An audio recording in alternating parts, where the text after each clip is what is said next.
Hello, hello, hello, my lovely imps. How are you doing today? Hello! Oh, god damn it.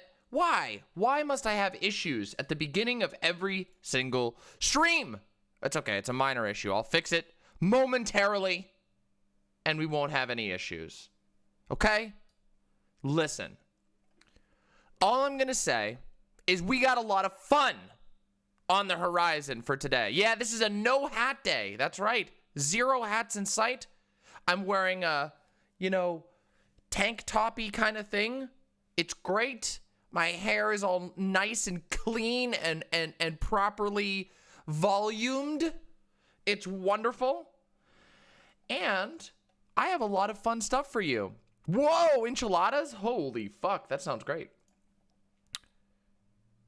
Imagine showering. You fuckers better be showering. Jesus Christ. Yeah, I'm a tanky for having a tank top. Oh boy, listen, for those of you who have arrived already, please do not forget to like the video. We have 53 viewers right now. So like the video so we can bump this shit up in the algorithm a little bit, Seriously. Don't worry, I'll get to the roll call. I always do the roll call. As always. Hello today to Void Harpy, Lawboy named Troy, actual username Panic Stasis, Adam Flores, Sudaphon, Demon Lord Zadoki, DB Michelle, Defenestrator, Angel Bunny, Emstadada, Samoski, actual username, and Lilibror. And from the YouTube chat, we got Anthony S, Healy, A Normal Chris, Anna Smith, May Spitfire, Javier Ramos, Comrade Catpernicus, and Rioma, and Max Sips. Of course, great to see you, Max Sips. Hope you are doing well. Non-binary potatoes. Indeed, I do like non-binary potatoes. Most potatoes, I believe, are non-binary. Although, to be fair, I've never asked them, but I have a feeling they wouldn't have a response. So I'm going to go with the safe option and say that, most potatoes are probably non-binary. Just going with that one, okay? Just finished eating some whistle dogs. What the fuck is a whistle dog? I don't know what that is. What the fuck is a whistle dog? I've never heard of that before. What's a whistle dog?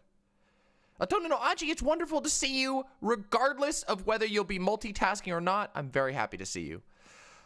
None gender left potato. Yes, we're on to things here.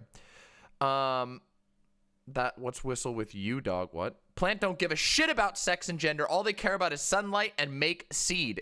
Actually, in the case of potatoes, make bud. Because potatoes are nutritious and they taste great, especially if you season them. How did you find out about SJW debates? For me, it was his debate with Dumb Gone of a Cod. Believe it or not, I've known about SJW debates for a very long time. I used to know Jangles when they were just a chatter. I didn't know them super closely, but I spent time in a lot of chats with them. So, yeah. So that's what we're going to be up to today. We are going to be talking about a couple of different things. First, we're going to be hanging out with Jangles the Science Lad. And we will be chit-chatting about lefty infighting, the necessitation for different language in different contexts, all kinds of stuff like that. What's your take on the restrictions of 1400 being tightened by Biden? Shit. Embarrassing. Sad. Pathetic. Pathetic. It's sad. Come on, we all know this. Listen, I know I don't got a whole lot of libs in my audience. Maybe I will in the future. But I'm just gonna say, that's pretty sad, okay? Morgan's on. Thank you so much for the tier 2 sub. Thank you so much. Last month was a hard month. As it turns out, taking 3 days off from streaming actually seriously impacted my income. I made less than half of what I made in December. Kind of sucks, but it's okay. Maybe we'll bounce back this month. Remember though, no matter what, no matter how much I make, the show will always be free. And you all of your support is not required, but is greatly appreciated, okay? There you go.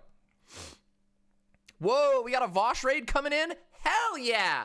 Come on in! Get on in here! Come on in, Vosters? Yeah, Vosh Raid. Hell yeah, it's been a while since we've seen the Vosters. Come on in, Vosters. Come on over to demonmama.com/live. Looks just like VGG. It's made by White Nervosa. Get on in. Come on in, y'all. We're about to have a really fun day. You've arrived at the very beginning of my stream, so I can promise you it's going to be fucking amazing.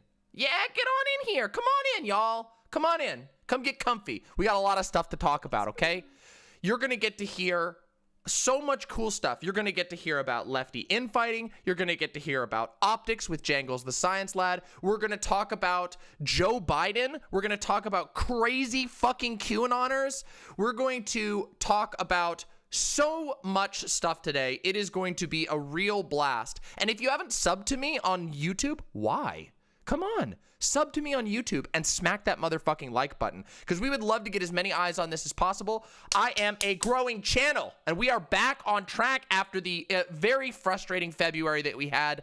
Regardless, we are rocketing upwards faster than any of the other memes about rocketing upwards that you have heard about, okay? I'm serious. You're here on the bottom floor, and you get to ride the elevator through the sky into an alternate dimension and beyond, okay? It's really fucking cool. So thank you for being here. Very happy to have you. And consider coming and hanging out on demonmama.com/live if you're hanging out on VGG right now. It's the same thing, except we have unique emotes there that are for us. Like it's amazing. Look at everybody. Chat. Please, chat. Please show the best emotes that we have. Look at the amazing emotes that are going to appear on the screen and bask in their glory. Do we have Vermin here? Hi, Vermin, if you're here. Yeah, look at those emotes. They're so fucking awesome. We have the widest wide impo happy that you've ever seen. Hi, Vermin. I had a feeling you were here. I saw somebody tag you, so I thought I might have missed your message. We have some fucking great ass emotes.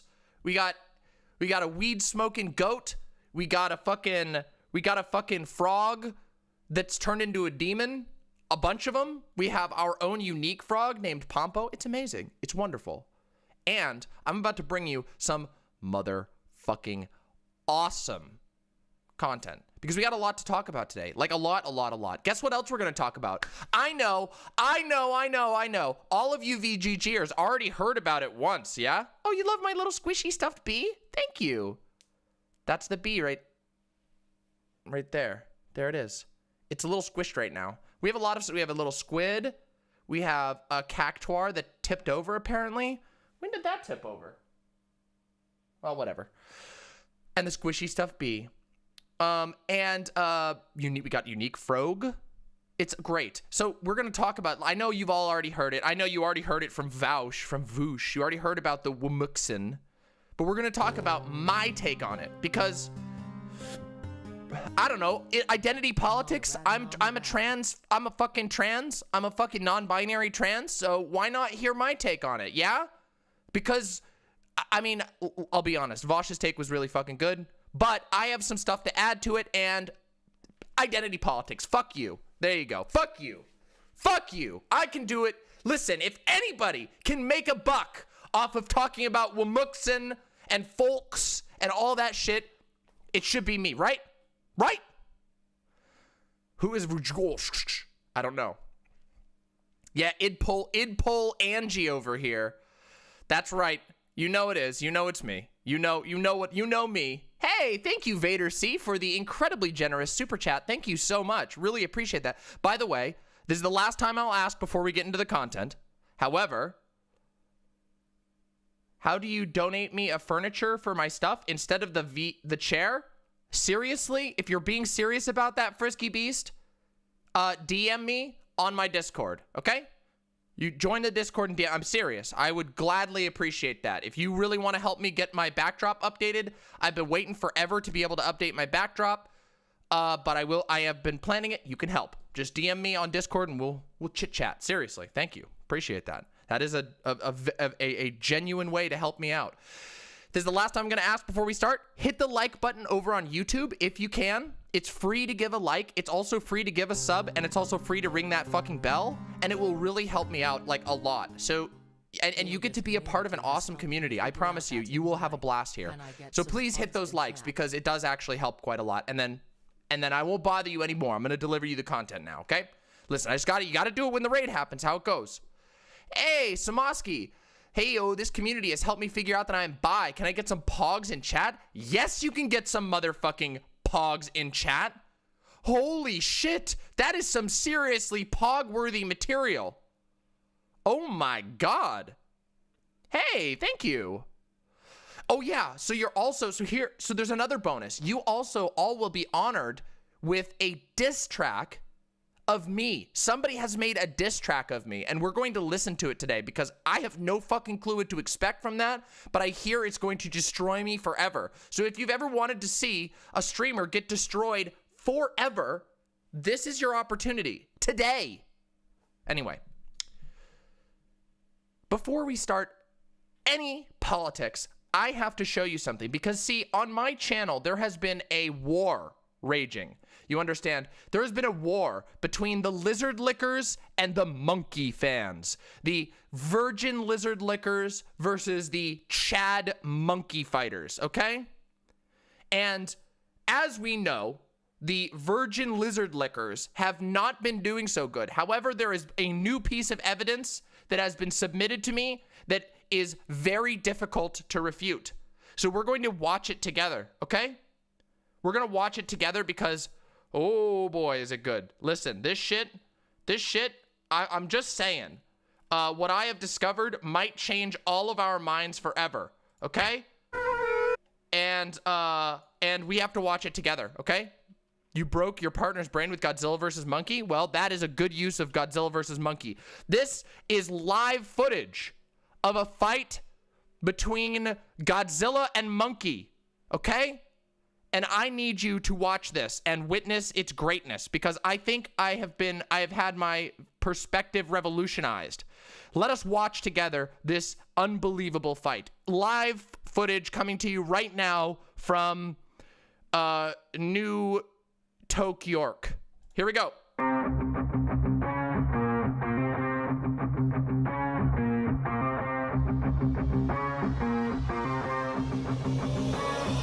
Stinky. You damn dirty ape!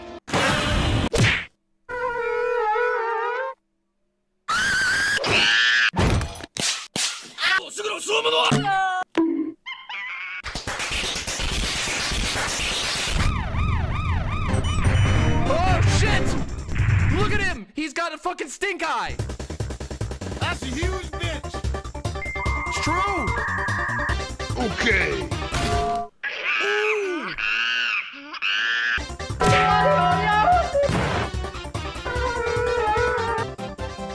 Hey, we have this! Look, that's the emote we have on our Discord! We have this Discord, we have this emote on our Discord! They must have gotten it from us!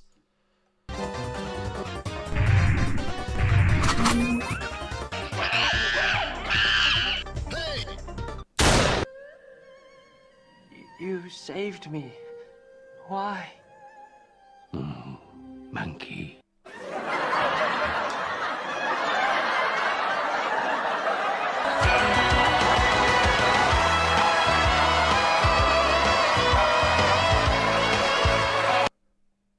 Nice!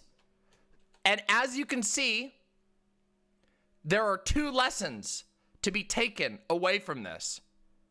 The first lesson. Hey, thank you so much, Dizzy. Thank you. I got my tax return, so here's a healthy dono. Yes, there is an ASMR B movie. Yes, I know. Of wed yesterday. Enjoy stream tonight, comrades. Thank you. Thank you so much. Now, I gotta say, damn, thank you, Dizzy Eyes. Now, I gotta say, there's two lessons to be taken away from this. The first one is that even Godzilla recognizes the value of Monkey. I don't think anybody can argue with that. At the end of the video, Monkey asks, but why? And Godzilla replies simply, wisely, Monkey. And as we know, if even Godzilla can recognize that Monkey is good, that's a pretty strong That's pretty strong, you know?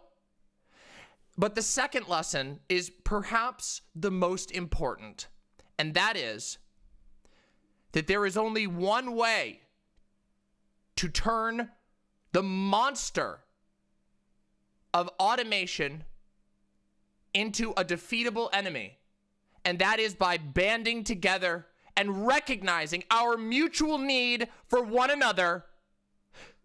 And that is how we do it. Because as you can see, I myself have been guilty of sowing discord.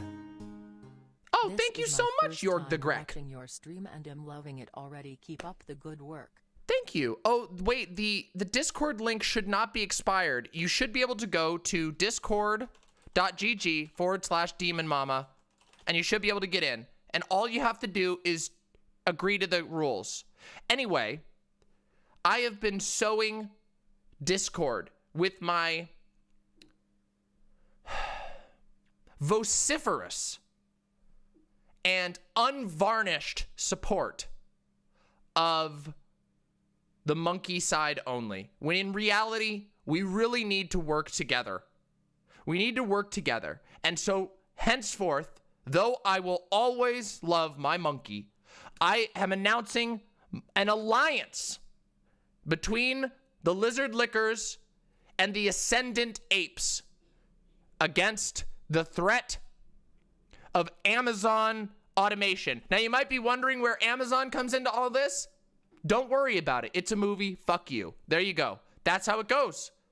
It's just how it goes. So that's the future. The future of this channel is that we will openly embrace both the weak-chinned lizard lickers and the Chad-like strong monkey lovers, and we will work together, even if it means that the ascendant monkeys have to reach down and help us and help bring the lizard lickers up. That's what we will do. Okay? That's what we will do. Anyway, now it is time for slightly more serious business. Yes, I will be doing my best to retire the offensive slur lizard licker from my vocabulary, and instead I will be trying to use the more inclusive term lixerd lixer. Okay, so congratulations. I'm reaching out to your community, and we're gonna make everything okay together. We hired consultants to help us come up with this solution to be more welcoming to the lixerd community, and I think we're gonna be okay. I think it's going to be okay. I think we can do this together, all right? Oh my God. What is this link? Let's take a look at this link. I've been sent a gored up link. No more brother. What? What is this? What have you sent me? This thing doesn't even... What is this? It's like a download link. What? I'm only opening this because it's you, Posadas John.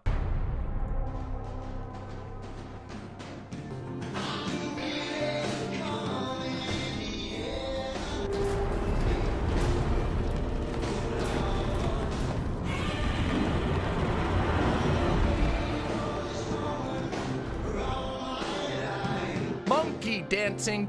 Wow! They're jamming!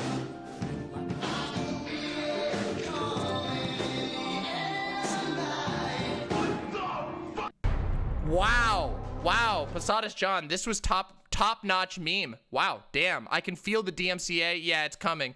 I can feel it coming in the air tonight. The strike that will finish Demon Mama's channel. All right. All right. No. No, Demon Lord Zadoki, but that sounds like you're being a little dishonest in your framing. Now, I did miss 2 donos, so let me grab those. One dono was from... Wait, where'd it go? Ah, shit. Where'd it go? I gotta keep the fucking feed open in the future. Oh, damn it. Where did it go? I missed it. Hold on a second. Give me just a second, everyone. Let me find the fucking dono. There we go. Tane! Thank you very much, Tane. And from YouTube, thank you so very much for the $9 super chat, Ron's KFC. Thank you so much. When can we get more piano play? Eventually. I have wonderful news. One last announcement before we do further content. I just want to say, yeah, this is fine. Oh, yeah.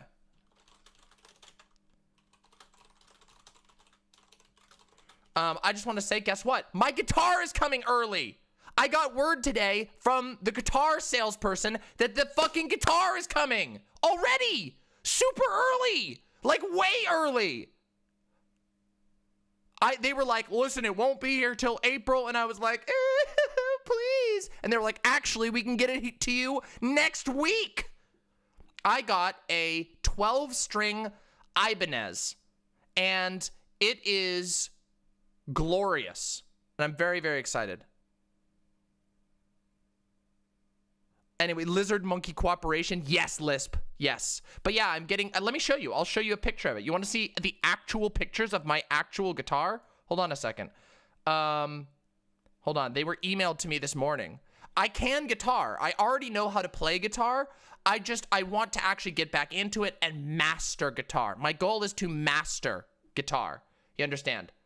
So that's my goal. My goal is to master it.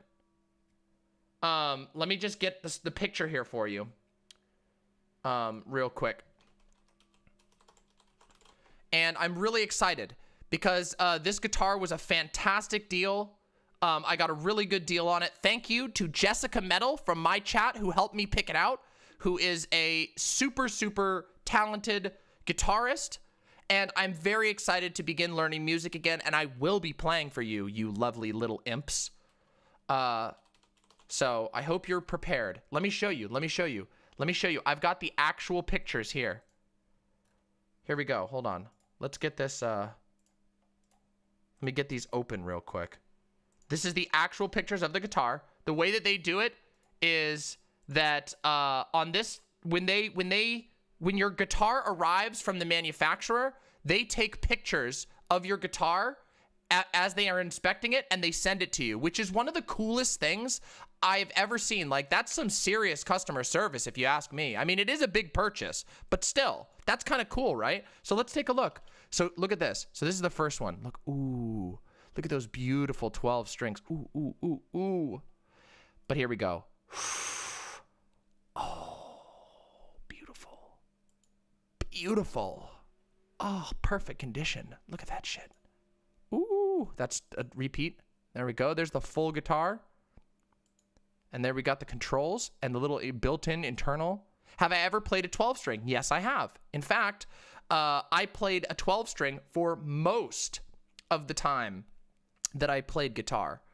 Yeah, this is an acoustic electric, so it has a built-in it has a built-in monitor, or what's it called? A monitor? Yeah, built-in monitoring system that, yeah, pickup, that's what it's called. Thank you. It has a built-in pickup, and guess what? You know what's even fucking cooler about this?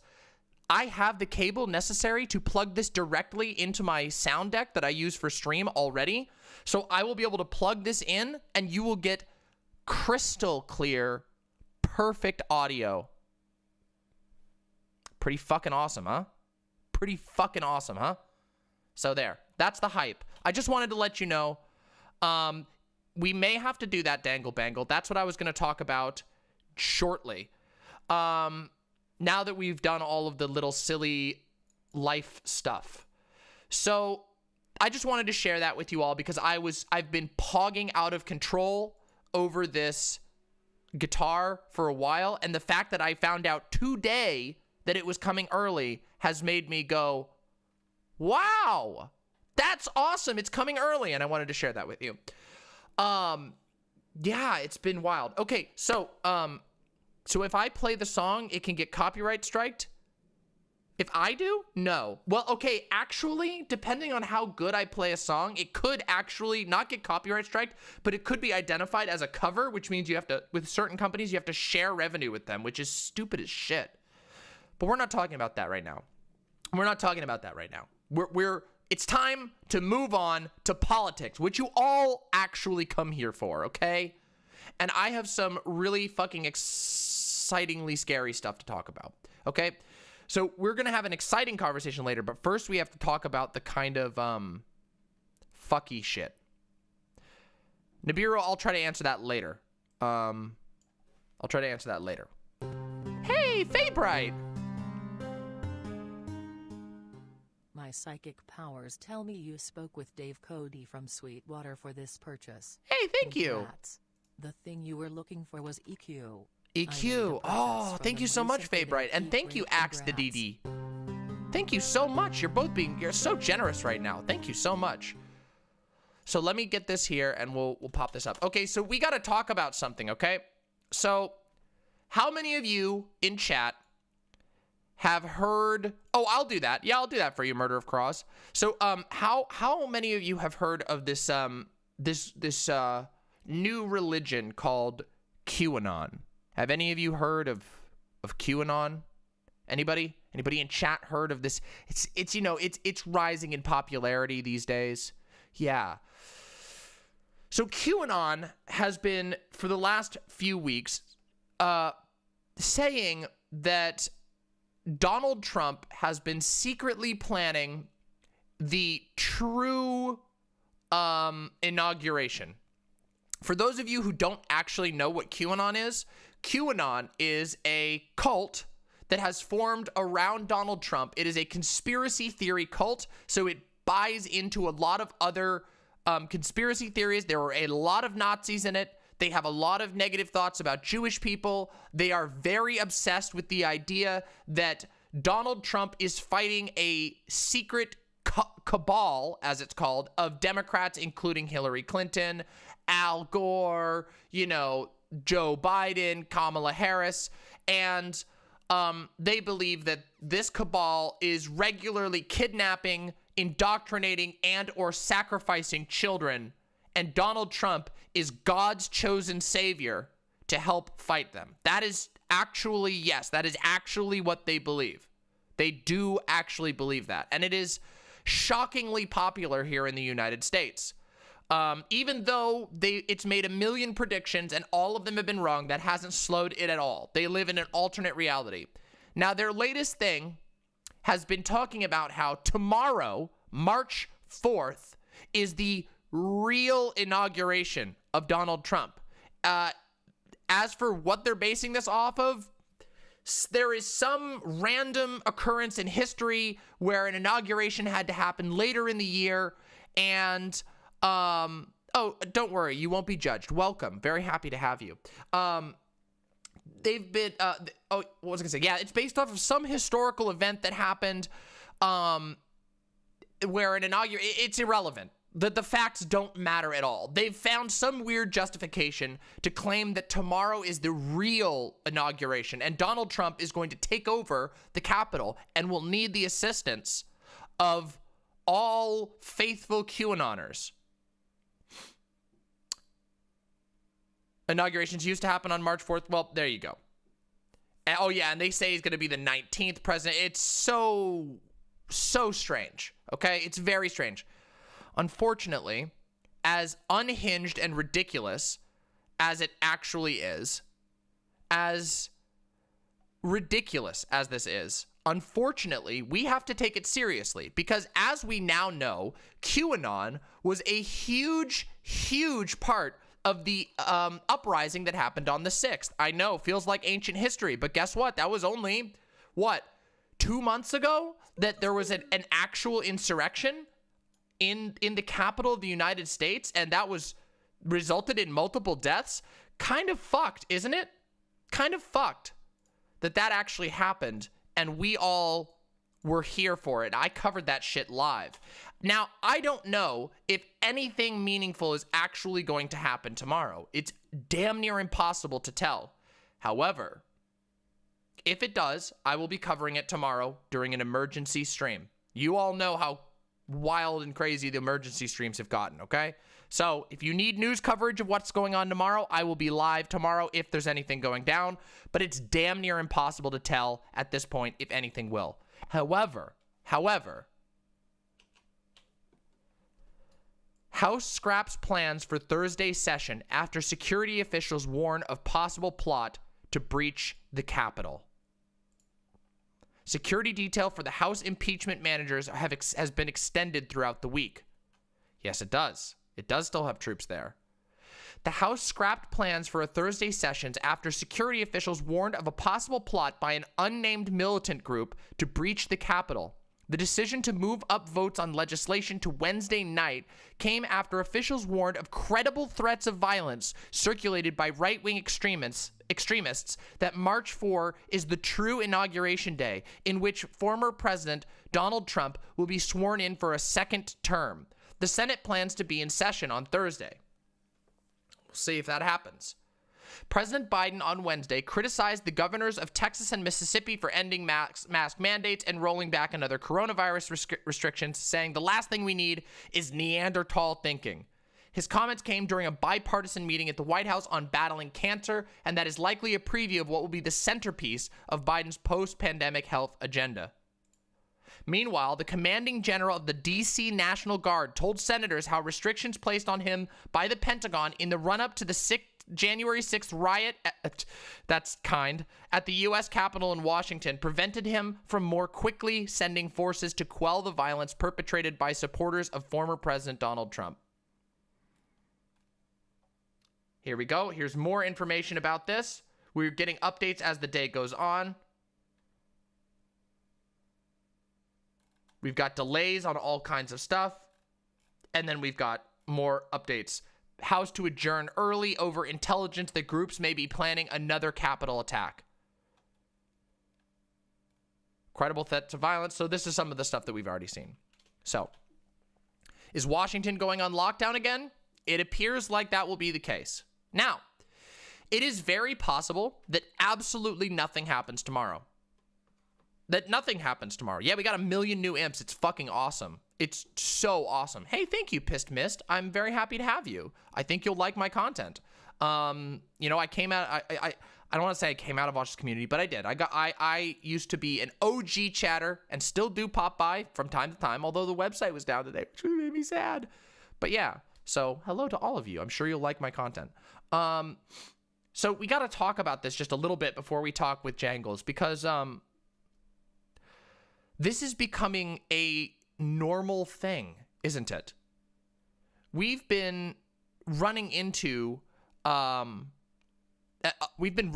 just all kinds of issues. Hey, cool. Hi, Grandpa. Good to meet you, Grandpa. Been 1 million years since we talked. I didn't even know you were alive anymore, but thank you for the $5. Really appreciate that. Yeah, Grandpa. So what was I going to say? Yes. So the Capitol, okay? Listen, we've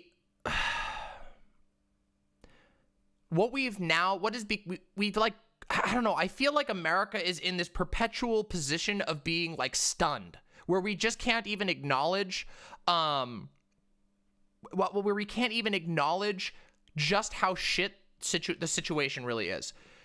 In the last 2 months, in the year of 2020, there have been not just one sustained insurrection on the Capitol, but threats of multiple. We've had to delay normal lawmaking procedures again and again and again.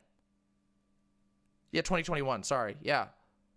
So it's just wild. This has become normal. It's become normal for literal insurrectionists, American homegrown right-wing militia people to delay the function of government. And that is just how it is. Isn't that really fucked? Isn't that kind of fucked? That has just become normalized, and here we are talking about it again, and I might be covering news of this shit again? Yes, it does have a Discord. I don't know why the Discord command isn't working. Weird. Why is the commands not working today? It's this. And all you got to do when you get in is just scroll down and agree to the rules. That's it. There we go. I'll put this on quick dial.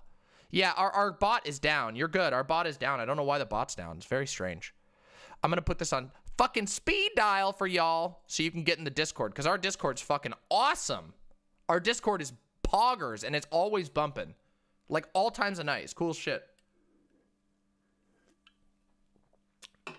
Now, did I type it wrong?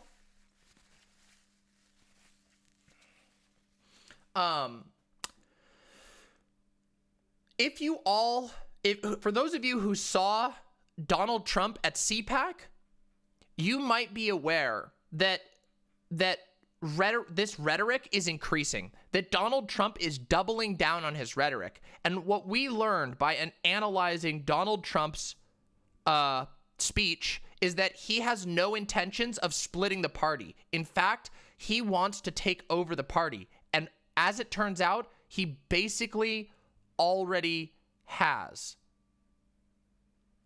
That's pretty bad. That's pretty bad. Like 55% of Republicans intend to vote for Donald Trump in the next election, which is absurd to think about. He just left office and they want to vote for him again because they're convinced that it was stolen from him. And if the Republican Party, and the Republican Party has no choice, they either have to come up with something really fucking smart to make Donald Trump disappear, which is really hard, or they have to fall in line, because the Republicans will not win. If there is even a small split in the Republican Party, and this is just a matter of pure mathematics, they will lose every election for the rest of time. So they have to fall in line. Or they have to figure out something truly unbelievable, which I could never predict. We went over CPAC on Monday, so we might watch a little more of it later, depending on what we end up getting through today. But what is abundantly clear is not only that Donald Trump is succeeding at taking over the Republican Party, and that the Republican Party is rapidly just becoming the party of Trump, however, but also that Donald Trump and his team and the people who are behind him are embracing raw and open fascism. I'm not kidding you. Donald Trump could not get the term America First off of his lips. He said America first, America first, America first. Do you know what America First means, everyone? America First were the Nazi sympathizing parties of the 1900s. It is literally fascism. That is open. That he may as well be saying Nazi slogans. I'm not kidding you. The other group currently operating that's called America First is the Nazi Nick Fuentes.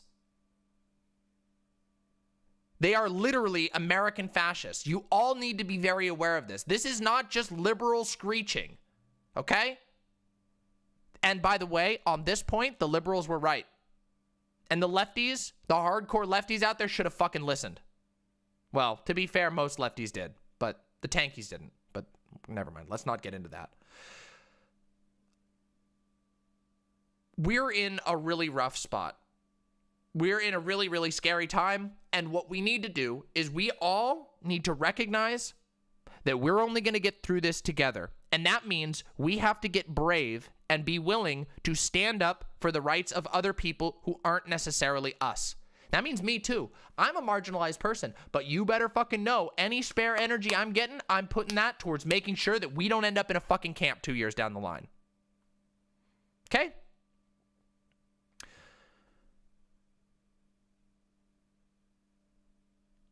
And we're in an even more tenuous position because, as it turns out, these fucking Nazi nutbags, these absolute fucking unhinged mob of fucking white, very angry white racists have quite literally made it made the state of affairs in the United States one that they can regularly interrupt the flow of government by threatening to overthrow the Capitol. I really want people to realize the state that this country is in. The pandemic, natural disasters, and years of institutional decline have put us in a position where we are not functioning anymore. This country is not fucking functioning. And when you have a failure of a state to function, how do you fucking stay alive? Does anybody know the answer to that? You know, because a lot of people have this idea that like, oh, the state, takes care of the roads. The state makes sure everything goes. Yeah, we love the state, government does everything for us.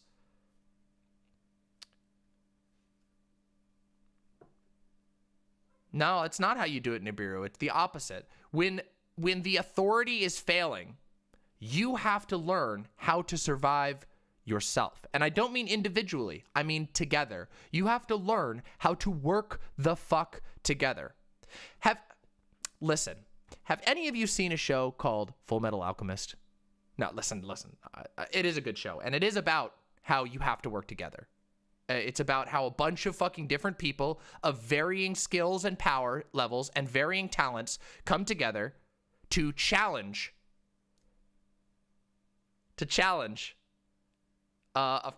fascism, literally. But that's what has to be done. You realize we have to adjust our mindset going forward.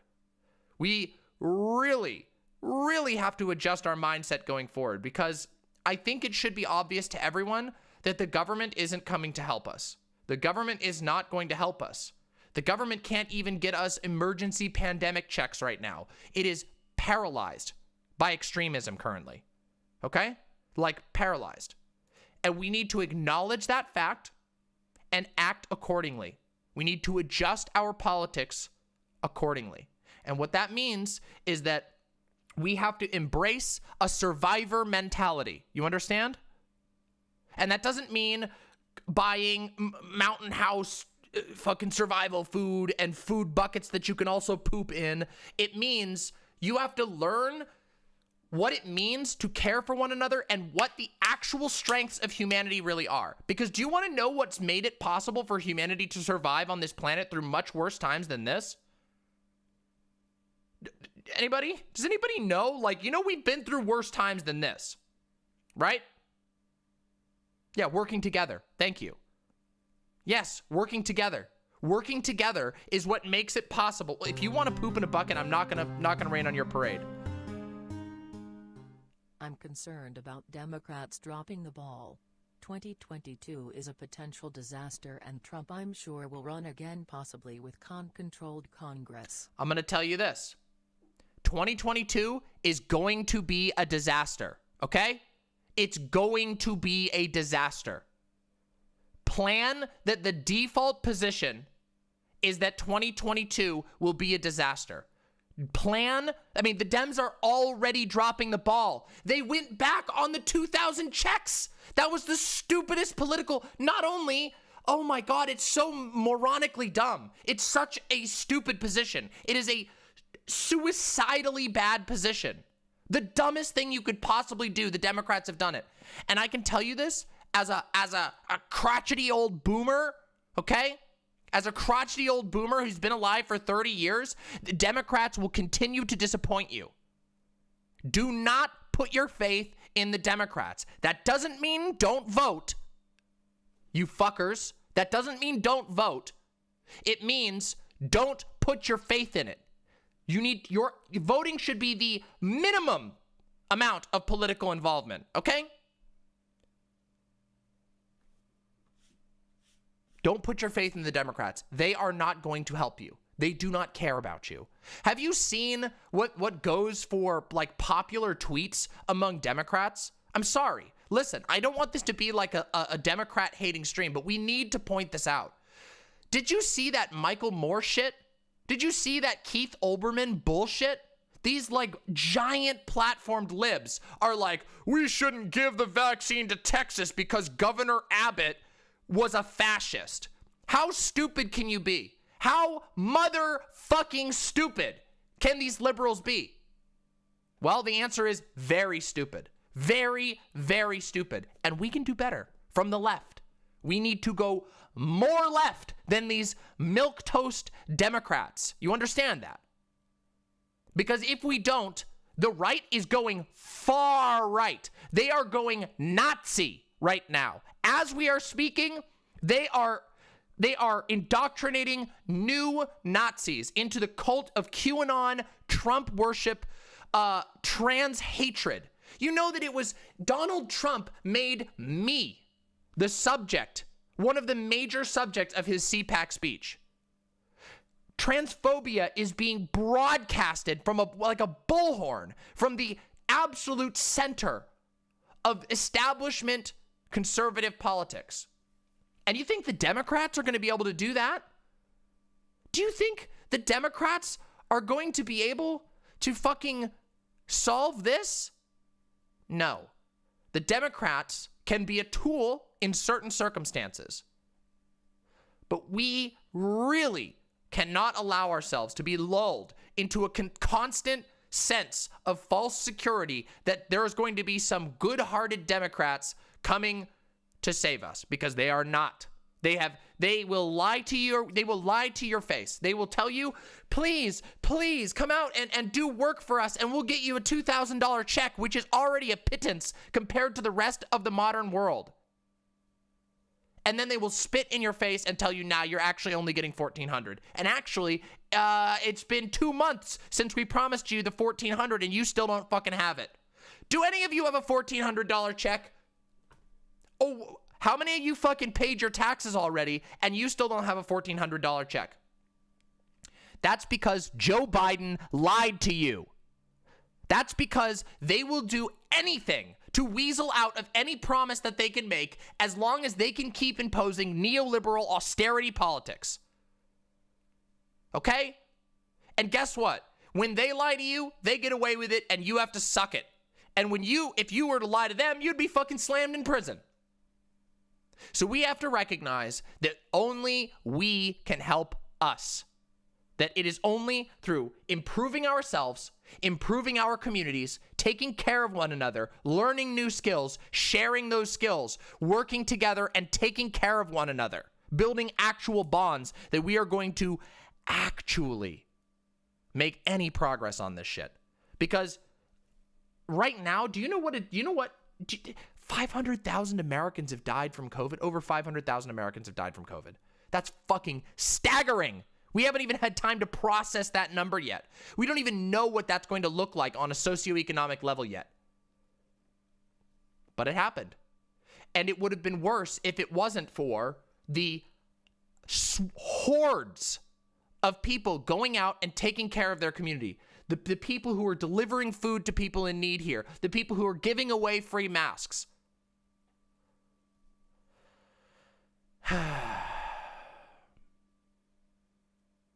So we have to, and I say this very frequently, and I will continue to drive you all up a wall with this, but I do not care, pitch the doomer mentality out the window and adopt a fighting spirit, okay?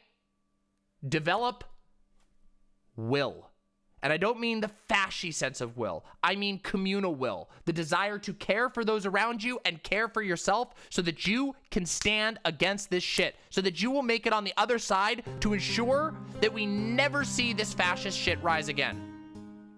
It is alarming how much people downplay fascism now. Yes, they do. Pull fascism by the root. Organize as socialists. Radicalize your friends and family. Yep, I agree, Peyton. Thank you. Thank you very much for the dono. Living here in Texas, was getting gas and saw people everywhere maskless. That's going to happen when you release all of it. The sense of the fascist obsession with will is the will of the people. It's this idea that there's this like strange silent force that desires for strength. That's not what I'm talking about. I'm talking about will as in determination, as in there is a world that we want to see, and together we can build it, but we must be strong and we must be willing to endure hardship. We must be willing to fight through the hardship to make something better on the other side. That is the will I'm talking about. I'm not talking about some will of the people bullshit. Okay?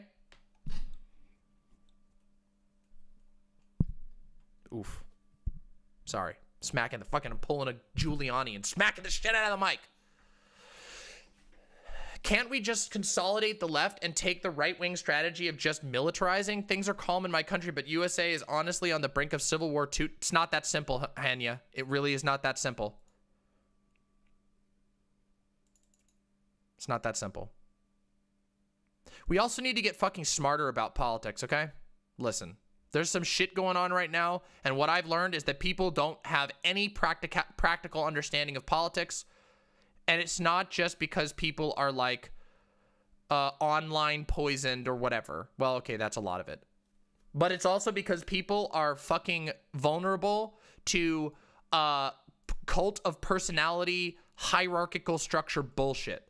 And I know that our society is structured to be that way in a lot of ways, but we have to get better. We need to get better at building structures that are not easily hijackable by fucking narcissists, okay? Serious. Holy shit, it's so important. Please think about the long term. Do you think a civil war is something that could actually happen? I believe it's already happening. And I know that's going to sound like a hot take, but I genuinely believe that it's already happening. We had the function of our government, one of the biggest and most highly secured governments in the world, is being interrupted constantly by the threat of militia violence. We already are in the midst of it, and people need to realize that. Now, hopefully, we can keep it. Have you ever, listen, here's an analogy. Have you ever had a candle and you've put the lid on the candle and watched it go out? I believe lefties can work within and outside of the political system. 100 agree with you on mutual aid and building solidarity within our communities. Appreciate that. Thank you. You know how when you light a candle and you put the lid on and you can make the flame, it'll burn and then it'll smother? That's what we have to hope for. We have to hope that we can smother it out. Because as it stands right now, there is already a form of civil war happening here in our country. It's already happening. And it sucks, but last week, I did a special on Rush Limbaugh. You can see it on my channel if you want to. It's titled Rush Limbaugh. I did a video on Rush Limbaugh, and we went back and we talked about all of his rhetoric. His rhetoric since the 90s has been pushing people towards this idea of civil war. Tim Pool, Rush Limbaugh, Sean Hannity, Tucker Carlson, all of the right-wing talkers have been pushing their followers towards the idea of civil war for years, decades. They've been pushing for this. And Donald Trump represented that opportunity. The opportunity to blow a hole in everything that sort of functioned to at least some level of smoothness. Although there's tons of problems in the American system.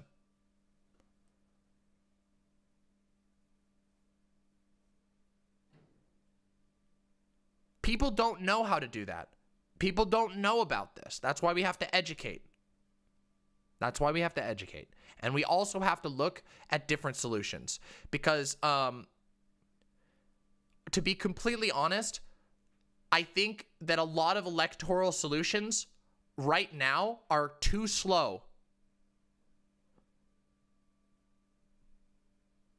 And that doesn't mean I don't think they're important.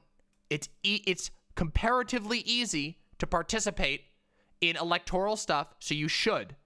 However, we need to realize that we need to take care of one another. We need to provide homes for people. We need to provide food for people, or people are going to die. People are going to gather up mental illnesses on the street because they've been evicted from their homes. We really need to do that. And that is a huge part of it. If you are able to care for human beings in a material way, That is power. Power is when there is a form of power that comes from the trust of others. And the way that you build trust with others, lasting, meaningful trust, is by taking care of them. I'm serious. I'm dead fucking serious. We all have different ways we can contribute, okay? You scientist nerds out there, you fucking computer programming nerds, you've got skills that can be useful. Think on how you can use them. And again, my channel is just a political edutainment channel, okay? There's only so much I can do. But my goal is to give you the seeds so that you can self-empower. And I really, really want you all to adopt a mentality of self-empowerment. Yes, it literally is. Vermin, 100% true. Showing that you actually care and can be relied on, that is a rare trait. Everybody on the fucking planet has trust issues. We all do, especially living in capitalism in America where your parents can kick you out for being gay. Showing actual care and trust and vulnerability to one another can be unbelievably valuable. Learning to sew, incredibly valuable. Learning to cook, incredibly valuable. Learning how to care and store medicine, very valuable. These are all forms of mutual aid that can make sure that this society survives to outlast the fascists. Okay? Okay? Yeah, these are from Zenny. Yep. Guess what? You want to know what else is a skill? Music. There's that, like, I want to tell people to go read this book, but it's like I sound like a fucking teacher. But seriously, go read The Grapes of Wrath. The Grapes of Wrath is like such a valuable book for every leftist. It's not theory, it's entertaining. It's super, super good. It's a fucking pog-ass book. It's fun to read. It's cool. And you'll be smarter. And it touches on all of this. It touches on how a family survives the Great Depression. Bards are important, by the way. Just so you know, that's a big part of the story.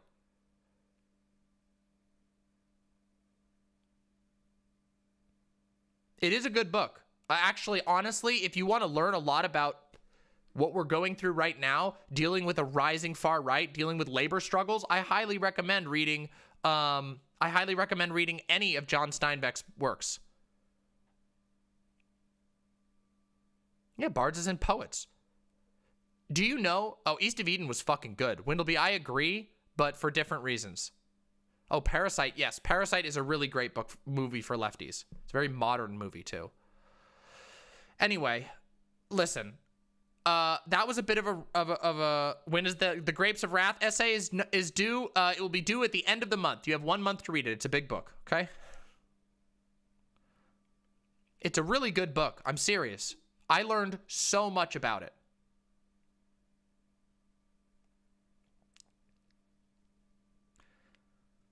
Yeah, it's seriously good. And you will learn a lot about this. It was a book. It was the first book that like bread pilled me before when I was still a conservative. It was the book that taught me that corporations were bad. When I grew up in steeped in conservative propaganda in the church, the cult that I grew up in, that was the book that first started to bread pill me.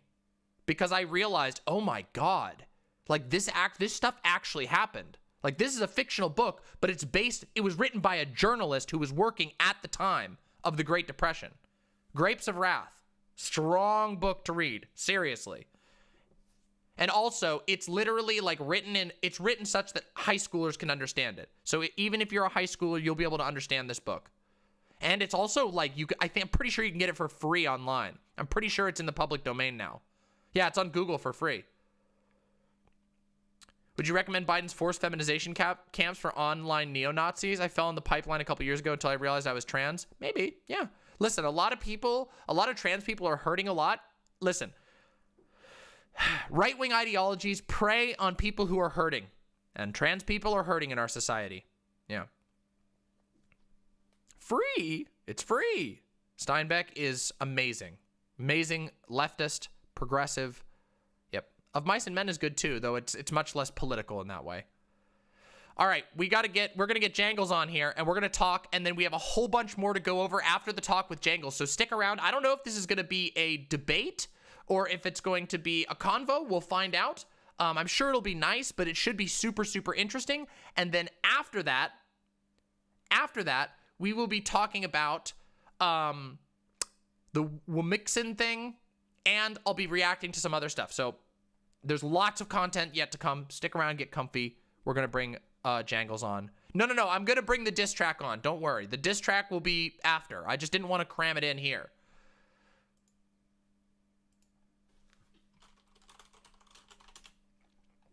All right, let's do this. All right, call in Jangles. Here we go. Hello. Hello. Hi, let me just get you up on my screen here real quick. Do I have the right mic selected? Yeah, I can hear you. Let me capture this. Last stream I was on, I have this nice fancy mic, and then... Here we go. Let me get this shrunk and get you in here. Whoop. Hey, perfect. Let's see. I've gotten so much better at using this. And now I got to put your text up here. And real quick, I just want to confirm. I'm pretty sure I know, but what pronouns do you use? He, him. Excellent. Thank you. All right. Perfect. Jangles, thank you so much for coming on. I'm really looking forward to talking with you. And I'm really interested in this topic. I read through your thread this morning, have been thinking on it since you pitched the idea to me. So I've got a lot of thoughts. Yeah, welcome to the show. Do you want to like introduce yourself to the chat? I don't think we've talked on this channel before, so. Sure. Hello, Demon Mama chat. My name is Justin. I go by Jangles ScienceLad on the YouTubes. And I make a lot of content supporting trans rights, supporting various aspects of science and all that fun stuff. I do a lot of debates. So I am a fellow debate lord. So I'm not coming at this from like a debate lords are bad or anything like that. I am very much a debate lord myself. And I was interested. I reached out to Demon Mama a couple of weeks ago, and then I forgot my schedule, so I had to put it off, and I apologize for that. It's fine. More than fine. Yeah, this is like every 6 weeks or so. It seems that all of my lefty friends hate each other, and they get in fights, and everyone's dunking and canceling and quote tweeting and all that fun stuff. And it's really upsetting because I'm a capybara. I'm friend shaped. I want everybody to get along. So I had some thoughts on rhetoric and the importance of like how we communicate with other people, because I think you said it yourself earlier in the stream that streaming is somewhat edutainment, but I don't think that something being funny or educational or anything like that, to me, that's not like, that is a component of activism. That is a component of convincing other people what you believe, and it's no less effective than anything else. You can be funny and enormously convincing. I learned a lot about humor theory a few years ago. I agree. You can be very, very funny and like have a completely comedic bent towards your activism, but it's still just as effective as anything else. You can be you can be educational. Like just here are a bunch of stats, here are a bunch of studies, here I'm going to frame it in a way that makes sense, and that could be a form of activism. Or you could just support people, and that could be a form of activism. So, yeah. Yeah, I tend to agree with you. I mean, that's part of the reason why I do what I do. I mean, I don't have any I try not to cast the wrong idea of what I do. I mostly do what I do to entertain people, to keep people happy in hard times, so I don't really think of myself as like a super activist, but I do talk about politics constantly. So there's certainly some level of that goes on, and I hope to inspire other people to do bigger, better things than I can do, on specific issues maybe where I might be able to do things more broadly. But yeah. Yeah, there's a very hard line to draw. Like, when do you get to call yourself an activist? And just me personally, I draw that line pretty low. I think if you have 3 followers on Twitter and you get in one conversation and it sort of changes someone's mind a little bit, you did some work. Like, there is no one single person or one single tweet or one single video or one single stream that is ever going to convince a large number of people. It's an amalgamation of things. And if you were one of the 74 pieces of influence that brought someone over to their side, I think you get to call yourself an activist. Yeah, that's fair. That's fair. Yeah. Mm-hmm. So I'm not. So I'm gonna be very. So I'm gonna be upfront. I am not going to bring up anything personal unless you would like to discuss it. That's fine. On your end, I'm very willing to bring up a lot of things that have happened on my end of like the activism scale and Sure. things that I've said and done in the past that have gotten blowback and criticism, and I'm very willing to talk about those, but I'm not going to bring up anything unless you say you're comfortable and you I'm bring it fine up. with talking about just about everything. I really, I think you're probably referring a little bit to me saying I wanted to sort of avoid certain dramas. That's more because I am really not interested in getting like clipped and I don't know, pitched to a group of people that don't like me. But I don't really mind discussing things. You know, I just Hey, that's gonna be that's gonna be a part of the conversation as well. Hell yeah. Not that conversation, but that feeling of I don't want to be like clipped and like torn down by a group of people. That's well, gonna I be mean, I know that a certain amount of it, of course, is inevitable. Like you know, you don't go into the streaming business without realizing that you can be clipped. But you know, there's certain aspects I think where these things go well out of control, in my opinion. But yeah, definitely. Yeah. So yeah. Yeah, let's dig right into the topic. Did you have something you wanted to start with in particular, or? Sure. So I was gonna go over my theory of activist rhetoric a little bit. Sure. That I went over a little bit in my tweet, but for anybody who didn't see it, I'd like to go over it again here, and feel free to stop me at any point that you have questions or you disagree. Okay. Sounds great. Cool. So in my view, and I have not done any formal research on this exact theory, so this is something that I made up with my brain hole.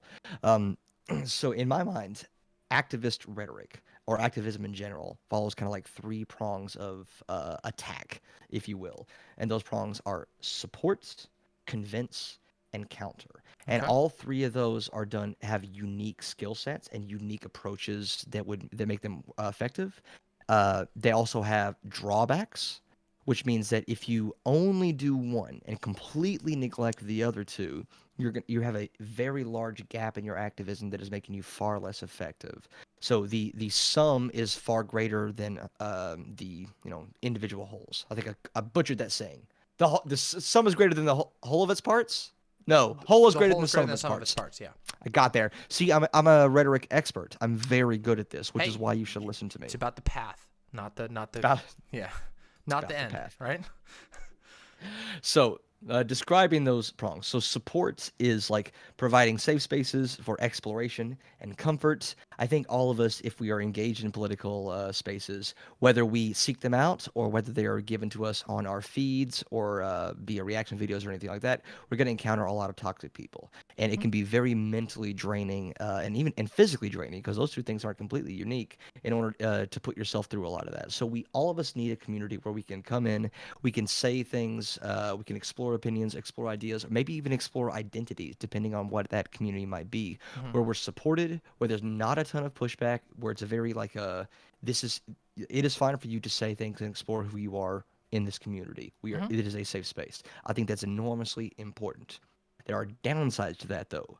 If that's all you do, if that's the only part of either your activism or the way you engage with activism. The downside is that you can become insular, and it can lower your tolerance to pushback and lower your tolerance for conflict to the point where like these smaller and smaller amounts of conflict get you to feel that same level of stress. So just like exercise, if you haven't exercised in a while, you do a set that used to be super easy for you back when you were in shape, but now it's got, now you're really winded and tired afterward. And no, I'm not speaking from my own experience. Don't read into that.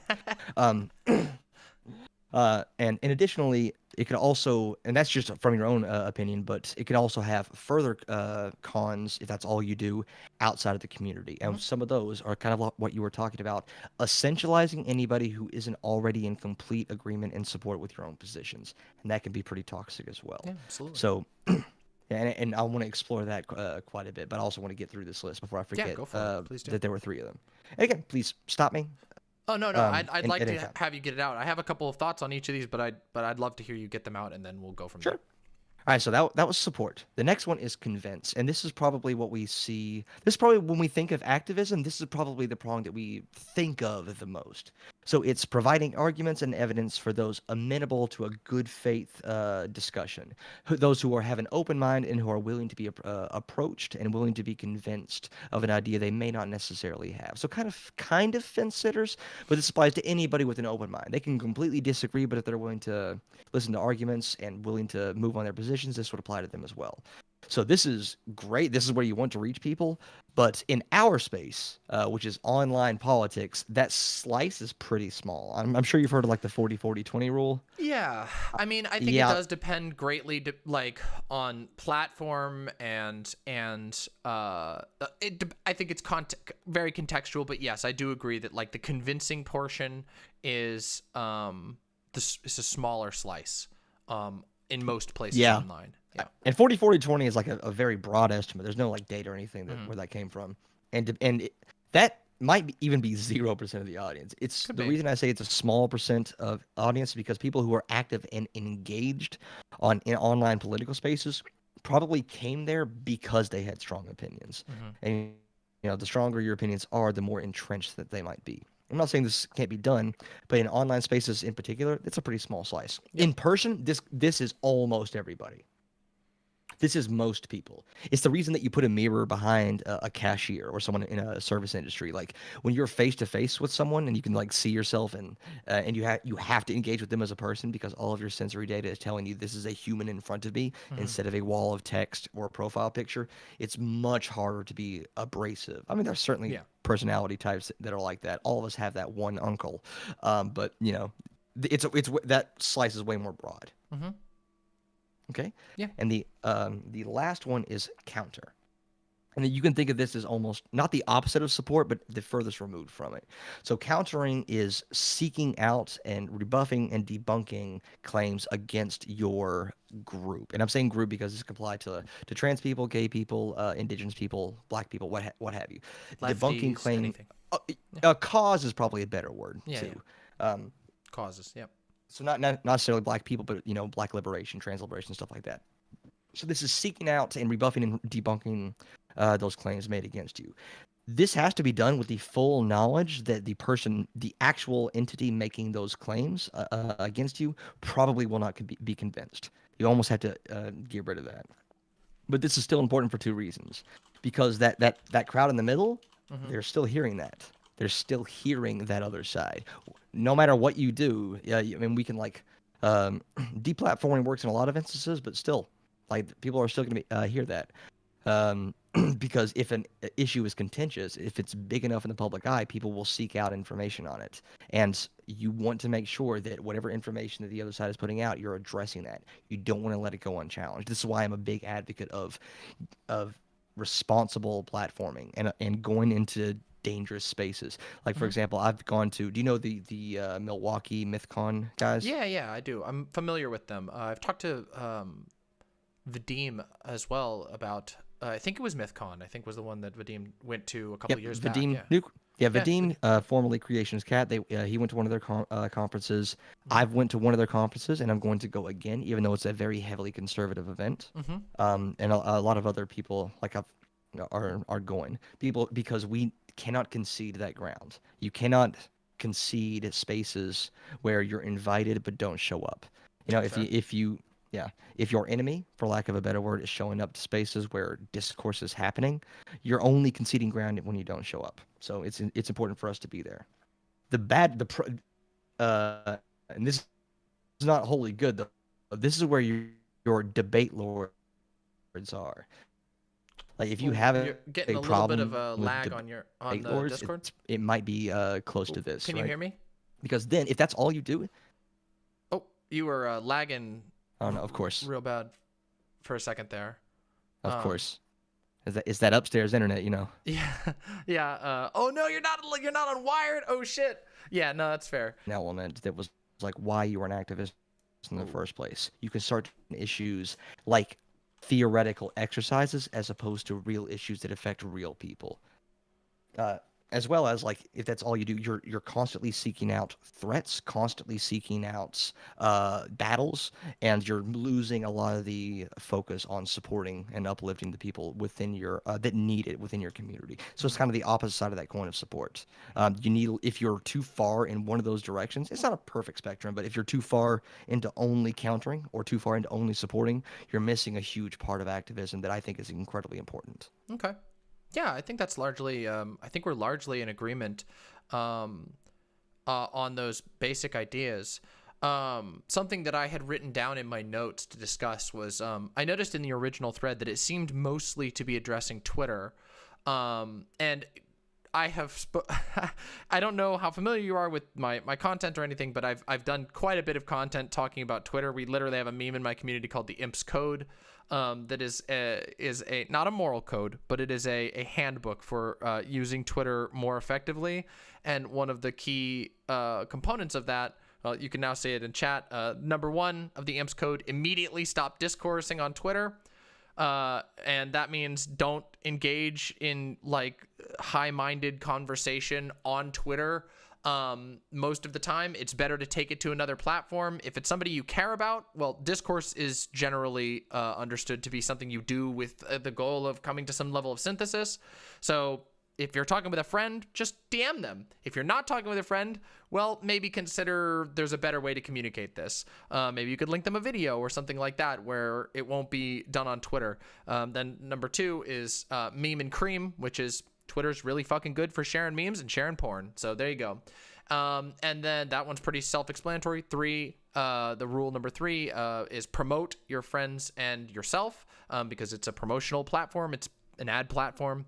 And then 4 is slaughter your genuine opponents in the arena of ideas. And what that really means is, it used to be called dunk on your enemies. But it basically means people that you don't care about, people that you don't really care about necessarily communicating with.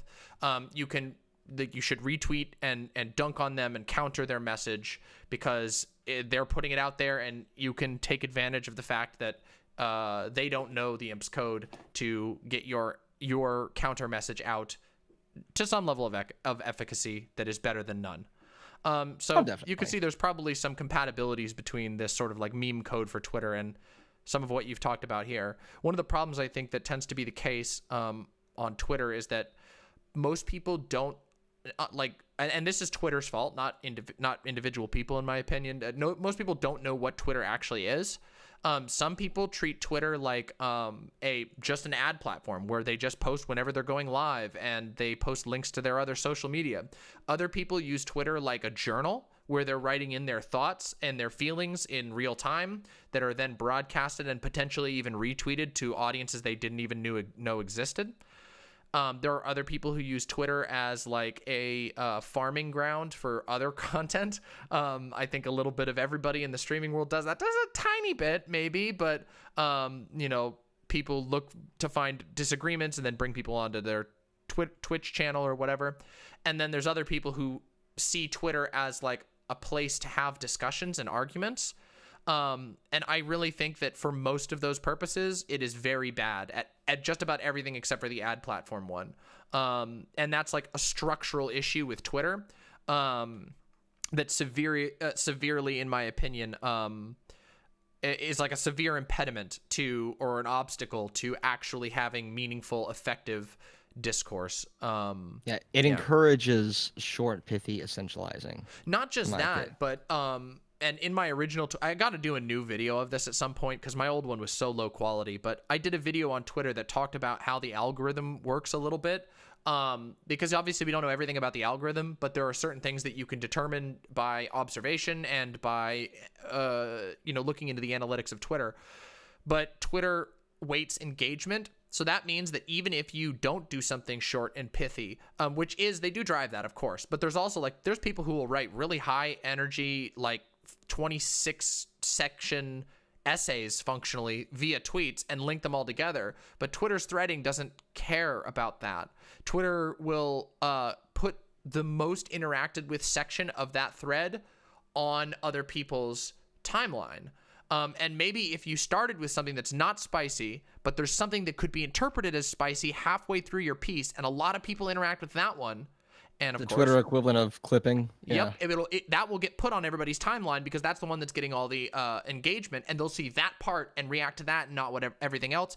But in addition, there is another problem that happens, which is that Twitter threading is a mess. So people who are responding to that one, you might not see all of their other interactions. You might only see a slice of the conversation. It's a mess. It is like a conversation destroying machine. And so I tend to think that like Twitter has these flaws that lead to it to be a uniquely bad platform for like lefties especially, but like even progressives. It's very bad for it. Meanwhile, the right, I think, succeeds very easily on Twitter because most of what they are doing is just repeating sort of foghorns of, voter fraud, and people go in there and they get reinforced, and that's all that you need to see. There's no argument necessarily needing to be made. It's just you're seeing the propaganda and then you're like, yep, that's what I want. It's bad for everyone, but it's probably weighted against more bad for lefties, progressives. Yeah, anybody like who's that. trying to challenge like the narratives that are predominant in our society. It makes it very difficult to do so. Yeah, I think there's two reasons for that. One of which is just the nature of Twitter, that it's hard to be super nuanced. You want to reduce everything down to its most easily attackable sentiment and move on. But there's also like, if you are a conservative, you kind of already, even if you say you're attacked, say you're say you're trying to move society forward to a better direction, usually not. A conservative, like you're in favor of a status quo. Mm-hmm. Even if you believe that the status quo has been threatened and we need to go back, you're still in favor of a status quo. Right. And so it's a lot more geared towards what you're against. I have a huge problem with anti-ideologies. And anti-SJW, anti-progressive, anti-woke, even anti-capitalist, or even anti-fascist. That's the big thing, because if all you are is what you're against, what about what you're for? Mm-hmm. And obviously, if you're pro, freedom, pro, pro rights, all that fun stuff, you're going to be against fascism. I'm talking about like where you primarily engage. Yeah, So, I mean, I do think there are I should say, like, I do think there are values to certain anti-ideologies. I do think anti-fascism is one of those where we have sort of like, we can acknowledge that fascism is a particularly bad outcome that we would all like to avoid, and therefore there can be unity in opposing fascism even if we have different goals. I've said this I've used an analogy a couple of times here where I've said that like the American conservative party, the Republicans, which is increasingly becoming fascist, like just outright. The Trump speech at CPAC was like the perfect example of that. Is like a weight that's holding down every other possible world that could exist. But they want one world, and that world is a world where basically Donald Trump is actually the God Emperor, and that's the only world they can see. It is a highly progressive world, and so I do think there's value in certain anti-ideologies when there is an evil or a bad that's so, I hate using the word evil, but I think if we're going to say there's like a political evil, I think fascism is damn near close to the best example of that. It is a ideology that's been disastrous, that has left scars that are still bleeding to this day from this century. Like it's wild. So I think there is some value in that. Yeah. But I do understand where you're coming from. Yeah. Yeah, there's definitely value in that. It's like we can use that anti-fascism as the example here. Of course, you should be anti-fascist, but if that's all you are, and this is a very human tendency. Humans are like, I'm not going the like Evo psych route or whatever. I promise. It's just we tend to be more wired towards recognizing threats than we are like acknowledging positivity. Yeah. Because one threat will kill you. Like if that's fair. I always use the analogy: if you have someone in your life and 99 days in a row they give you a banana, they do something nice for you, they give you food, and then the 100th day they hit you in the head with a rock and kill you, well, it doesn't matter. Like those 99 things were never like it's not even on the same scale. Right. The time they did something harmful to you is by far the most important thing they've ever done to you. And so we're much more wired to focus on threats. That's and right. If all you are is all you are is searching for those threats, because that's what an anti-ideology is. You're looking for the bad things about this ideology. If that's all you do, you're always searching for threats. Are you familiar with the very smart boy known as James Lindsay? Yes, I am. Conceptual James. Yes, I am. And how, like, at one point He's he had a was little like interesting cycle right now, isn't he? little interesting cycle. Like he had a semi reasonable like grievance studies thing where he just pointed out some pretty common flaws in academia and the difficulties of peer review, and especially if how easy it is to just lie about data. There are some legitimate grievances there that apply to all disciplines, but sometimes especially like oftentimes less empirically grounded disciplines. You know, they're all valuable, but you know there's something legitimate there. All he is anti-woke, and Yeah. you've seen how he is just going off the rails. Everybody, he's inventing like crypto woke. If like he's in the way he's behaves on crusade. Twitter, the way where everything is woke. That's the biggest ideology. Everything has to be like geared exclusively. Your life has to be devoted to being anti-woke. Like your schools have to be devoted to anti-woke because it's going to destroy society if we don't get. You see, like that's seeing enemies everywhere. Seeing And that enemies is a in the typical weeds. thing of far-right ideologies, is a persistent, there needs to be a persistent threat, like an all-ending threat, a universal threat that can be fear-mongered about. And that's a lot of, I mean, we saw this, again, it's like part and parcel of Trump's strategy has been to constantly have even completely invented ones. I mean, he was ranting and raving about, again, randomly, about hordes of tens of thousands of immigrants pushing into our borders.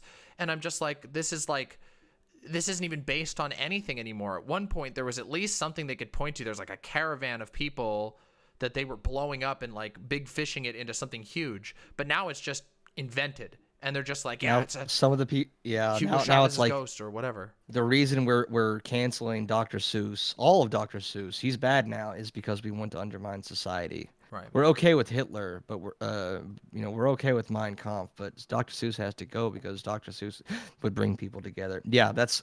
Yeah. You can see where that leads. Yeah. But it's not unique. It's more prevalent to conservatives in general, especially the further right you go, to seek out those threats, to like, pare away anything that is not completely in the status quo that you want as evil. But it's not a unique feature to them. It's more prevalent, but it's not for unique. sure. Yeah. In fact, I've done a lot of research on othering. So the closest thing you can get to academically studying cancel culture is through othering. Shameless self-promotion. Did a video with a bunch of awesome people called Them, and it's about othering and cancel culture. And it has a ton of academic research in it that, Sounds anyway. awesome. Yeah, I don't know Y'all where should that go came watch from. it. Anyway, but this can be especially like especially if you're a marginalized group, if you're gay or trans or a person of color, especially if you're a person of color in a predominantly white area, you kind of like, you're always attuned to threats. And so this is where we get to the problem of essentializing. So when you're always used to looking for threats, I like to use the analogy, if you have a bowl of delicious soup and someone puts just a little bit of piss in it, now you have a bowl of piss, because the piss is by far the most important diagnostic tool about that soup. You know what's funny? This is a side note, but you know what's funny about that analogy? That almost exact analogy was used by the cult that I grew up in to describe why you don't allow any worldly ideologies into your mind, because a single piece of shit would ruin an entire thing of brownies. And it's just really funny, like that same mentality can be applied totally irrationally to something else. Like, oh, don't ever look at any other truth except for the Bible, because if you bring anything else into your mind, it will corrupt you. Yeah. It's more like, and the impetus behind that is that negative traits are more diagnostic than positive traits. And that goes back to the banana rock analogy I used earlier. If someone does something bad, that's going to be way more diagnostic of them as a person than it is anything positively that they've done. And that can suck. All right, so it's sometimes valid to point out that negative behavior, but I think a big problem that we have on the internet, and this is something I don't think is more prevalent on the right. I think it's a problem that we on the left have, especially when we ought to be cognizant of systems and how they impact people, and how people are constantly engaging with a ton of different factors, and they're shaped by their environments. Often as we just essentialize someone for something that is like moderately like bad. Bad take. Been talking about that a lot lately. Yep, yeah, we're not fully agreeing with we're not fully agreeing with someone or having some pushback on certain issues. We're really, really bad. Whether it's calling someone a bigot, a transmedicalist, a racist, a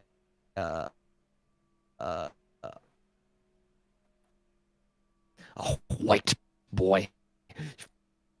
Oh, you're lagging again. Oh shit. Or You roboted something again. like that. It can be very essentialized to say that because you did not have the correct take, in my view, in this area, you are now bad. Yeah, of course. yeah. I think, in fact, I Thing. think, Lag test, connection test. yeah, you were lagging pretty bad for a second there. Is it back? Is it good? Connection test, connection test, connection test. Might want to reconnect. Let's try reconnecting.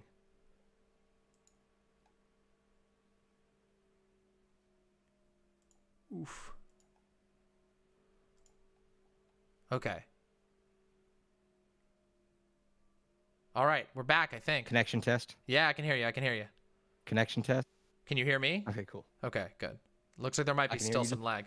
Damn, you gotta get a wired connection. You gotta get a wired connection. That shit will save your life. Seriously, that shit will save your life. I Yeah, really miss it. yeah. Where were we? Yeah, no, I think I agree with you. Like I mean, I do. I think that the essentialization thing is like, it's like a, I think even Contra talked about this in the cancellation video. Like that the part of the cycle of cancellation for people is like this essentialization that you are X thing. And yeah. Damn it, you figured out where I got that from. Yeah, no. I What mean, did you think? What did you think my brain was so wrinkly that I thought of that myself? Nah. Listen, I use that. I talk about that video all the time. It's been really useful in understanding, some of the things I've gone through myself. And yeah, I do think it's a problem. I think it's, to a certain degree, I think it's a little hard sometimes to avoid it. But it's definitely something that we can guard against. And I think that it's something that, yeah, I do agree that the left needs to get better at learning how to actually critique. I do think that this is less of a problem off of platforms like Twitter, where people actually have time to have, even if they strongly disagree, even if they have harsh disagreements. Now, of course, this isn't perfect, but it's slightly less frequent, I think, on off of platforms like Twitter, because people are given more time. They're given there's humanity there. Usually people are on camera. You can see their reactions, and there's less of a, what's that? I say I'll push back on that a little bit, because no, we can do well on Twitter.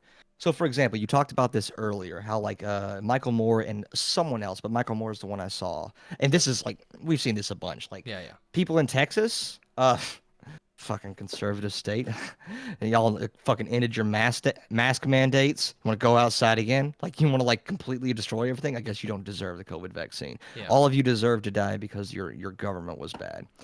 Or there was that tweet of the really liberal tweet where someone looked at the what's it called? Trump conservatives are just mad that Biden's detention centers are better than the place they live, and then they showed Trump supporters living in trailer parks. This goes even beyond people living in shitty trailers. People living in shitty trailers. The Dems being fucking atrociously bad. These blue check liberals are just so goddamn bad at messaging. Yeah, this is something that we on the left are very good at when it's talking about systems. When we're talking about people as an abstract concept. But, and this is just my opinion, I think if there was an expose on a person, and this person talked about how they actually really loved to say the N-word in private, and how this person really loved, they thought Bernie was a fucking commie. Also, it's okay to curse, right? I'm just making sure. Yeah, of course, yeah. Yeah, it's okay to curse after I've said fuck 19 it's fine. times, right? I fucking swear all the time, so don't worry about it. Yeah, so well, this person says the N-word in private, and they think Bernie was a commie, and they think trans people are kind of weird, okay. Now they're the person living in that exact same Trump trailer. I think a lot of the left would still say, "Fuck you." I guess you know what? No, fuck you. You don't deserve the vaccine. That shit's hard.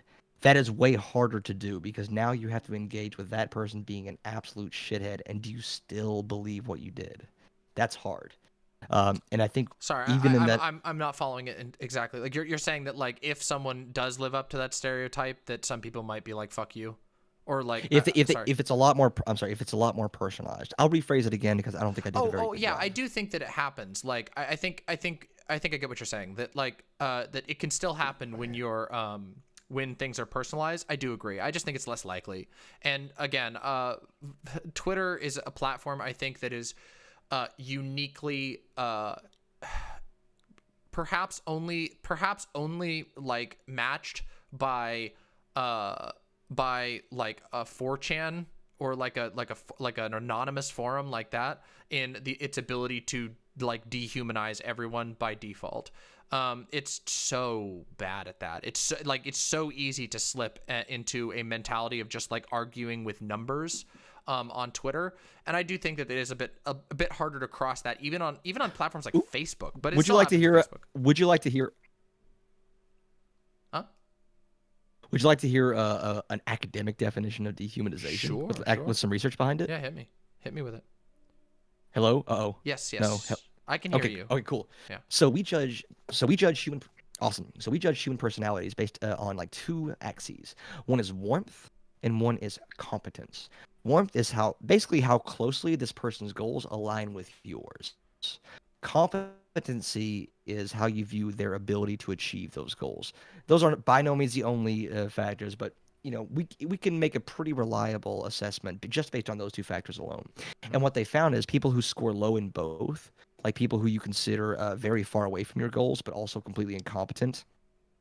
The enemy is weak and therefore also strong. A lot of the examples they used were like welfare recipients, especially black welfare recipients or sexual deviants, whatever the person ideas that literally did not light up the part of their brain that is responsible for social recognition. Like the part of their brain that lit up was the same as if they were looking at objects. That's literally what dehumanization means. You do not cognitively recognize them as a fellow member of your species. Yeah. And when someone is only text on a screen and a profile picture, especially if it's not a profile picture of their face, it's very easy to forget that is a human typing those words 93% of the time. Yeah, there's sex bots, which sex bots writes, but still, it's very easy to forget that. Yeah. Yep. No, I agree with you. That's just the reason why I think that I generally think that like it's a little harder to engage, or the threshold is set a little higher on most other platforms than Twitter, but there are certainly other ones that exist that make it that hard in my opinion, for sure. Yeah, Twitter is there's like definitely terrible for it in my opinion. Yeah, there's It's just definitely that right. intermediary step when someone can see you and hear you, even if it's just on a screen. We recognize faces. We can still recognize this is a person doing the talking. Yeah, There's it doesn't mean there's it's still a a step silver bullet, but it certainly, like I said, raises the threshold. Yeah, in my opinion. Definitely. Or at least in my experience, I should say. It raises it to good enough, in my opinion. Yeah. It can be done. Yes, it can be done. Yep. So, what I wanted to do after this, is there any more more conceptual theory nerd talk you wanted to go through? Oh, I mean, Or any no. questions, this is comments, rude remarks? Oh, what's that? Sorry. Questions, comments, rude remarks? Oh, no. I mean, I think most of what you've said has been largely agreeable. I think we're pretty much on the same page as far as how we look at these things. I mean, I think that like how this unfolds on platforms like Twitter is like an interesting discussion, but again, that's less of like the general concepts. I do tend to agree with you that like those three categories you've identified, I mean, I'd have to think on this extensively to like say that's the silver bullet, but I do think it's broadly accurate. I think you're largely correct. I think there are spaces where that are appropriate for certain types of conversation, and there are others that are appropriate for otherwise. I mean, and this, I think that most people participate in this, even if they don't necessarily acknowledge it. Like we have on our Discords, we have rooms for arguing in versus rooms for just having casual discussion. Something as simple as that does demonstrate that there is this different level of appropriateness of discourse, depending on where you are and what the understandings of the rules of the space are. Definitely. All right, so now that we've talked about the theoretical implication of it, what I'd like to do is bring it a little more specifics, and I'm going to bring up my own specific examples as a what's it called? Case study. Sure. How about that? Yeah, sounds great. But before I do that, I'm going to go pee and get another beer. Is that okay? Sounds great. Yeah, go for it. I'll grab a soda while I'm doing that, so. All right. Yeah. Beer. Awesome. And during this time, if chat wants questions thus far, if there's any particular ones that you want asked or that chat wants to ask, I'm happy to answer those when I get back here. Cool? All right. Sounds great. I have to pee so bad. And also I need beer equally. Those are of equal needs, okay? Beer is good. Yes. All right. I'm also going to grab a soda real quick, so I will be right back. Hopefully the lagging will be solved or will lessen. I'm just going to grab a real quick soda because I'm fucking thirsty, okay? Yeah, listen. Yeah, look, double mama. Ooh, ha, ha. I used my duplication jutsu. Ha ha! You weren't expecting that. Now I'll always win.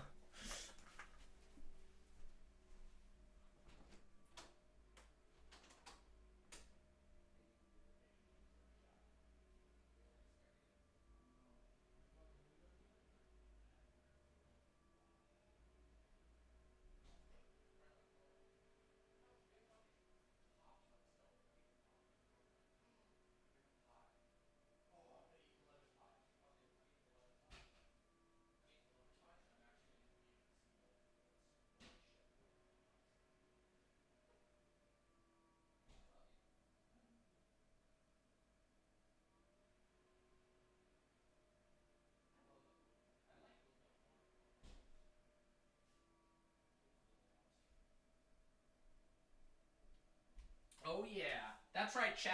Guess what? I went one step further. I know you can probably not barely even hear me, but guess what, chat? I got a motherfucking pie.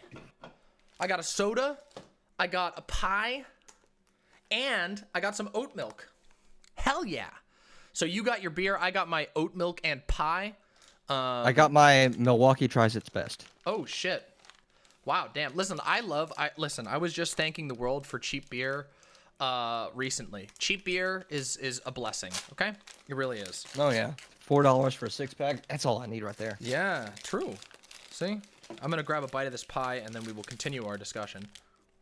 Excellent.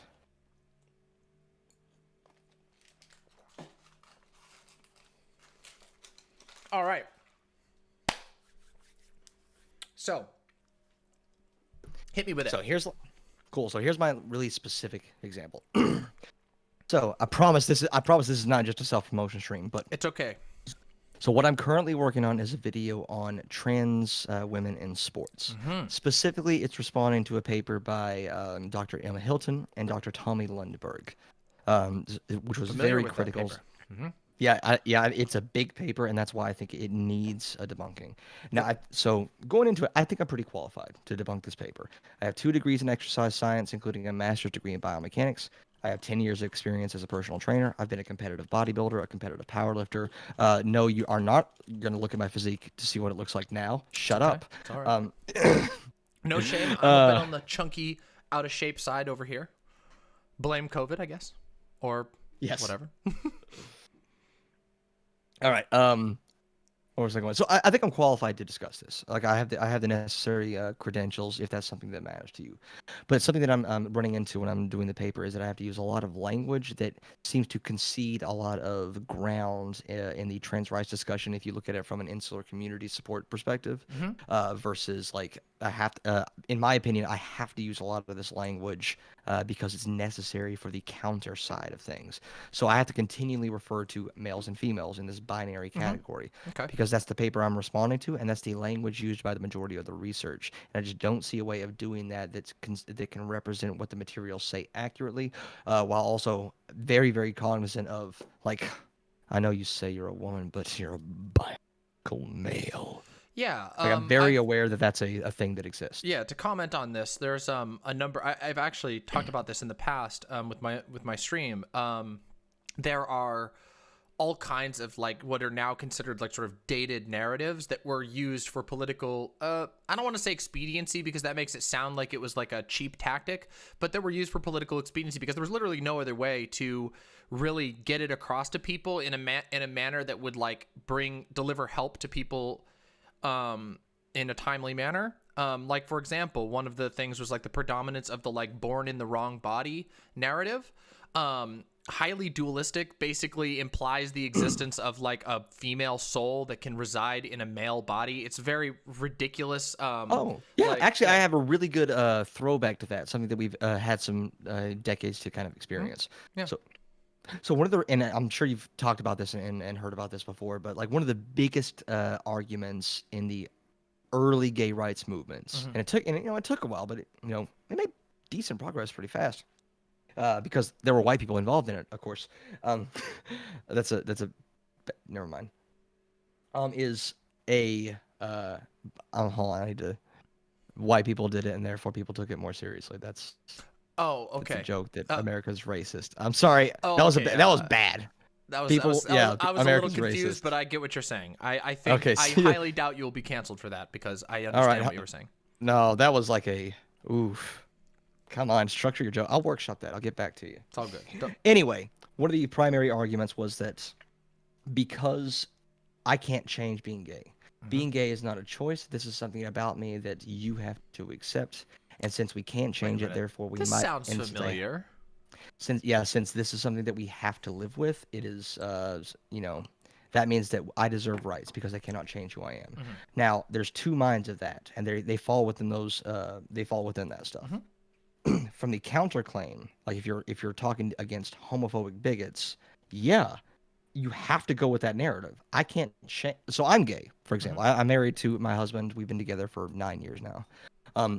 No, fuck you. I can't change this. I would not give up my husband for an instant. I cannot change my sexuality because, why would I? Why would I choose to grow up in Eastern Kentucky, an extremely homophobic environment where I was told from day one that being gay was a sin and it was for perverts and fucking child molesters? Why would I choose this life for myself? Like, no, this is who I am, and I deserve the same rights as you. It's not going to harm anybody.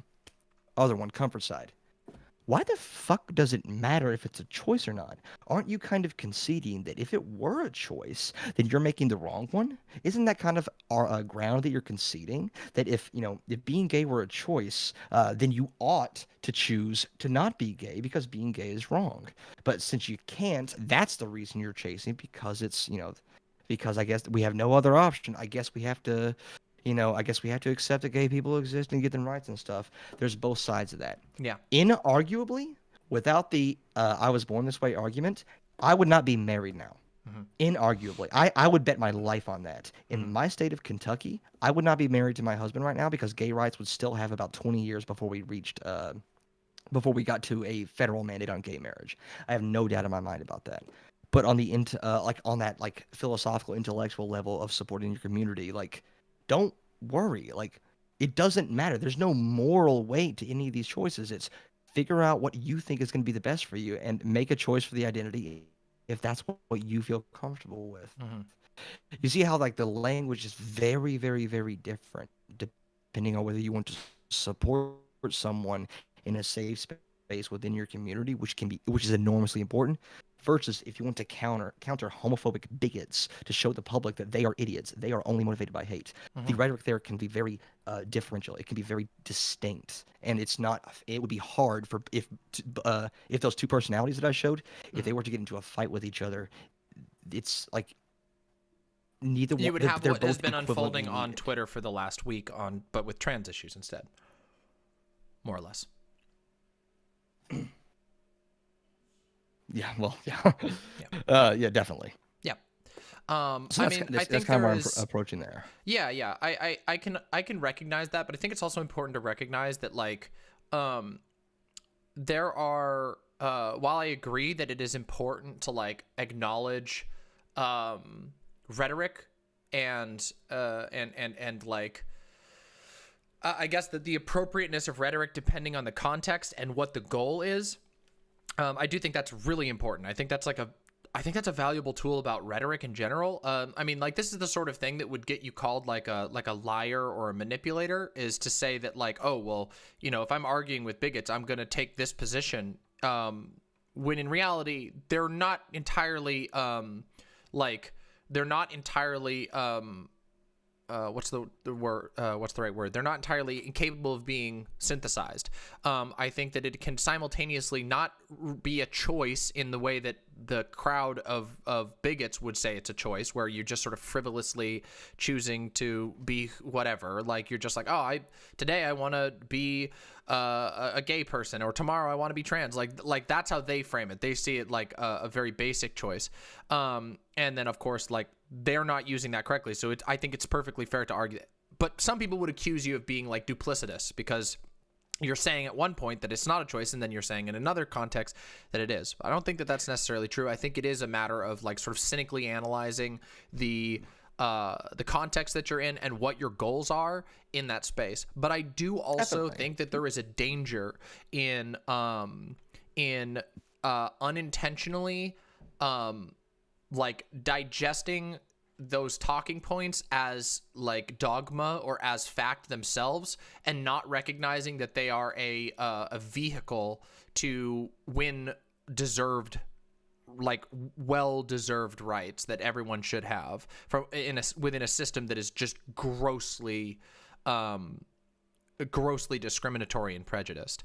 I do think there's. I think that's there's a huge. That's an internal struggle that I think a lot of activists or anybody who is like making debates and arguments on the internet can have.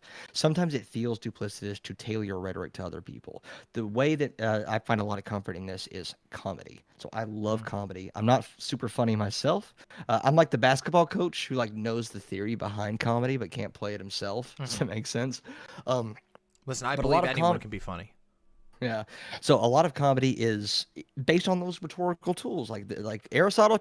Well, it's the Milwaukee tries its best. Yes. Testicles is rhetorical triangle. You got character, you got logic, and you got emotion, and all of those are contextual. If you are going to have a successful comedic set, which is rhetoric, you're trying to convince the audience to laugh. 100%. Jokes are arguments, and I will fight anybody who says otherwise. Part of that is changing the rhetoric, changing the timing or the content of the jokes, changing who you appear as on stage in order to facilitate that argument. So for example, if I was a gay person on stage, and part of my act was talking about my life as a gay person, I would probably lean in to that Eastern Kentucky accent that I kind of sometimes have, because I grew up in Eastern Kentucky. I can do the accent just a little bit. It doesn't feel super authentic to me because I grew up with TV, grew up in and went to college in a big city after that. But I probably lean into this accent a little bit more because it makes me seem a lot less threatening, a lot less fade to that audience, and in doing so, I can make them laugh alongside of pro-LGBT jokes. I can make it seem like my life as a gay man being married to another man is not that much different than yours. It's not duplicitous. That's being cognizant of what your audience is, and the goal is if they leave that, if I tailor my rhetoric so that they leave less homophobic than they were when they came in, that's a victory. It's not. I'm not lying to myself, because the ultimate goal there is, do you want to enact change in the world? Do you want to make someone's a little bit less hateful, a little bit less bigoted? To me, that's not duplicity. That's just effective communication. And all of us need to realize that. I tend to agree. Yep. Yeah, I do have concerns about the frequency with which sort of temporary talking points become digested and then become weapons against the further liberation of people. But I don't think it's as easy as a discussion as some people might make it out to be. I think some people say, well, we should never cede ground, rhetorically, for bigots. And there's a certain part of me that I recognize that there is always going to be, they're always going to poke holes in it. They're going to call you a communist even if you're like a milquetoast Democrat. But I do think that it's important to recognize that that there can be a cost to there can be an opportunity cost to not being willing to adjust the rhetoric that's being put forward. It's a very complicated issue, and I think that it's one that has not yet been solved on like a larger scale yet. Social systems in general social systems in general are so complex that there is no universally correct answer. Like, there's only maximizing and minimizing the amount of people that you reach, and the maximizing might be like 61% of people in like the best case scenario for certain issues. By the way, 84% of statistics are made up on the spot. So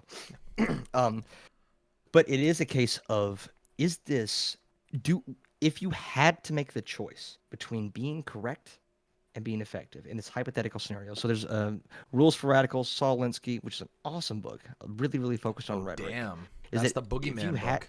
Yeah, that's the Boogeyman book. The Boogeyman book. If a lot of people, and this is just a feeling, who would rather be pure and perfect and always have the right takes and tell you who's the good and bad people and not get anything done. That's who they would rather be. Internally, they want to be perfect. They want to have their honor.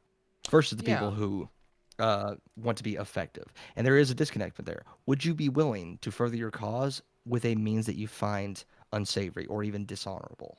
There's a push. There's some give and take there, because is your honor, your integrity worth sacrificing the movement? Are you that important? You as an individual, your feelings are more important than the broader progress as a whole?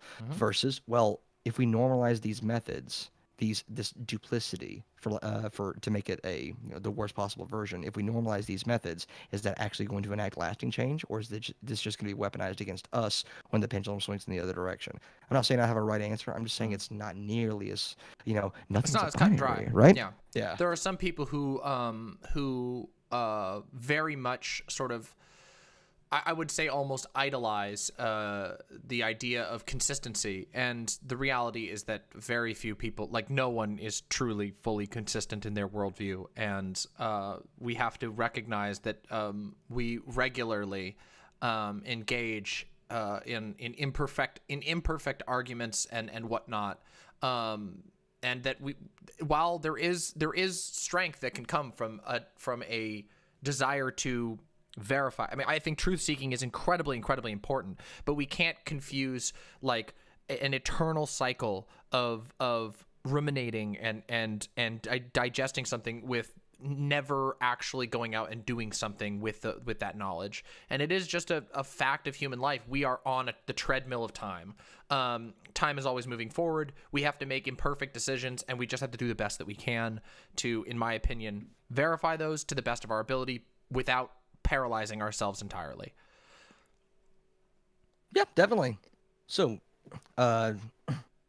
anything more you want to talk about that specific example? Well, no, I do think that, like, I guess the one thing I will touch on is that I want people to be cautious, because I do think that there have been a lot of examples in recent memory of sort of temporary rhetorical tactics that are used by predominantly like public-facing politicians that can sometimes become weaponized against the people who are ready to take the next step in liberation, or who are pushing for that next step and are having success with it, only to be met up by a almost new status quo that has adopted whatever that like small step forward was and is now like a bulwark. Like they're like, okay, well, we granted this ground, but now we can't go any further. And I think a small example of that, in my opinion, like the biggest weapon used against mostly liberals, but still people on the left, is like grifters like Candace Owens, Blair White, Brandon Straka. Yeah. How am I racist?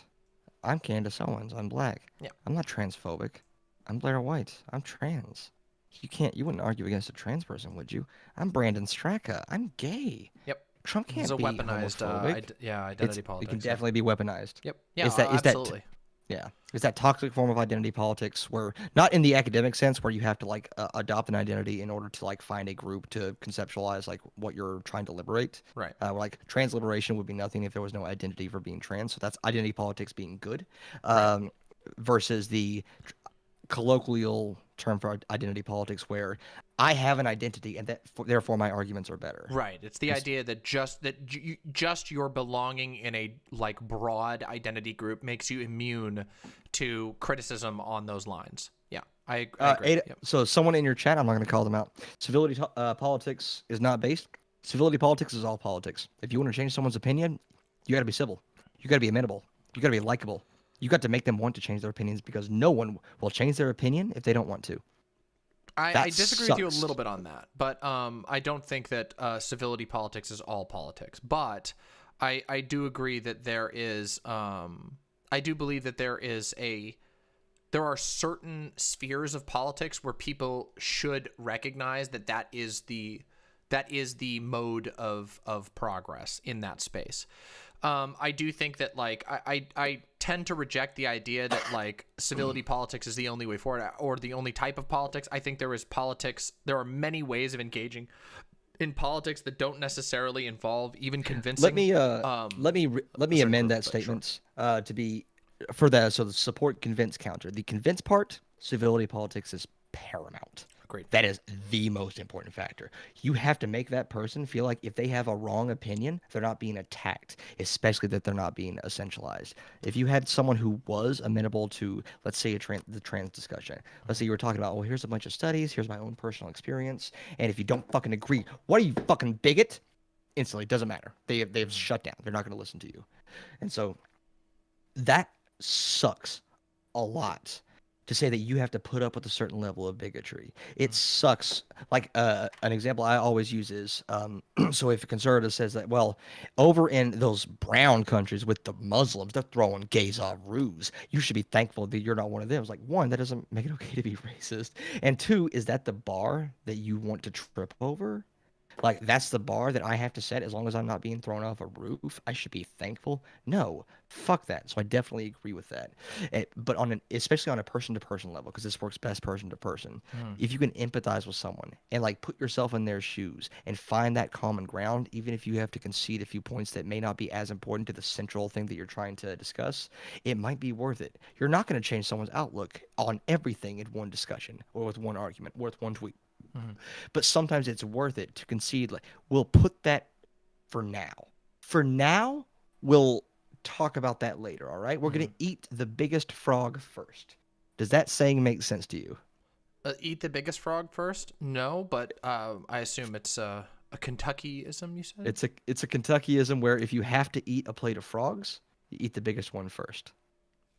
Fair You enough. tackle the biggest problem first, the most important problem first, Yeah. and then you save the rest for later. Yeah, I do think, though, one thing I will say is there is, I think, value in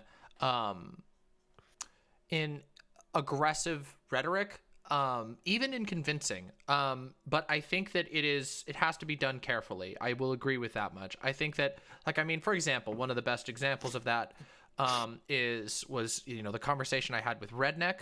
Somebody who has been horrible to me, and even showing up for that conversation, in my opinion, was somewhat of an act of civility politics, because he had no right to have any more of my time at that point in time. But I had a bigger reason for wanting to have that conversation, and I do think that there is a time and a place for rhetoric that can come down hard and sort of call someone on the spot. But I think it has to be done and managed very carefully. I do believe that there is wake-up call rhetoric that can be incredibly useful. I know this from personal experience, but I imagine that there is also, I don't know, maybe there's no data to back that up, but I know from at least personal experience, there have been times in my life where, where there are times where a wake-up call type of rhetoric can actually be effective. I just think I do agree with you in general that it needs to be done carefully. So keep in mind, I am a debate lord. Yeah. I love dunking on chuds. I'm probably most famous, regrettably, for like making Milo Yiannopoulos cry. That was great. And like shitting on him in debate. That was as good faith as I could make it, but I was there to shit on Milo Yiannopoulos and make him look bad. Yeah. I think that's a very effective approach, by the way. That was firmly in the counter. That was firmly in the counter category, and that can be useful. Not all on its own. If that's all you do, again, you could fall into a couple of like bad traps. You can lose empathy for the people that you actually care about. The cause that you're going for becomes less important than what you're arguing against, which is why a lot of anti-SJWs started siding with Nazis and then started becoming Nazis. But it can be useful. Sometimes dunking on a chud and the only purpose is to show that chud is an idiot can be super useful. So there's research to say that like for team sports, so if the team that loses typically is like downtrodden and actually sees a lowering of testosterone. If you want to make someone into a soy boy beta cuck, you beat them. Yeah. That's it. Their testosterone levels fall.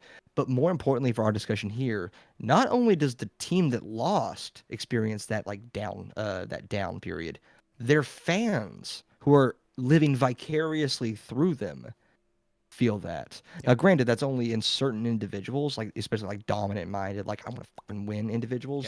But it does happen. There is utility in beating someone and dunking on someone so hard that their fans lose faith in that person.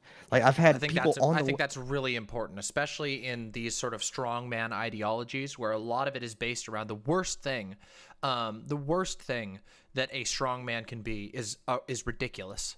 And when the public idea of somebody, the strongman type, starts to flip over to this ridiculousness, they lose their faithful. Their faithful people can no longer believe, like just on a deep level, they stop believing that that's the strongman to save them, and that's really, really harmful to that type of person. And that type of ideology. That's where the risk. That's where the risk in debate comes from on both sides. I have watched debates on issues that I felt very strongly about. Mm-hmm. And while I was watching my person who was on my side Yeah. do poorly, it felt awful. It was so demoralizing to hear that the person who I agreed with, I wanted to win, was just getting their shit pushed in because the other person was more effective at this specific skill. That's where the risk comes in. But I think that, you know, so I'm pro platforming as in like relative to a lot of people on left. Yeah. I think our ideas are good, and I think that we can be skillful at rhetoric. I think we can win even when our opponents show up because our ideas are good, they're backed by data, and we are fucking likable and hot and just good at what we do if we do it appropriately. Yeah, I agree by and large. I tend to be, you know, I guess lately, I don't even know anymore. It's hard to keep track of what people's opinions are and stuff like this. But historically, I've tended to be more in like closer to your camp. Maybe not quite as far as you are in that way, but you know, I tend to believe that as long as you're doing your homework, then the platforming can be advantageous. But there are certain circumstances in which I think we should be very, very careful. Certainly, yeah. Yeah, I like, for example, I think of I always think back to a different context, but some learning is still applicable, is from, you know, the era of atheism and how there are some people like Ken Ham and some of these people who their goal is not to win a conversation. Their goal is to find invisible people in your audience that might be vulnerable to a very specific type of message and hook those people in. It's like to pull them closer to the pipeline. And I think that we should be careful because sometimes even if we're owning that person, like I don't think Ken Ham or Kent Hovind is another example of somebody who I think is like. Can I give you an example? Can I give you an example of a personal mistake that I made in a debate that I think that I lost? Sure. So I had a debate against Vincent James of Red Elephants, who is a Nazi. Okay. And I had the debate on a Nazi podcast called The Kill Stream. I know The Kill Stream, yes. Yeah, so it is a Nazi podcast, Yep. a pretty big one, who say that they're not Nazi. It's a Nazi podcast. Very So familiar. I did a shit ton of research for that debate. I had a lot of research on criminality. I bought literal textbooks. I took detailed notes. I had 30 studies pulled up to support my positions. None of it mattered because James wasn't there for me. I could have been silent. It doesn't matter what I was doing. He wasn't there to engage with me. He gave a presentation, rapid fired 40 points about how black people are actually inferior, how testosterone and IQ are like high testosterone, low IQ. That's why blacks are in this, and that's why they commit more crime. About how the skull shapes, very all the fun stuff. Typical Nazi talking points. Yeah. Yep. Yeah. So I value that for the experience, and I also think that because I'm still small, but I was even smaller at the time. It wasn't the big mistake that it could have been had I had even the size I have now, which is still pretty small. But you know, so going forward, I think that's a scenario where that's a mistake of platforming, if that makes sense. Yeah, that makes sense. It's possible, Yep. and that could have been avoided if I was just better at what I do, because you know. Possibly, but I do still think have a there lot to is like learn. one thing I've always like sort of tried to get people to think about in conversations about this. And again, I do tend to be closer to your position in general with regards to platforming, but I think the context of the platform really matters.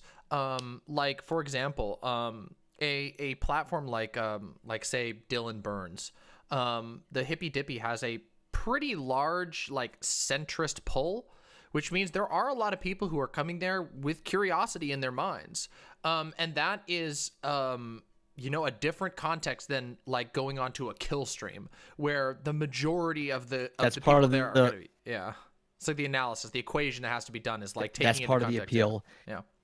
Something that panel shows should keep in mind, and again, I'm an expert, obviously, is that people who don't already agree with you are not going to come on your panel to learn.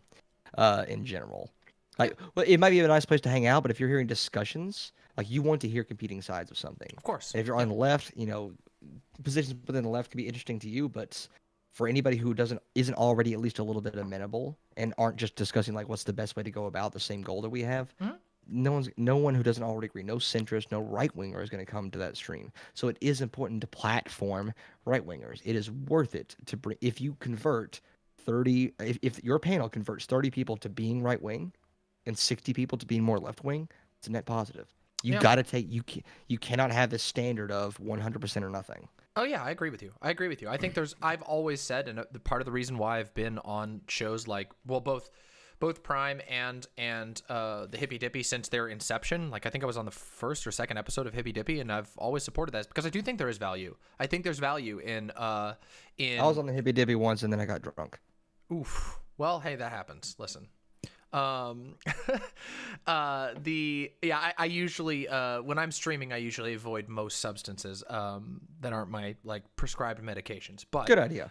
yeah, it's been a time. As many panels as I've been on, I've learned it's the best. It's for the best. But Hippy Dippy is one where like I do think there's great value in being able to contest these ideas, especially in a space where there's lots of centrists, where people can learn a whole lot of stuff. And I usually go into those with the goal of like shaking people awake and giving them something to go learn about and make them excited about it and interested in it. Even if they're mad at me, and they're like, oh, they'll go look at that stuff and they'll learn something. And that's really good in my mind. I think that's dangerous. Maybe. Because if you get someone mad about something and they want to go research that topic, how are they going to research it? Depends, right? If you see someone who you hate making a point, and you're interested in that topic, that's a thing, by the way. People are very motivated by anger. They're very motivated by claims for that person because the motivation isn't necessarily purely intrinsically about the topic. It's debunking that person. Yeah, absolutely. Yeah. So that has to be something that we are concerned with. Of course. You might. I think. Yeah, you might have a call to action, but that call to action might be let me find as many arguments as I can to debunk your position. So it's something to be concerned. It's something to have in the back of your mind. Yeah. Oh, absolutely. Like I don't think I would not categorize. Oh darn, we're getting some stream lag for some reason. I got some F's in chat. Yeah. Yeah. Huh. I can still hear you fine. But, yeah, mine's showing green. I don't. It might be a website issue. I know that the I don't know. Is the YouTube stream lagging? Let me check in on YouTube real quick. Give me just 1 second to just make sure this is. My stream health is showing fine. Let's see.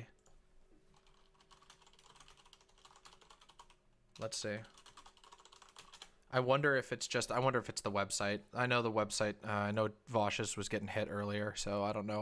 All our domains might be getting hit. Okay, all right. I guess YouTube is fine. It might be the website. Okay. Sorry about that. Yeah. That's no. fine. I think that it's important. Like obviously, it's important to think about these things carefully, but also at the same time, like there is more, at least in my mind, there's more to a conversation than just like the calls to action. Like I think there's also value in speaking out like very strongly and at least this has been my experience as well. But even if a handful of particularly motivated people get mad at you in a space because you were firm with rhetoric or whatever, I think that there is a great value that can come from people from bolstering the people in those audiences who may have like some agreements with you, or maybe aren't fully decided, but now know that there is a presence that they can see is not only strong but also assertive and these sort of things. At least that's been in my experience. Yeah. Yeah, it's a big risk reward. Yeah, of course it is. It's a double-edged sword in the fact that if you do that exact same thing, as many bad things will happen as good things. To use my own example again, so the Milo debate. So I got a shit ton of subscribers, a shit ton of follows. However, I ruined my reputation going forward neutrally. So my reputation before the Milo debate is I was something that I think I still have, but because of that high-profile debate, it's ruined. It's at least tarnished. Maybe not ruined, but tarnished. Is that I am a capybara. I am friend-shaped. I will talk to anybody, and I will be nice. I'll be kind. I'll be nuanced. Even if you have some bad takes, I'll talk you through it. I'm not gonna raise my voice because my whole goal, starting like the whole debate lord thing, was to be the antithesis of the screeching SJW. I wanted to be because I started a while ago, so I was trying to play off stereotypes that were already kind of old. But I wanted to come across as reasonable, calm. I wanted to banter, but still get across my points with a shit ton of data because I'm good at research. Yeah, I think But you are. yeah, but when I went to the Milo debate, I hated Milo. Milo was someone who, when I was like, I not grew up, but like a couple of years ago, he was like, I was not involved in politics and I knew about Milo. This is someone who I wanted to destroy because he's a genuinely awful person. Yeah. But because I tailored my rhetoric against this person that I did not like, people who were already on my side, I'm a king. I have the largest metaphorical dick in the world, okay? Right. It is incredible. People who weren't already all the way on board with me said I was combative, whiny, insufferable. And you know what? I see it. If I didn't already agree with everything that I was I saying, think this might be I see one of the what they're areas where talking we about. disagree a little bit. Like I think that on like, I don't know, maybe this is hard to say, but I think on a manner of like pure numbers, like I think that the value from connecting with the people who dislike Milo and who need to see him exposed that way is probably much more than losing whatever sense of what's the word that you used originally? Impartiality or neutrality? It's the wrong word, but I know what you're talking about. Like Milo's audience is extremists. Like there's not a whole lot of centrists in Milo's audience anymore. Like that's just not who they are. Maybe 6 years ago when he first showed his face in Gamergate, there's probably, I mean, I know for a fact there were a lot of people, but not anymore. Milo it has an audience of extremists, and I don't think that I think that like his audience is going to conclude no matter what, even if you were the nicest person, they are going to conclude that you are bad. So I don't imagine that you've meaningfully tarnished any sense of neutrality, perhaps with his audience, but I don't think you were going to convince them at all. Okay, yeah, so pulling back from so it's always a risk reward. Like, what are you willing to put up with? Looking back after 8 months or so of like being able to reflect on that. Yep. I don't think I would have changed much, except making my central thesis a little bit more clear.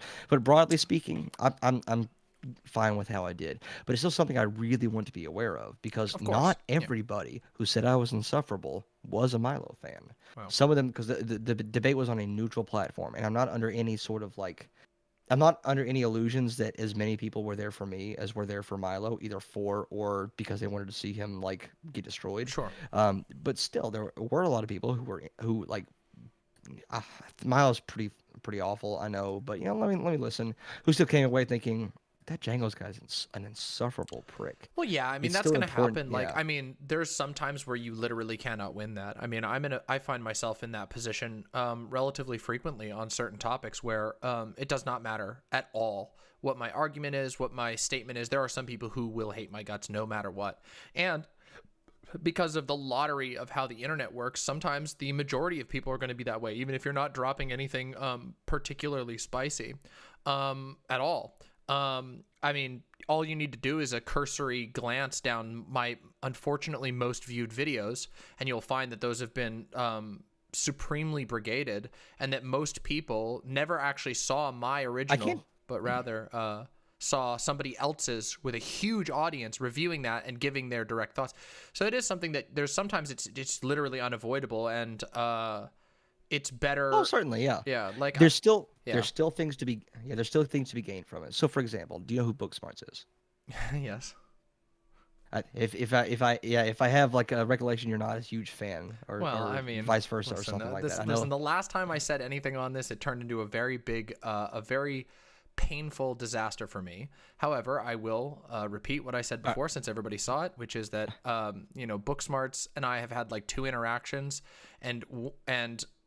one interaction, and then later on he concluded that I'm too crazy to interact with. So yeah, I don't really think super highly of that individual, but that's fine. Everybody's got their opinions. I hope yeah, and I fully respect that. I just hope that you can could take what I say in good faith, sure, of course. from here. It's nothing personal. Yeah, so I'm not gonna hate you for disliking him or for liking him or whatever. So when Booksmarts reviewed my Milo debate, and he tore it apart. It was ruthless because he saw all the good praise I was getting and said, "This is not healthy. You need to hear every bad thing you did, every time you fucked up, in all situations. You need to be torn apart." And it fucking hurt. What made it hurt the most is because I could not rebuke anything he said. Like, as a great debate lord who's on this high of being the best debate person ever, no, he was right. But that was still valuable. Because then, a month later, I went to the Better Discourse Conference, which is where Milo and Destiny debated, and I crushed it. The reason I crushed it is because I took that advice seriously. I played to the audience. I played up where the things that I knew they would dislike, I played up how much I disliked it. And I tailored my rhetoric a lot Did better to Booksmarts that tell audience. you did all right, or did you poll the audience? I polled the audience. They laughed at my jokes. They laughed. That's how I view it. Sure. If you laugh at my jokes during a conference, you like me. You cannot hate someone and laugh at their jokes. You have to be at least a little bit. That's actually a really good rule of thumb. If people are laughing at your jokes, they like you. Based on all that research I did on like comedy theory and stuff like that. So even though like it sucked to hear, it was still really, really valuable. And I'm still and I would not. That is probably one of my best performances. Definitely my best panel performance because I took all that research and I specifically tailored my rhetoric towards the very hostile, very right-wing audience. Now, not Nazi level, not Killstream level, but still, none of them walked away from that discussion that I was in thinking that I looked bad or thinking that my side looked bad or thinking that their side just completely crushed the opposition. And it was useful knowledge. Yeah, Maybe. I'm not saying that there's. I'm not saying that. Yeah, I didn't. It's always I didn't see that contextual. one. I did see your debate against Milo on the channel, but I didn't see the one at MythCon. So maybe it was better. But yeah, I don't know. I don't know how much I agree on this portion of the analysis because I mean I laugh at people I hate all the time. I think Donald Trump is repugnant, and he makes my stomach turn. But sometimes he is funny and he makes me laugh. I'm getting some pushback in the chat from that too. Yeah, I guess that. bit, Yeah, but- I was probably a little bit. Maybe. That was too broad of a I statement. just I think think, it's like, generally true. I don't know. I think there is. I get where you're coming from on a lot of this, and I agree to a certain degree. But I do think that there is a folly to be had in sort of trying to win over a lot of extremists. And again, this comes and some of this is colored because I grew up in a cult, and like I know how like no matter like you could spend your entire life, you could destroy your entire existence trying to win over the love of a group that will hate you no matter what. And no matter how kind you are, no matter how nice, you won't win them over because they believe that you are evil or that you are, they have a figure that's telling them not to listen to you. And I think that, like, there are people who do this. I think there are people who destroy themselves trying to workshop their rhetoric to make it so that it's like, okay, maybe I'll be able to convince this person. When in reality, like, the vast majority, like, especially when dealing with extremists, they are definitionally a minority for the most part. Those extremists are very insular. They're very, very highly motivated individuals. They're not likely to be open to that type of rhetoric. And there's that research that said that if you are on an extreme position, that contrary information will make you dig your heels in more. Yeah, it can. And I mean, I think that like a lot of times what those of us who are engaging in like online debate, who we're hoping to reach, are like the people who who aren't necessarily all the way pulled in, or we're trying to make a bulwark of information, of entertaining information that can prevent people from ever. I think this is one of the things that some people don't value or don't recognize, which is that even if like a debate doesn't go great and you don't feel like you convince them, the existence of content that is entertaining, that can provide talking points against or point out the ridiculousness in extremist positions, can be like almost like a vaccine that prevents people from ever getting there in the first place. There's research on there's that. great value in that. There's research on that supporting that. Yep. So there's something. It's called inoculation theory. So it's obviously inoculation is a medical term for usually related to like medicine and stuff like that. But there's something to be said for inoculation of ideas. Yep. So basically like if you preempt, if you responsibly platforming could be like preempting, like, hey, here's a bunch of extremist positions, here's what they're doing, and here's why it's wrong. Now I'm going to let you listen to it. That can be a very effective way because one, you're making the idea seem less scary. A lot of people, especially a lot of Americans, tell me if you're an American, correct? Yeah, yeah. Yep. All right, so you know that a big trait of Americans is like, fuck you, I'll do what I want. Yeah, yeah, of course. The big You told me not to do something? Yeah. How about you eat shit? Yeah, it's Yeah, like I'm gonna the buy people who buy a I'm big truck and gonna buy 3 sets of truck nuts. yeah. Or like there's this But whole also, thing I'm not of, gonna wear a like, mask because you told me to. Yeah, you see some people out there with like I've literally seen this here of like people who buy like a Ford F-350 like that's completely empty in the back. They obviously aren't using it for work. It's like, and then they have a bumper sticker that's like, what I could see your Prius pissing its pants from my truck. And it's just like, okay, so you're like actively choosing to harm the environment and drive a car that's more expensive for you, for your family, for your insurance, just because you feel threatened by the existence of Priuses. It's kind of funny. But yeah. Yeah, I completely forgot what point I was making. Can you Inoculation get me back on theory? track? And When did I started talking about triple truck nuts? You said that because Inoculation theory. a lot of Americans have like a fuck you, I'm gonna do what I Yeah, want. so if you yeah. Right, like so, like the Streisand effect. If you make an idea completely out of the public sphere, it adds an air of mystery. Like what don't they want me to hear? Yeah. What is so dangerous? There can be danger to that. I'm not saying it's a universal thing. I'm saying it's a descriptive statement. If you know Americans, if you say that this idea is banned, what's the first thing that people are gonna do? It's what I do. Like, if someone says like this thing is banned, I want to know more about it. Like I want to know like why was it banned? Yeah. What's this bad thing? So it invites a lot of curiosity. Yeah. And I don't think it's as dangerous as, if you do that, people automatically agree with it. But there probably will be a non-zero percentage of people who now agree with that thing. Sure. That's higher than what it would have been. But I mean, some of those people, it's like some of those people, I don't know if there is a tactic that can reach somebody who's that steeped in whatever, whether it's like toxic masculinity and like the Prius thing or something else. Like sometimes I don't know if there is a tactic besides like I say this frequently about people like with QAnon. Like I think that a lot there's and this isn't really as much of a thing anymore, but there used to be online in a lot of these politics spaces discussions about like de-radicalizing people and stuff, which I think is mostly bunk. Like I don't think that I think that, and this comes from my experience literally being de-radicalized out of an extremist cult. Some of this is colored by that, but I think that most people like online entertainers usually actually can't really de-radicalize anyone. The people who are already questioning and already leaving it can often find great value in the content, but those people de-radicalize themselves or usually had some other experience that got them away from the indoctrination.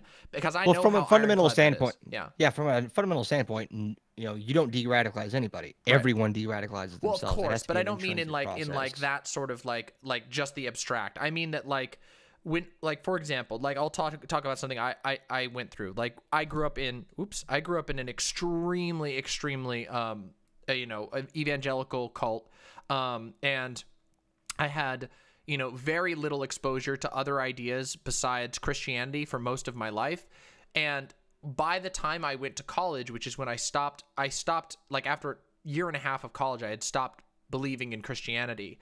But even by the time that I had gotten to college, there had been a number of experiences I'd had with the church that made me realize, like, I don't know that I really believe in this specific church anymore, which left me open to pondering other ideas. And then I met a friend who was, a very, very good friend. We became really good friends over the course of like 2 years of college. And then this friend like was an ex-Catholic and talked to me and like had these really long, I'm sure tedious discussions with me, like basically repeating all these like fundamentalist talking points, but questioning them and talking me through them. And that is what finally eroded that indoctrination I'd been in. It was this personal friend taking a lot of time to like basically sort out my emotional issues with Christianity. that actually did that. That actually got me out of it. You know, it wasn't just that. There was a lot of other stuff going on, but it was not like there were things that I found online later that were very helpful to me. You know, I watched a whole bunch of like the famous atheist YouTubers after that. But to get out of the indoctrination was an unbelievable feat. And I think people underestimate how strong indoctrination really can be. And it's one of the things I constantly tell people on the left, like, please understand, please come to understand indoctrination. Please realize how it functions and what it does. And like that we have to stop people from getting indoctrinated. Otherwise the uphill battle is so hard. The goal has to be to prevent it from happening. And yeah. There's also that leftist, this is something I believe in as someone who was on the left. Like, I don't think that, I mean, it's hard to like say this definitively, but very few people are beyond saving. Yeah, I and agree. it can be frustrating. Yeah. It's just that from the perspective of a public figure, there are people that are functionally, quote unquote, beyond saving, at least from the scope of what I'm trying to do. And that's why I tell people ask me like, what do I do about my dad who's getting into QAnon? I'm like, I can't tell you that. I can only tell you that like I can tell you general things that are good, but I can't you can't send him a video of mine. He's not going to listen to a video of mine. Like, you need to, like, it's back to what we were talking him. about earlier. Yeah. Like, it's never one thing. Yeah. So you had your like one friend, and that was like the biggest influence that you remember. But One you of them, also yeah. there's a bunch of other things. So you don't have to be the thing, because one thing usually doesn't radicalize someone in the first place. It's an amalgamation of things. There can be like a triggering event that starts this like pipeline going forward, but you can still be one little seed of doubt. You can still talk to this radicalized person and be like that first step, or maybe even their 37th step that they still hugely disagree with, but like, you know what? I can see how like my side isn't representing this point accurately. Let me force myself to do more research on it from a more neutral. So it can still be useful. No, I don't think that like Destiny or Vosh or any of the debate bros have de-radicalized anybody by themselves. But also, I think it's fair to say that anybody who makes content online promoting a certain viewpoint or being even anti against a certain viewpoint can play a role in at least some absolutely. people. Like, there's no doubt about that. I have no disagreement with the idea that they can play a role. I just think that like, again, I think people should be careful. And I see this happen on both ends, by the way. I see some people who get really into this idea of like that they're de-radicalizing people or whatever, and they try to focus on that, and it can become a lot of wasted energy when there's realistically a whole bunch of there's like millions of people that need to be prevented from slipping into that or from being pulled off into that would be better to focus on. But also there are people on the left who sort of almost like have this fictionalized version of like the debate bros, and that it's like, oh, well, you know, they're just shoveling Nazis into our spaces, and it's like, no, that is not even reality. Like, the idea that like debate bros are like mass importing Nazis into our spaces is just ridiculous. But yeah, I think it is definitely a complicated topic. I do think there, you know, again, I think there should be some caution taken in overstating the focus on like rhetoric that's designed to defeat just the far right, and from a position of like, oh, we're going to convince them. There's a lot. It's just a fact that I think that's only focusing on the counter. That's only focusing on the counter aspect. Yeah, exactly, precisely. Yeah. And the countering is like, but also it's like you might be doing the countering thing, or you might even be doing that well, but it's like you're not countering in the right direction because you're looking to counter with the goal of convincing those extremists who aren't convincible functionally. They might be on a personal level, of course, I believe, but I believe that's obviously nobody. I don't think anybody's unredeemable. But from the position of a content creator, if you're building your rhetoric to try and like crack the like ironclad egg of indoctrination, and not to use these figures who represent that indoctrination to save other people from ever getting into that indoctrination, you might be kind of wasting a lot of energy, in my opinion. Yeah. So I think what do you think about break through. Yeah. So what do you think about the extremely correct take that libs are not our enemy? Oh, I mean, yeah, like I've always had that position.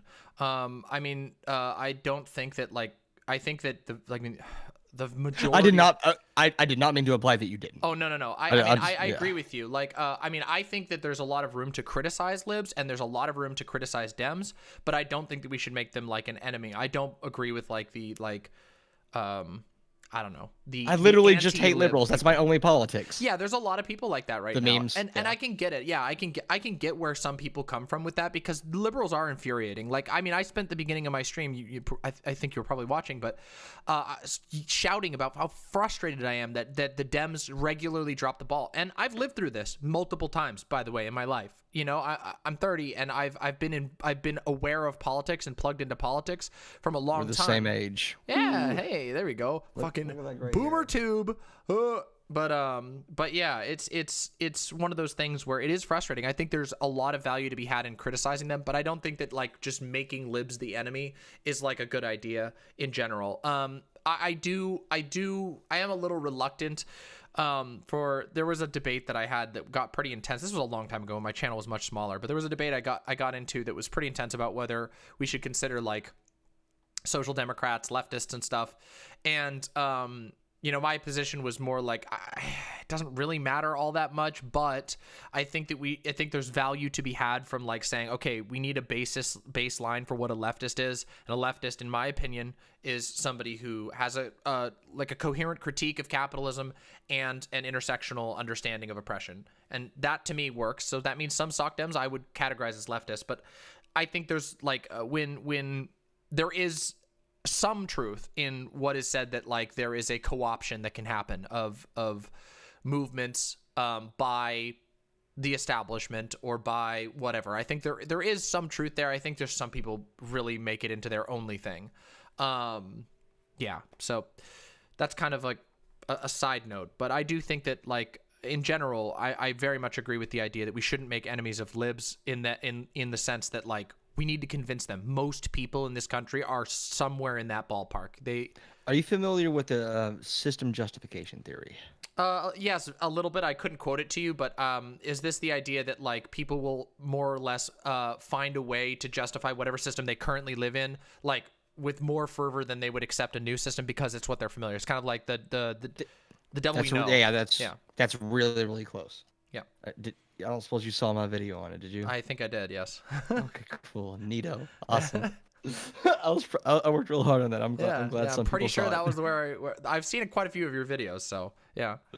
Yeah, so that is the kind of where we're at right now. A lot of people like system justification. So the system that we're in, and when I say system, I don't want to have some like big esoteric concept. It's just a network of interaction between actors. That's what a social system is, and there's no neat separation between like economic system or political system. There's no neat separation. All of it is intertwined into like the broad social system that you're in.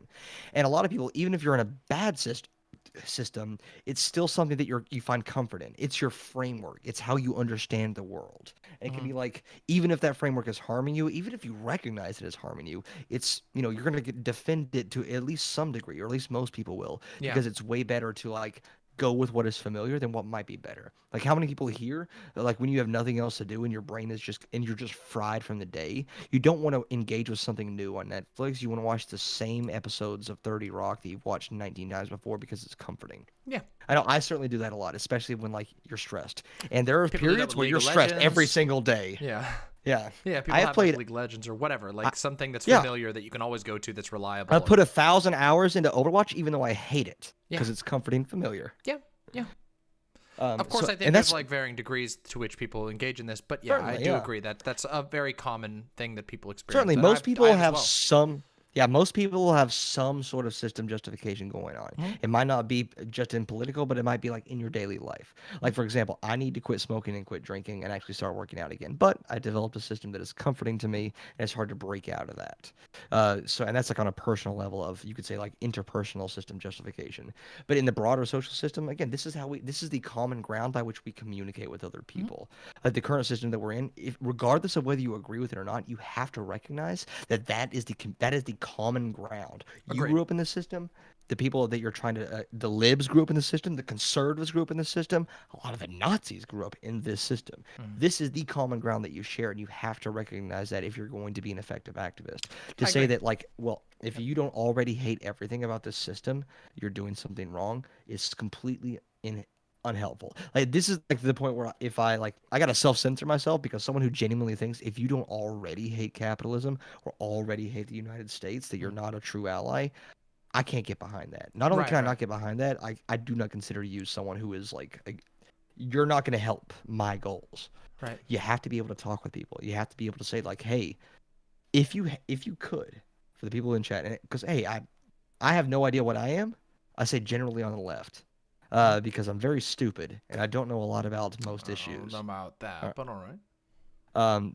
But generally, if you can show me an evidence-based system with like good backing and good reason behind it for why a certain like policy would be better than what we have now, I'm all for it. And that's really all I care about. I'm a big incrementalist. Like, we're never going to like completely overthrow the system because it's too entrenched.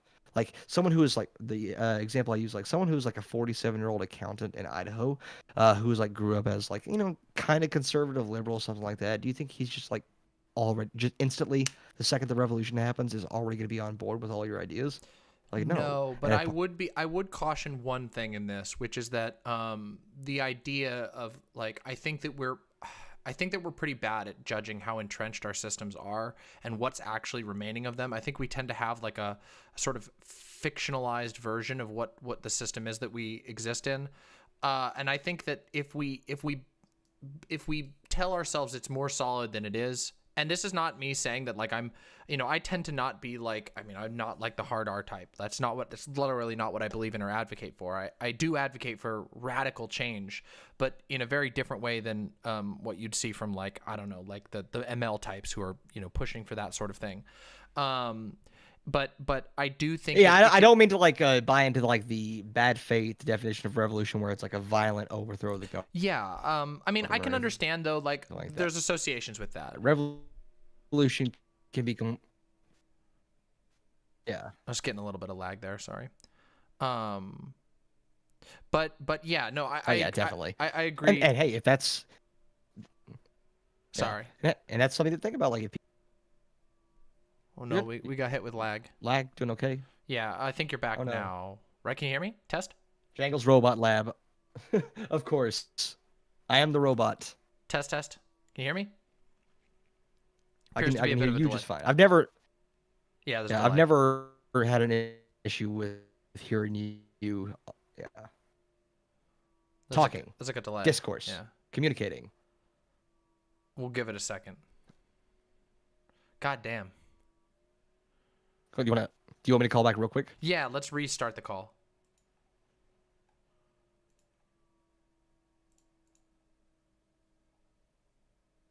Let's see. Let's hope it reconnects and we'll get this working. I think it's working now. Okay, you look clearer. For a second. Discourse levels Okay, activated. so there's a small delay, I think, but maybe it'll be doable. Okay, well, Shit. yeah, we'll deal with it. So it's been, close to 2 hours. I'm still up for talking. Oh, I'm but enjoying this you quite have a well. lot It of other- seems like the chat is enjoying it quite a lot as well, so that makes me happy. Imps are happy. I'm happy. I'm fine with keeping talking for a bit longer. I'm perfectly fine with that. I think it's been a very interesting conversation. Well, we can't. Well, that's not great for like content. We need to like find some stuff to like cancel people over and get bad, right? Okay. Actually, you'd be surprised. I'm pulling damn good numbers right now, so I think people are feeling a little bit of the comfy convos lately. Nice. All right. Yeah, I think comfy stock is going up right now, which is great. But yeah, like I think that we should be careful to sort of jump back to where I was. I think we should be careful not to become complacent in the idea that like this system is too entrenched for something to happen, because I do think that we are currently witnessing some form of, I think we're in the midst of a significant revolution. Now, I don't think it currently has a direction. I think it is just everything is kind of blowing up with COVID, with Donald Trump literally just tearing the shit out of everything. Everybody hates the government. Everybody hates the current system. Yeah, I think that. But ironically, that becomes the system. Well, of course, yeah. But also, like, there's also this thing that's like, we don't actually know how strong this system is. We don't actually, there's not really been any significant tests on a domestic level to the system that we know, and we are seeing that. I was just talking about that earlier in stream, that like the everyday function of government is now being regularly interrupted by the threat of insurrectionary attacks on the Capitol.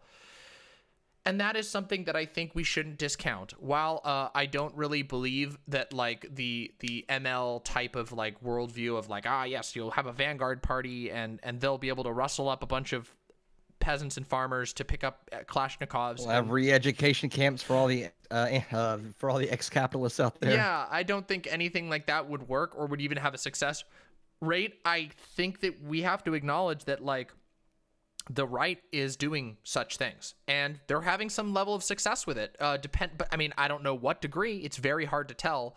But we should be careful. Hey,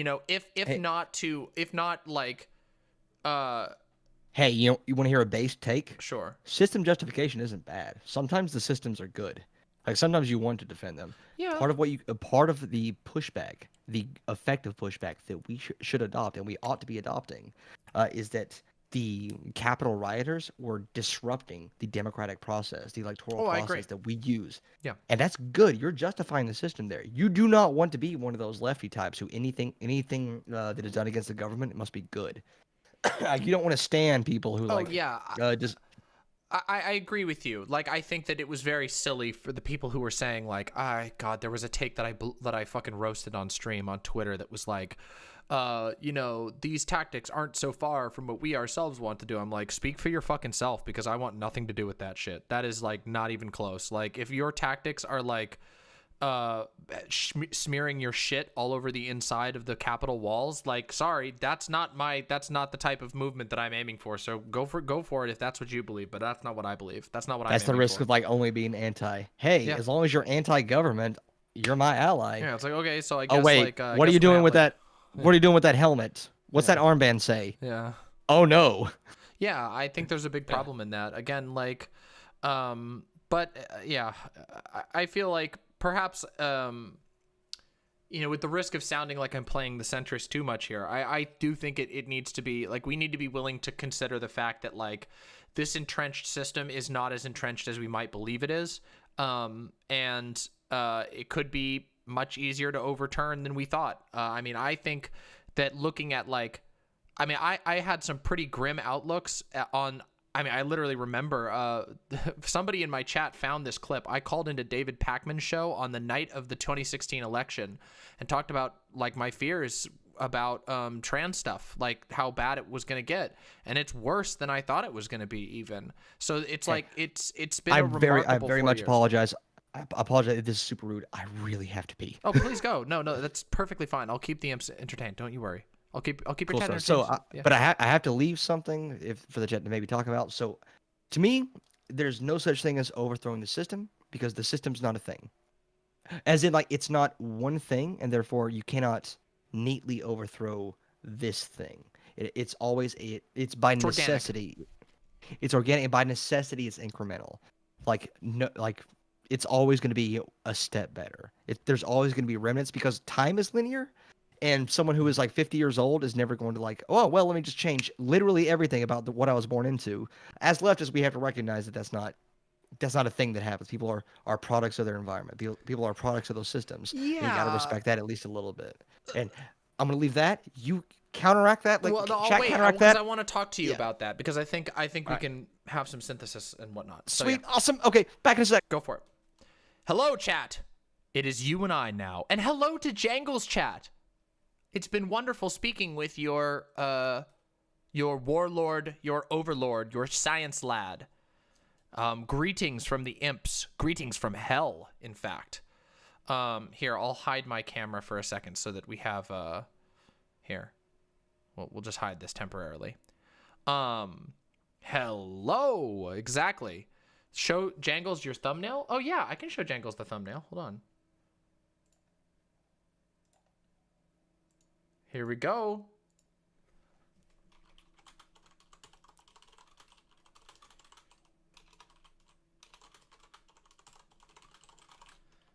Here we go. I'll share it with the stream too. Watch this. Watch this. Watch this. I'm going to show it to the stream. Get ready, motherfuckers.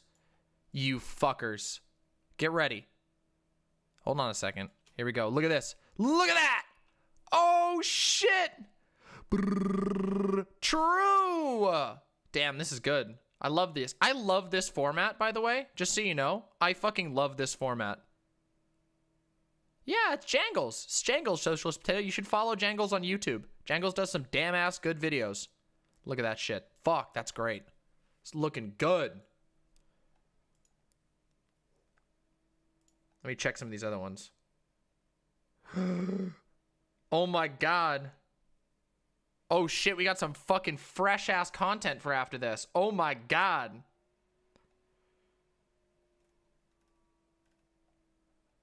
Holy shit, we're gonna have some fucking great ass stuff.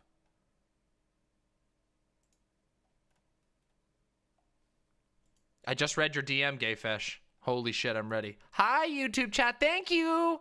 Thank you for reminding me to talk to YouTube chat. Hi, YouTube chat. Hi. How are you all doing? Thank you for being here today.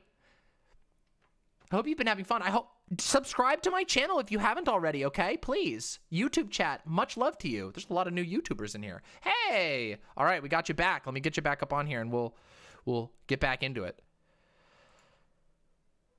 Welcome back. And, ooh, look at that. Oop, I gotta turn this on. There we go. Boop. You saw my fucking cool ass icon that was drawn for me by a fan. It was amazing. The biggest metaphorical dick imaginable. The biggest Excellent. metaphorical dick imaginable. Oh, maybe Kaizen Kamikaze, but I don't know. So yeah, so I this is gonna sound really pedantic, but I kind of contest the use of the idea of like incremental. Like, I do agree that like by its nature, everything is a transitory state. Like, obviously, there's nothing just goes. But history has proven to us that life can change so rapidly in such a short period of time that it can actually be like severely disorienting. Like, the times changing can be severely disorienting to entire societies of people. And I don't think we're immune to that just because we live in like the United States. Like, I happen to believe that like coming out of COVID is going to be a very, very strange and probably very traumatic experience for a lot of people. This entire, like, our society is irrevocably changed. We lost 500,000 people in the blink of an eye, which is nothing like we've seen since World War II. And that has not only economic repercussions, that's going to it has social repercussions. A lot of people don't have family members that they used to have before. Like, people might, people are going to find themselves having spent 2 years like not engaging in social stuff. There's going to be a lot of new social experience, a lot of social anxiety that people who didn't have it before now have. I think we're definitely going to we're going to definitely keep a lot of these like points in mind, like flu season. I think is going to be really indicative of like when now we have a system to refer back to of what should we do during flu system. Well, let's social distance. Yeah, let's that's something that's like a positive masks. one, right? Because that's like we're going to learn how to do it. But there's also like there's other things like for example, I mean, one of the things that's really scary and sad to me is that like we now know that like a lot of people who survive COVID have lifelong complications. That means that like a huge percentage of the United States is now disabled, and they never would have thought of themselves like that because that's how it's also generally accepted that about 6 months is when you start to develop new habits. Yeah. A lot of people who are prone to addiction, or not even just addiction, not even just like mental illness, just like bad habits. Like maybe you stopped going to the gym and that's going to negatively impact your health 20 years from now. Yeah. Or maybe like you had a little bit of social anxiety and now you've like retreated back into this very insular state where you're not going to go out and see people. Yep. Yeah, that's absolutely going to have effects. However, it's always juxtaposed with the system that you're used to. So let's take an extreme example and then we'll bring it back to COVID. Let's say like the Revolutionary War. Sure. in the United States, because you know, nothing that didn't happen in America matters. You know, but people, even though that was a revolutionary war, that was absolutely a revolution, a huge change. People still had their systems, like, so their daily lives did not do a complete 180. They were still thinking about, what are my habits that I was keeping? What are like the economic systems that I'm used to? I don't My agree system with of that barter. though. That's not actually entirely true. They changed, Like, but they're I still mean- based in what they're still based in people. Like, there was a comfort, there was a source of habit there. You got to remember, not everybody was like on board with the Revolutionary War. Well, So yeah, like the big but I mean, like, revolutionaries you still had know, to at like the same talk to the time- people. Well, like, here's the thing. Like, I would, like, I understand, like, that's true to a certain degree. Like, our lives do go on, but our habits can change rapidly. And I think that happened, like, I think Certainly, one of yeah. the best ways to look at this is to, like, study how people's habits changed during the Great Depression. Yeah, does life go on? Of course. But the way people interacted with things, the way people bought their food, the way they cooked their food, the way that they hung out with people changed completely. And this is something certainly, we're yeah. witnessing now, too, like, with people, like, and some of us are in the position where we're going to have a foot in either world, and other people are just going to have a totally different experience. A lot of Zoomers who are like coming of age now will never have known like the world that we had before, and that presents a uniquely unique separation between like people who otherwise would have had very similar experiences.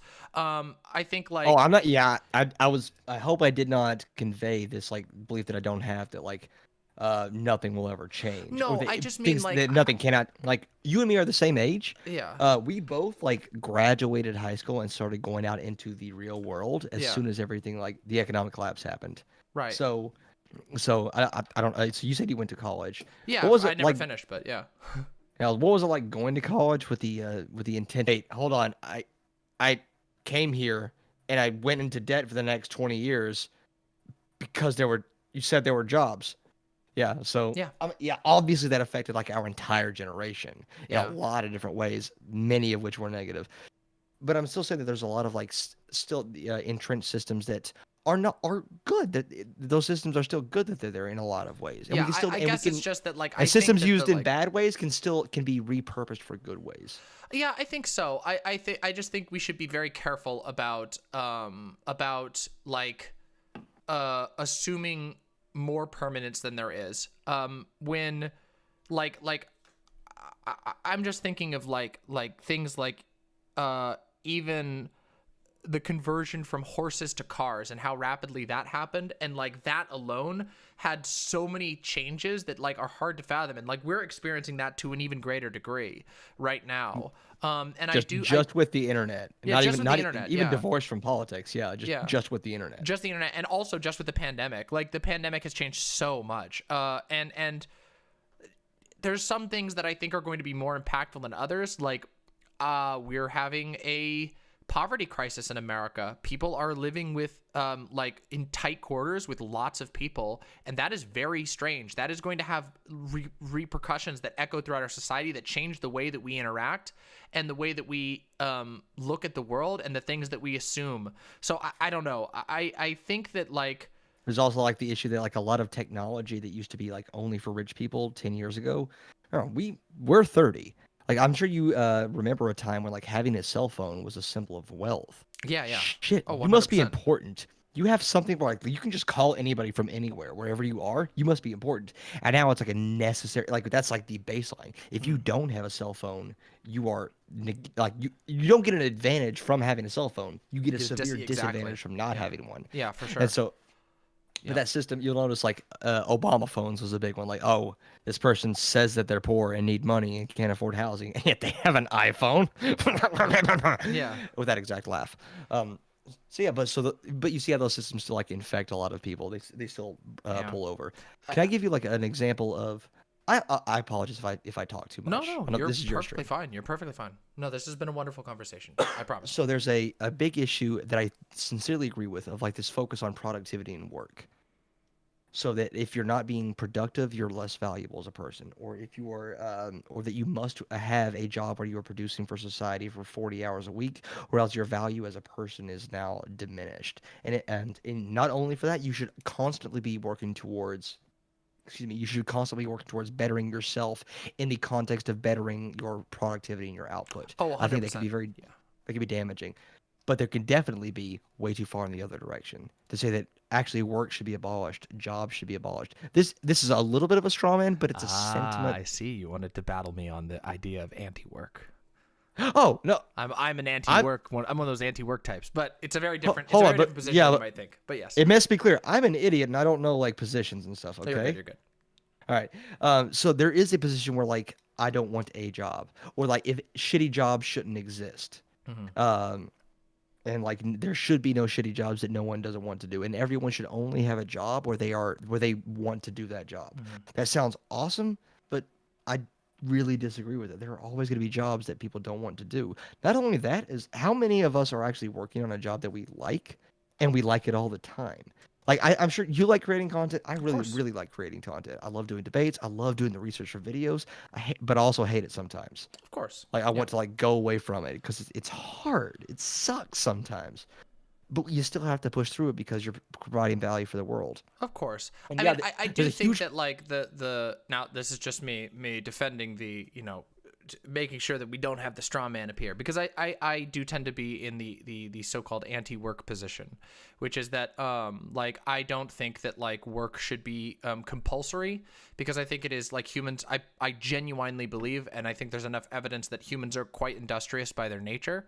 And sure, yeah. Usually, or at least for the majority of history, compulsory work has been the tool of like severe oppression and like the removal of liberation for many people. And I do think that like, but I also am of the opinion that like most people, and this is both my experience and also like you know, my understanding from what I have read, and I'm not like the most read person ever, but that like people do tend to do the jobs that need to be done, even if they're unpleasant. I myself am one of those people. But like if you've ever like spent time in like a family, like most of these things, the more compulsory like chores are in your family, like the more harshly enforced they are, the less likely everyone is to do them. Now it is important to obviously teach like, hey, these things can be really important, and here's why it might be very valuable for you to participate in this. But I think that there's a lot of issues with like how we understand like what needs to be done and like how we get that done. I think that like a lot of it is approached not from a position of like from an almost, I want to say an almost ableist position. I think that like oh, definitely, yeah. Like the ableism is one that like yeah, really gets to me. there's definitely also this you cannot take social factors outside of it. Right. Like the reason like no one wants to be a garbage collector is or I shouldn't say no one, but the reason like most people don't want to be garbage collectors is because it's been socially conditioned that being a garbage collector is some sort of like it's something that you do if you couldn't do anything else. Paid like horrible wages for an incredibly valuable task. I was gonna say it's paid better than a lot of people think. Well, yes, of course. It should be paid more because it is so valuable. For the record, I've done like a fuckload of dirty jobs in my life. Like I've you know, fuck Mike Rao, by the way, for stealing those talking points and for using them for the right. But like the dirty jobs thing is like I've done a lot of fucking dirty work in my life, and like some of it some of it has been miserable, mostly because you're devalued and not because of like the actual work itself. The work itself might be miserable, but like there is a reward in it. I mean, a lot of those dirty jobs are like tangible. There's a tangible difference you made in the world. It's a lot less abstract than less fulfilling jobs like data entry. Data entry is still valuable, but there's less of this connection to the tangible thing that you put out into the world. And also like there are some jobs that I do believe will be some dirty jobs I believe will be essentially resolved by technology. Like some of the most unpleasant jobs we'll be able to resolve with technology, provided we push the world in a direction that we can actually appreciate technology. As it stands right now, most Americans live in horrible fear of automation with good reason, and they're right to be afraid of automation because the automation. One of the most common like jobs is truck driver. Yep. It's like one of the biggest jobs, and that's going to be that is in the next 20 years most likely going to be automated. Yeah, it'll be automated out of existence, and so there's a very real and rightful fear, driver. Yeah, I agree. Sorry, you were lagging there for a second, but I think we caught everything. Of course. So it's the transportation, like we don't even have, we should have things in we should have things in position now to fix these problems, but we don't right now. If a great technological leap was to happen right now, it would be a disaster for our society, not a plus. And that's horrible. And that's one of the things I really try to push people to think about is like, why do we live in fear of a great technological leap? We should not be living in fear of a great technological leap. We should be like, holy shit, this is fucking awesome. We just invented a new technology that makes human life better, but we don't, because our society is structured to basically that technology is a funnel by which more money from the poor goes up to the rich. And it is very sad that we're in that place. I think it's something we need to do very much. But I know this is all like kind of like a sidestep about the work issue, but I think it's important to talk about. And I do think that economics is a lot of those would scary. be, yeah, And it's complicated, and there's like numbers and shit. What fucking loser like reads numbers and stuff? Yeah, you can listen. The numbers are overrated in economics. It's mostly fucking. Listen, I don't want to sound like too jaded on economics, but like, listen, I've done my fair share of reading on economics. There's a lot of fucking divination and reading of entrails that makes up a lot of people. So I need everyone. But yeah, I need everyone to know I am Jangle's ScienceLad. Science is fucking based. I want evidence for positions. Evidence is good. If you have no evidence for your position, I think it's weaker. Like unequivocally, get evidence for your position. But science is a tool. And oftentimes science is done within a framework. So a lot of economic research is done what improves capitalism the most. That is the framework that science is conducted in. Yes. It's not necessarily like what is the best thing for the most people. There's a framework, a system within science that is like what science is mostly done. That's neutral. The economists who are doing this research, they're working within the frameworks because people are part of their systems. And I'm not saying you should demonize economic research. It doesn't mean it's untrue or that these people are capitalists like I don't know, what are the kids saying? Capitalist simps. yeah, What are the kids? I don't know. true. But it should still be like understood within that framework. Like a lot of economics research is what is best for capitalism. Well, and also there is one of the things that's like an important historical footnote to understanding economics is the fact that like notifications. oh, you're good.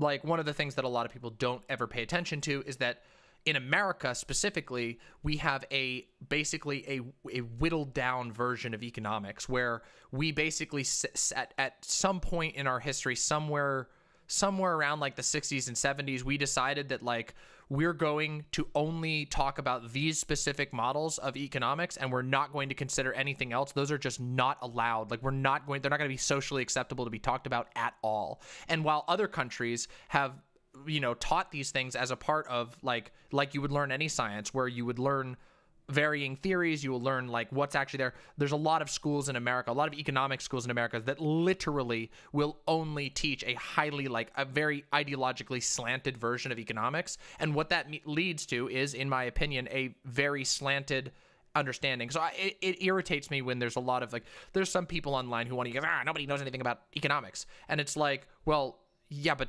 economists don't know anything about economics because half of them have only like went to business school at schools that literally have banned books that are actually valuable and that other countries actually use to research and have used to come to very valuable conclusions. So we have a problem. It's sort of unique to the United States, but be a little bit careful with that, because remember, like economics is so complicated that does need it needs an incremental change. Like we're not going to get rid of money.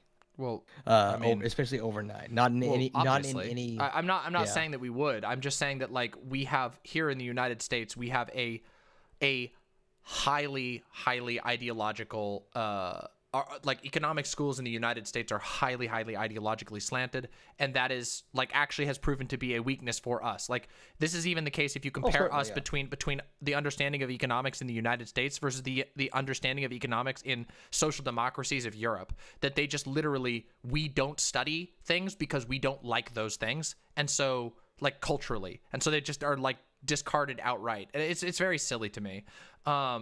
But again, it's just something people should be cautious of. But yeah, sure. So I think I have no endurance. I'm a low energy beta male, so I think I'm close to like. I want you to get onto your diss track, okay? Oh yeah, I do have a diss track waiting for me, which will be very interesting. And then Well, I with the have to last talk about yeah, with the- WoMxN. WoMxN. The WoMxN. last like parts. So with my like, I guess my outro here. First, is there any questions from the chat? Any contentions that we have? Because Come on, I chat, still, bring it up. yeah. Come on, imps. Hey, Cough them up. if this helps, if this gets your like your juices flowing, I saw a couple of takes in there that I wanted to scream at. Oh 'Cause shit. I'm actually a very mean Oh person. fuck. You're gonna get debate broed, chat.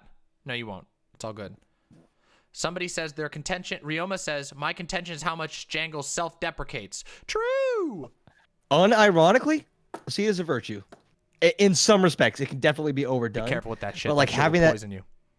yeah, it can You definitely think be you overdone. think it might be a benefit, but sometimes it really fucking isn't, and you build yourself into patterns in the name of like, no, I'm keeping myself humble, but you're actually just insulting yourself. But anyway, next question is thoughts on Richard Wolff. Speaking of economists, He's a dude that like wrote books and stuff, right? yeah, he's Readings a dude. for He does nerds. videos too. Yeah. Yeah, So I'm not being self-deprecating. I'm making an accurate assessment. I don't know shit about economics. This is an accurate assessment. It's not self-deprecating. I think I'm handsome. I think I'm sometimes funny. I know a lot about trans issues. I know a lot about exercise. I don't know shit about economics. And so I need you to know that's not self-deprecating when I say that. Fair enough. It's accurate. I mean, I would say that you'll probably enjoy yourself. Like I have various opinions on Richard Wolff. I don't agree with him on everything. I do think that he does a very good job illustrating some of the problems with American economics, the approach that Americans have to economics, and he does so in very, very interesting ways. So he's a very good presenter and is a good way to start. Okay, but let's talk about like rhetoric and stuff like this. When you're talking to me about economics, every time I make a gas station purchase of a Monster Energy drink and baked Lays, I hope I don't overdraw, and I never check my bank account. Okay, That is accounting. that's That's not economics. So you got different schools. I was gonna say that's the level at which you have to talk to me about money. So, yeah, I don't know how to make an analogy to that, but good luck with the baked Lays. Please don't overdraw your account. That shit's bullshit. Overdraft fees are evil and should be outlawed. But yes, just fucking decline it. We have the technology. Anyway, sorry, I'm gonna rant about something that's like. But then I wouldn't get my baked Lays. But you wouldn't also be $30 in debt that will continue to charge you more money. Yeah. Well, if I am $30 in Okay, debt, fine. You know what? I kind of want some baked Lays. Here's a better one. You can have your baked Lays. You don't have to pay for it. It's just gonna be free. There you go. They won't be called baked Lays anymore. They'll be called potato. They'll be like the West wherever you live. Well, I don't know where you live, but the wherever you live, the West wherever, East Kentucky. Kentucky. The East Kentucky chip co-op will give you your monthly stipend of baked Lays. There you go.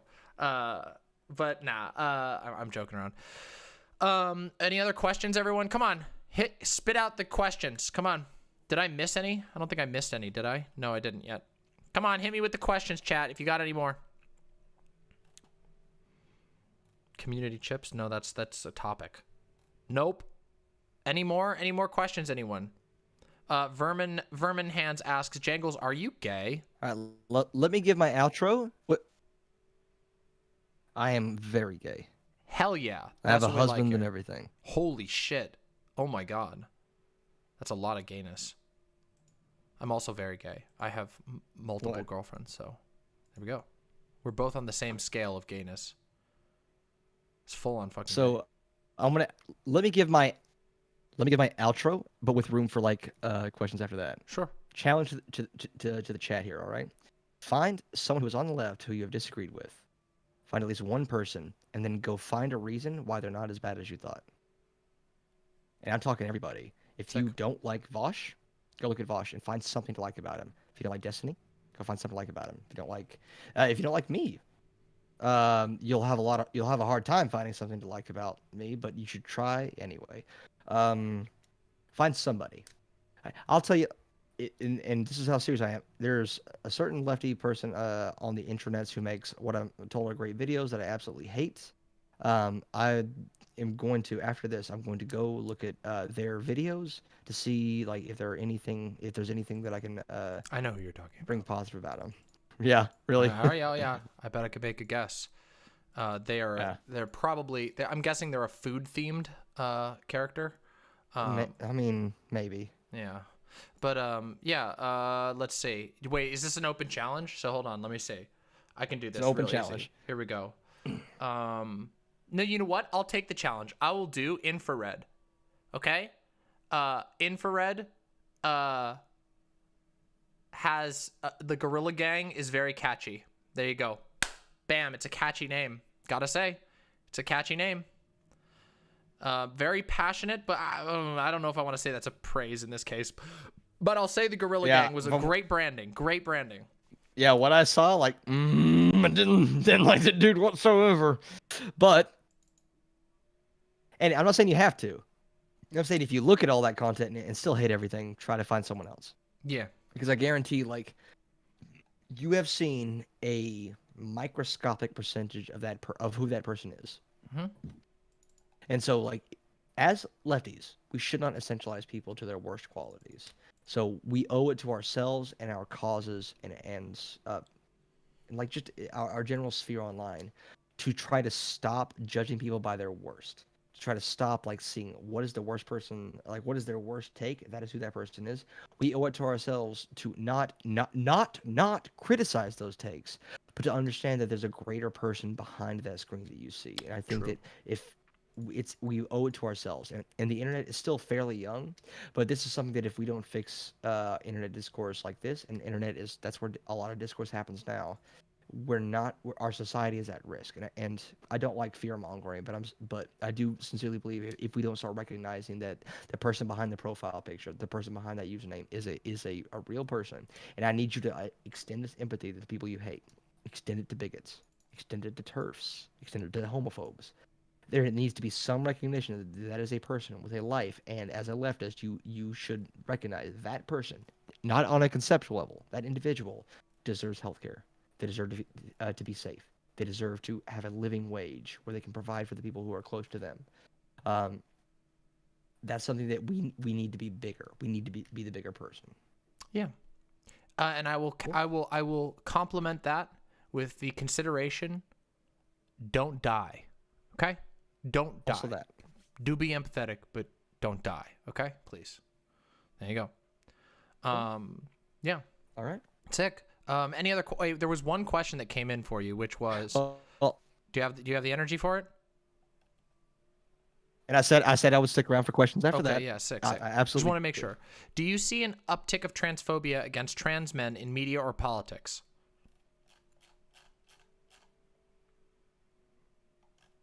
I'm sorry that was such a quick answer, but yeah, trans men are lost lesbian sisters. Even the ones who actually like men, they're lost lesbian sisters. Yeah, I've seen they are being tricked. They are being duped by their own internal misogyny. I've heard that a lot. It's bullshit, obviously, and there is an uptick in it because it's the wedge issue now. Yeah, it's like it's the linchpin to where conservatives are trying to paint them as the reasonable, common sense side, and they're using a lot of tropes like men shouldn't be in women's sports. Do you want men in a changing room with your little girl? That's the avenue that they're trying to take. And part of countering that is, to a lot of people, that is viscerally upsetting. Like, if you gotta think disgust. 50, 60, 70-year-old people. Yeah, and you have to, like, reach those people and not automatically determine that they're bad because they're disgusted by that point. If you want to stop this, you have to and it sucks. Not everybody has to do this, but someone does. You have to put yourself in their shoes and explain to them, well, actually, on a human-to-human level, like these, like trans women who are just trying to go to the bathroom, they're there to go to the bathroom. They're not there to upset anybody. They're not there to threaten anybody else. Like you could say like, hey, they're more at risk of sexual assault by an immeasurable margin than they are of sexually assaulting someone else. that's you have to like talk to that person to person level. Yep. And it my advice, if you don't have the energy to rebuke someone, consider not dunking. Dunking is useful, but consider if you see a bad take and you can't make a good counter to that take. If all your dunk is saying this person is dumb or saying this person is a bigot, don't do it. Either put the energy into Good dunks are good, yeah. a good dunk with a good based counter argument, or don't engage at all. That's fair. Don't engage at all is a good option 90% of the time. I've been taking that advice. I've been trying to do that more. Imps code, everybody. But yes, another question. What do you usually cover? I cover trans issues are the plurality of my content, but I've made videos on comedy. I've done videos and debates on race issues. I've debated Milo Yiannopoulos. You might know. I've also debated I Hypocrite. Bless you. I Hypocrite. I debated him 3 times on various issues. First trans issues, then white nationalism, and then Islamophobia. I'm very proud of a video I did on system justification theory. This is the thing that we've been talking about a little bit during this, but I'm sincerely very proud of that video. Like the lead author of that theory, I emailed him and he like endorses it and retweeted it, and that was really cool to have like the legit academic of a theory like say that your YouTube videos that you did as a hobby was good. It's super good. Yeah. So I do various lefty-ish things. And then here's one last question that I found, which is, would you be able to quickly summarize what sort of criticism you got for the Milo debate?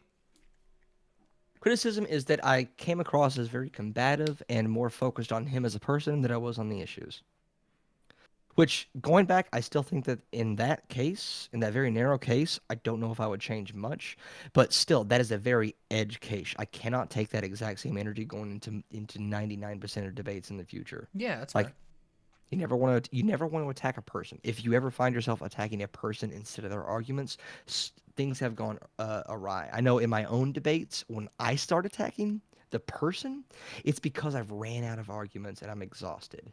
That's a natural fallback mechanism, but that's how it's going to come across to a lot of people. So we it's probably just differ a little on this. I sometimes really like attacking the person, but we have a different style for sure.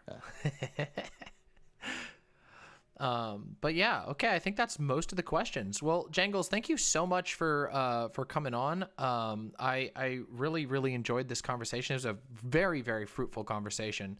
And if you want to, we've been plugging your channel in the chat, but if you want to give people the rundown of where they can find you, that would be great. And then we'll call it good for now. Django Science. Yeah, so Django ScienceLad, just like you see it up on screen, search for that on YouTube, and that is my channel name. There's lots of debates there. There's lots of what I hope are well-researched video essays. I hope that putting like APA citations, like 20 or 30 of them in my videos, like it makes it seem like they're more intelligent. That's what I hide behind. And yeah, you can see me on that. Well, thank you so much. And you can follow me at SJW Debates on Twitter. Shut up. Debates. Came up with that name at 3 o'clock in the morning while drunk. Shut up. Listen, I like it personally. I think it's great. I think it's reclamatory, and I can't believe you actually got it because it's a pretty good one. I think it's a good ad personally. So. Yeah. Well, hey, thank you so much for coming on, Jangles, right. and we'll hopefully talk to you again real soon. Yeah. Bye for now. Cool. Everybody, have good rhetoric. Be nicer to people. Have a good one. I love. We got a little disconnected there at the end, but that's all right. That's all right. It's all good. All right. That was fantastic.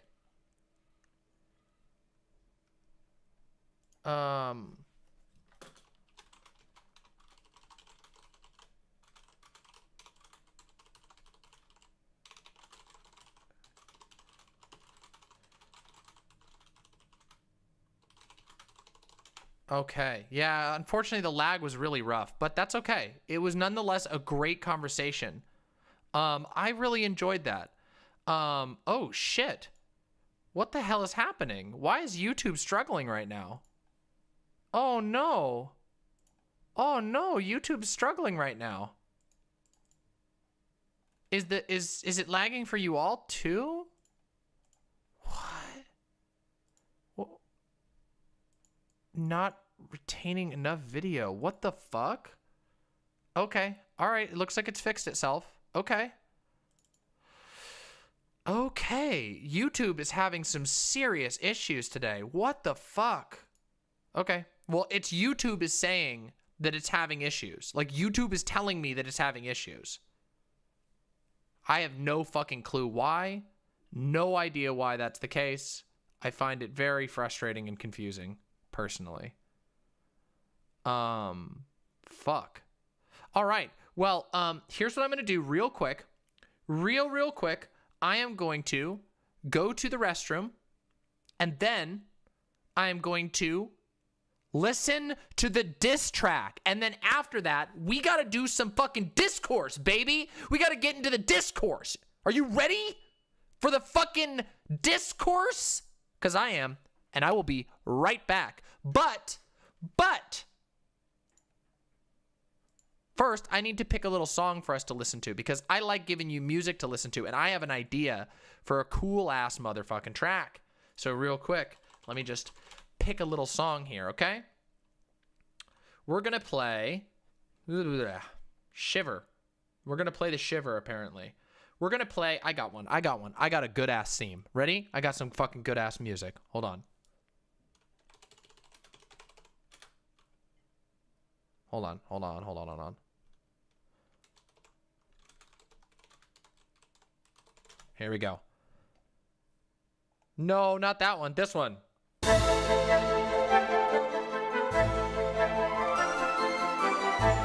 Burb.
So good. See, that's a great song. Look, you got to listen to it go through a full 2 times, right? Oh, okay. All right. Okay. So, how do I locate this motherfucking diss track? Oh my God. Oh my God, here it is. I'm ready. Who could have expected that it would be from none other than Glooby? It was Glooby. Oh my God. Oh my God. Are you ready? Are you ready to hear me get roasted? I'm going to try and eat my pie while I listen. Let's take a listen. Let's make sure the audio levels are good.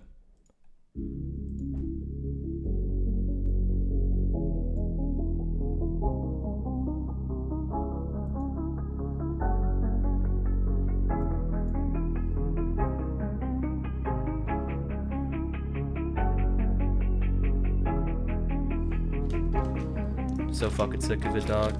Can't take it anymore.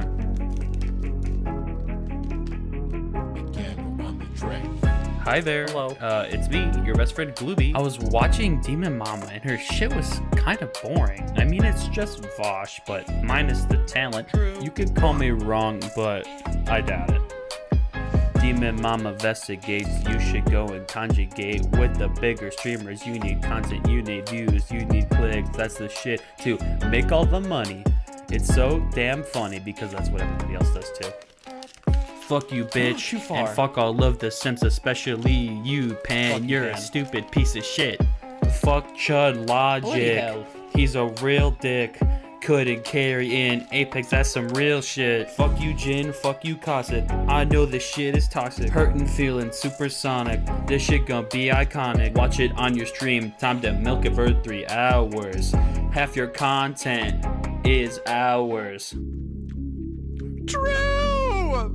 I mean, I kind of feel bad, but I really don't. You really should have seen this coming. I should have. True. SMH. Fuck you, and fuck all you stand for. Lefty streamer my ass. There's the front door. All your content is stolen from Vosh. I know because I non-stop watch. Hate Watcher is my name. You know I'm insane. All of your content is boring. That shit had me snoring. Max Sips is the best. YouTube chat where I rest. Give them emotes. That's all I want. Come on, please. I've given them emotes.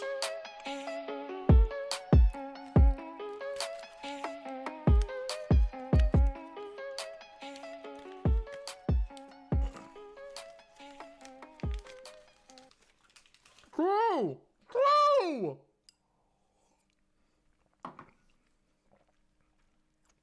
What the fuck? But guess what?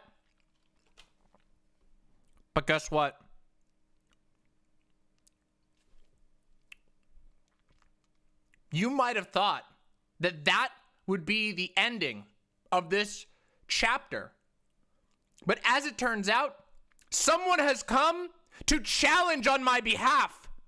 That's right, a trial by combat. Because someone else in our chat has made a response to this diss track. And I will be sharing that in the name of fairness. But it's all right. It's all right. Let's see. Let's see how it goes. Let's see how it goes. This is a trial by combat. My champion. My champion. Fight for me. Yo. It's 2021. Gay Fetch diss track. Let's go. Yo, fuck you, Glooby. What the total fuck was that shit? Drop a diss track on stream, I wasn't even on it. I see you there in Discord, rapping on some shit chords. Couldn't even rhyme in rhythm so bad it was ignored. So bored, you tried to make a Vosh bad. Put no effort to it and it landed like a maxi pad. Dope thud with the squish, get some clean up on aisle 6. Grab your mop and bucket, fuck it, I'm going cause I'm pissed. Dismissed as the lyrical king. I'm infernal providential to Google to your Bing. Kiss my ring, the one on my hand and my ass. Wait, you're 18, right? Just checking the facts. Ain't trying to get canceled for a sexual diss on a kindergarten rapper who ain't never been kissed. He don't miss the bliss of my vocab skills. It straight kills all your ills. It's a penicillin pill, Kill Bill, Volume 3, and I'm the bride to be. Got a 5-finger death punch for your drawing streams. I fucking love it when you draw me in my kitty cat. But yo, listen, I get it. You draw me bald and fat, so I'ma draw my verbal nine and blow your punk ass away. A diss track for all ages, whether straight or gay. Okay, listen to me, all you wimps on the floor. Suck you jammies in chat and subscribe at tier 4. Gay Fesh out. I love you, Glooby. Let's play some Jackbox. What the fuck? Holy shit! Holy shit! Damn, those were both fucking fire as fuck! Holy shit, Gay Fesh. I gotta say, that was some fucking serious, serious fucking dissing going on there. Holy shit! I gotta save these. I'm saving these. I'm saving both of these. These are both fucking awesome. Jesus Christ. Wow. I feel thoroughly roasted, but quite satisfied. I'm not going to lie. Not going to lie. Yeah, that was fucking, whew.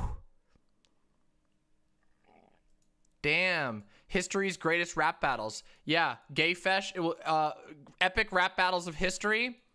It's gonna be fucking Gay Fesh versus Gloob. Holy shit. Damn, that was awesome. What the fuck? That was so good. I liked it. I liked it when you made fun of me for being Vosh. Remember that part? I like that part. But I'm definitely, but you know what? There is synthesis to be had here. There is synthesis to be had here because in order for me to be like Vosh, I'm gonna need some more fucking tier 4 subs, you motherfuckers. By the way, Mythaldu, thank you so fucking much for those incredibly generous donations earlier.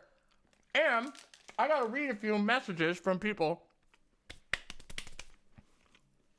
who sent some fucking donos.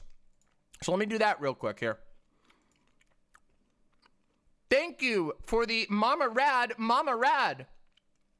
Thank you very much. Thank you for Dango Bangle for subscribing on YouTube. Thank you so much. And I agree with you, Vader C, in saying that we can work within and without. Mutual aid builds solidarity, indeed. Let me see if I missed any website donos. Let me just make sure.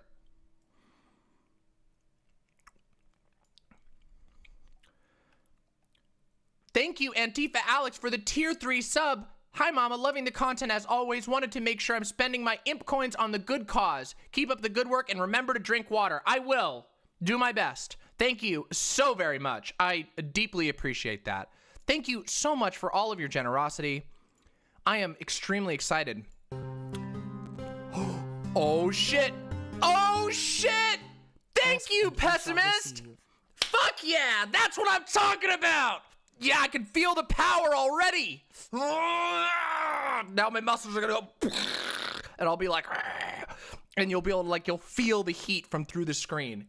Oh, yeah, fuck yeah. Thank you so much, Pessimist. That was very kind of you. Yeah, true. True, Glooby giving me nuanced criticisms in rap form. I will always accept rap criticisms. I'm just gonna say, open invite. Open invite to be rap owned. Yeah, I know. Slammed on Chud Logic. Got fucking Pan in there. Damn, it was fucking roasted. Absolute roasting. Can I tell you why keto is bad? Yes, I can tell you why keto is bad. Keto is bad because it puts an unbelievable amount of strain on your gallbladder.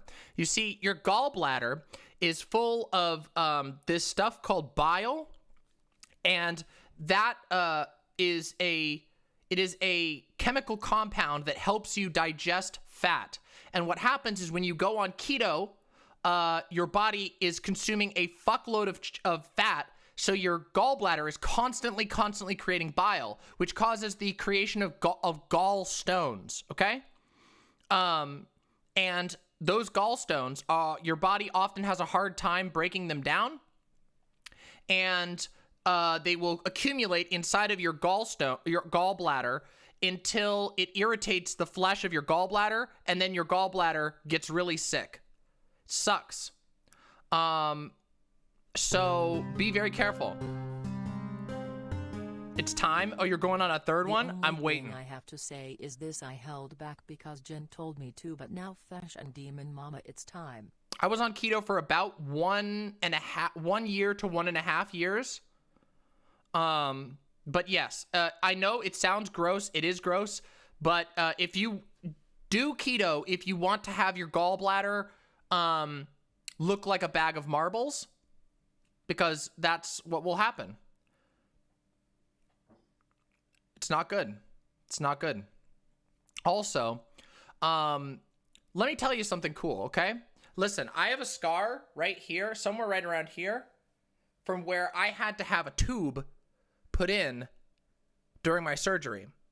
Now, this is really gross, so plug your ears real quick if you don't want to hear something nasty, okay? Ready? Okay? After my surgery, that tube had to be pulled out by hand. Yeah. And I could feel it moving inside of me. It was very, very painful, very, very uncomfortable. Would not recommend it. It did make that sound. It did, yes. It was not pleasant. So when I say I've been through a lot of like tough shit, and I've been through a lot of physical pain in my life, and I'm pretty tough, that's the type of stuff. I've been through worse, by the way. That wasn't even the worst. It's just that one stuck in my memory because it was so disgusting. So my nails are actually in trash condition, but thank you. I love the color. I'm going to get these fixed up. I really appreciate that.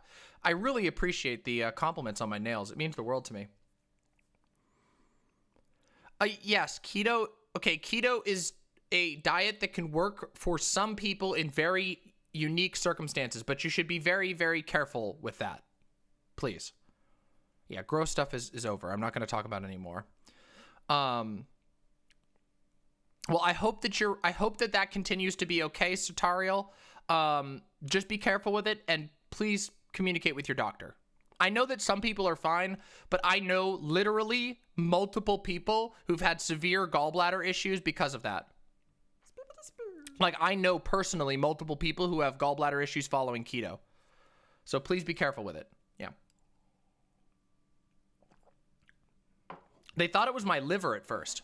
And as it turns out, my liver's in fucking great condition. Glooby? Yeah, it was a bit glooby, yeah. Do I play fighting games? Not really. I like some of them, but I'm really bad at them.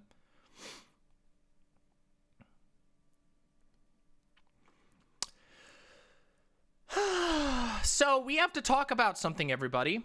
We've had lots of fun and coziness and yeah, keto can suck. Yeah, keto can really suck. Now, I will say I did lose weight. I did lose weight, a lot of weight while I was on keto. Like a lot, like a surprising amount, and it was shockingly easy. TFW Demon Mama, explain why I lost my gallbladder. No doctors ever connected those dots. I lost so much weight because of that, but I lost my gallbladder due to keto. A lot of doctors don't know about that. They don't know about that, but I did a lot of research and I talked to a lot of docs and I figured it out. So yeah, it can also, it can cause a lot of things. The thing is, keto, I did lose a lot of weight on keto. Like, here, let me see if I can show you what I used to look like. Look. I am very comfortable. Okay, all right. How do I talk about this? Let's talk about weight a little bit, okay? Let's do it. Let's have that conversation. Then we'll do the WoMxN thing. But this is a little more Demon Mama style content. Let me see if I can find a picture of myself in the past. I know I can somewhere here. Let's see. Where would it have been? 2015? Maybe? Let's take a look. 2014? No.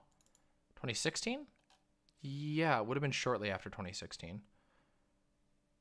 So, let's see. Can I get one? That's a little late. That's a little after I went off keto. I'd already regained some weight. But it's certainly a different position than I was in before.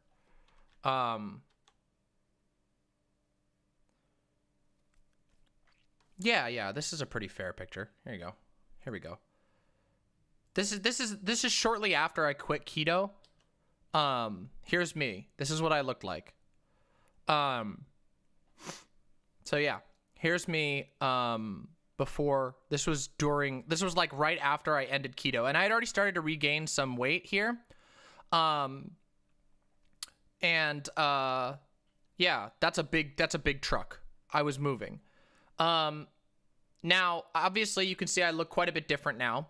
And also, this is a favorable picture, but I was quite a bit lighter. But I really spent a lot of time thinking about my diet, and I had to I had to really bend my life around that diet. Like I really had to to bend my life around that diet. Now I have always been on the overweight side of things. Ever since I was little. When I was younger, like I grew up very poor, so we ate a lot of unhealthy food, and I was always a little chunky. Also, I had a lot of, I mean, it's not going to come as much of a surprise that I didn't really do well at sports when I was younger. I got bullied a lot. You know, I'm trans. I was a queerbo. So I didn't really I came to sort of hate exercise. Not because I hated the actual body movement or anything, but because I hated the culture around it, and people would bully me all the time. And my dad targeted my weight for my entire life. Like my dad would mock me for my weight for most of my life. And I'm being very honest with this because I think it's important to talk about this. I think people deal with this. Yeah, I'm sorry. Like, so many parents are so fucking mean about weight, and I don't get it. It's so horrible. But my dad would mock me about my weight all the time, and he would also compare me to my brother. Now, my brother would just eat shit all the time. Like, my brother would literally, like, he would go at nighttime, he would go and grab a stack of chocolate graham crackers, and he would just eat the entire stack of graham crackers with, like, whole milk, like, every single night. My brother would just fucking devour shit. And he was always skinny. And just by nature, he did not eat any healthier than I did. In fact, arguably, he ate worse. But my dad would compare me to my brother all the time. And that sucked. As it turns out. Great way to hurt your family relations is to do that sort of stuff. And in high school, towards the end of high school, I started to lose weight because I got I was struggling with a lot of stuff, and so I started to go on walks where I would pray and think about philosophy.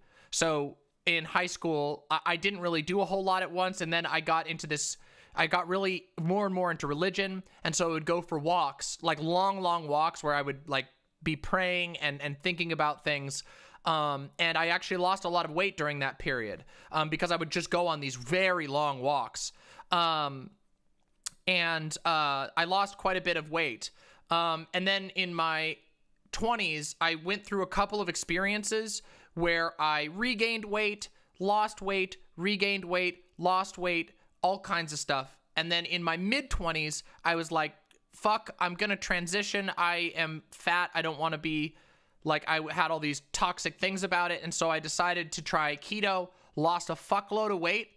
And then the moment I went off keto, it basically all came back. And now I've sort of stabilized. And I am overweight, like, I have no doubts about that. But I've also stabilized. I have not been bouncing all over the place weight-wise for years, which is great. So that's good. I've basically stabilized. I am stabilized at a higher weight, but I'm not yo-yoing anymore, which was something that happened for most of my life. Between the time I was 15 to 25, my weight would go all over the place. So yeah. And my relationship with food is much, much better now because I don't obsess over everything. When I was on keto, I was so obsessed with it that, like, I would literally, I had to eat fast food a lot. So I would order, like, special orders at every single restaurant. Like, I would go to McDonald's and I would be like, I need 2 burger patties with cheese, lettuce, and mayonnaise and nothing else. Like, in a bowl, no bun, no nothing, no ketchup, nothing. And they would do that for me. Like, I would eat all kinds of keto only things. I had to bend my whole life around it. And it got really, really tiring after a while.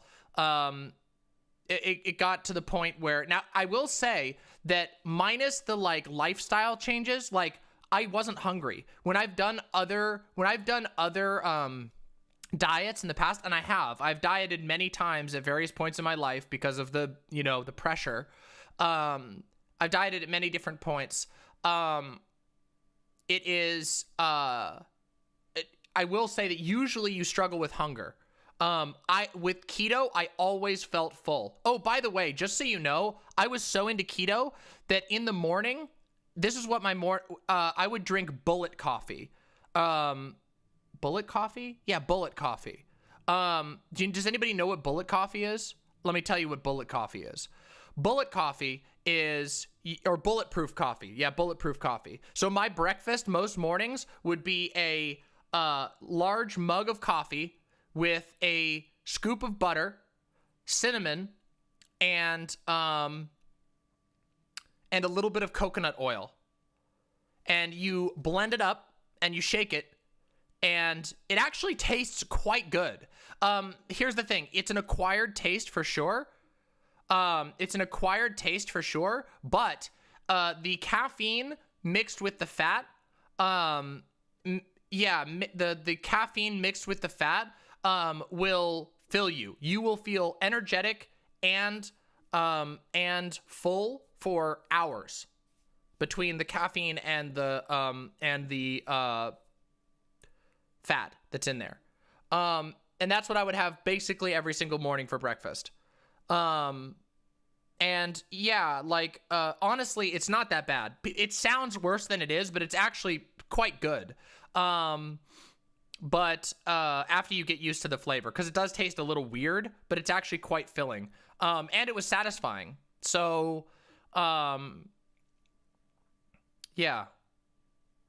Well, I mean, honestly, if you blend it properly, you can barely even notice it. Because heavy cream is very sweet and has a lot of sugar in it. You can't have sugar. The whole thing on keto is you need to have basically no sugar at all. Yeah, that's why. You cannot have any sugar. You need to basically you need to have like 6 grams of carbs every day, or else you'll break out of keto and it won't work. So, yeah.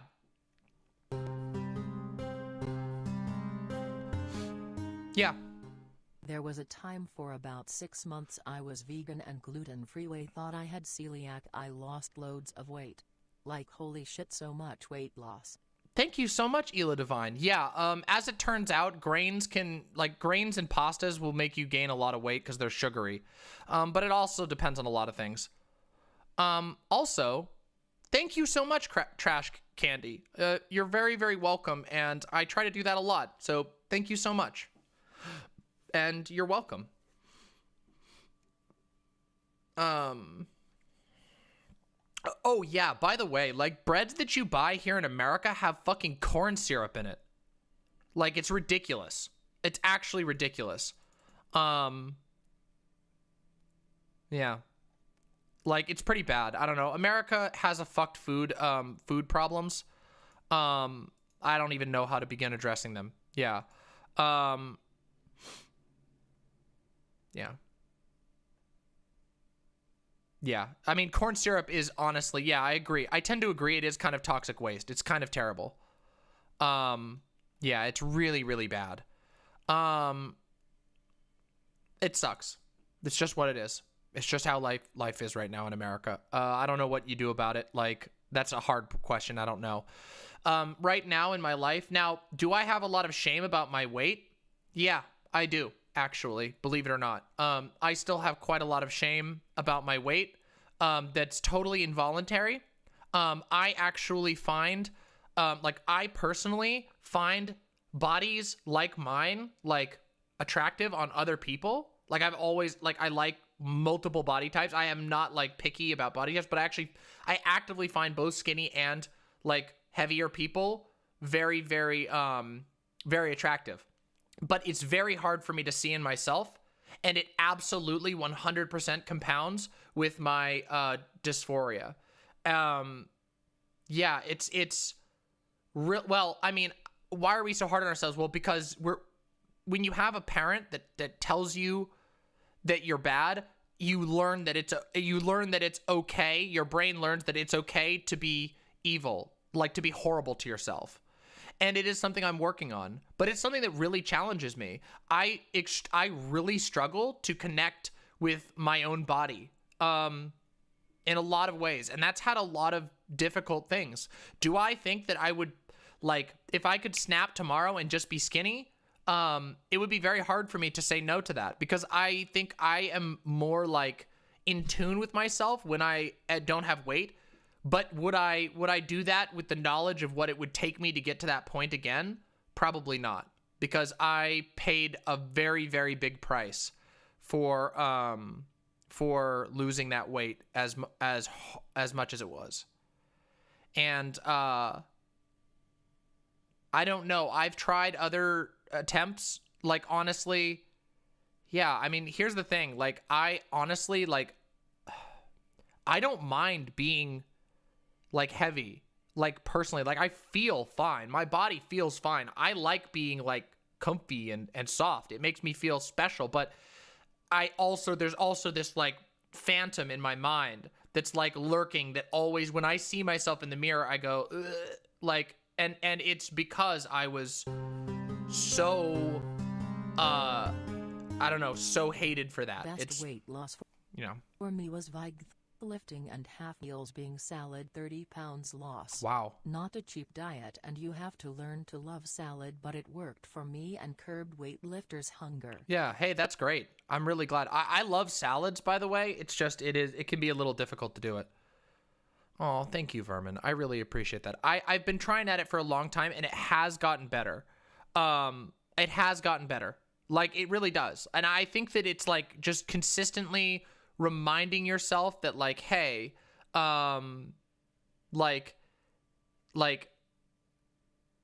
you might not see it now, but it's gonna be okay. And you're not like a horrible, ugly monster. Oh, thank you, Fawn. But it is very difficult. I will say it's very, very difficult. And there's a reason why, in my channel, you'll notice that we've had multiple segments where I talk about body positivity. And there's a lot of people who will frame that as like trying to make, oh, you're trying to make fat people, like you're trying to make it seem okay to be obese or whatever. And it has nothing to do with that. It's because I promise you, you cannot succeed at healthily losing weight until you learn how to love yourself. I know that's gonna sound as like hokey as shit, but it's true. You like hate-fueled diets are self-harm. They almost always go into self-harm. Like it's almost impossible to diet healthily when you hate yourself for being fat. If you can learn to see yourself as beautiful even when you're fat, you can learn to actually lose weight healthily. Or to stabilize your weight like I have. Like, I haven't gained weight like significantly in a long time. I've just stayed at this weight. In fact, I've actually probably lost a tiny bit of weight lately. But if you have like this active, constant, burning, unchallenged hatred of yourself, it is seriously very hard to engage in something like a diet, which is intense and challenging, without it becoming self-harm. I know it really sounds silly. Again, it sounds silly and hokey, but it's true. It is the temptation. Our brains like can't do it. Like, we just can't. Yeah, I agree, Cyborg.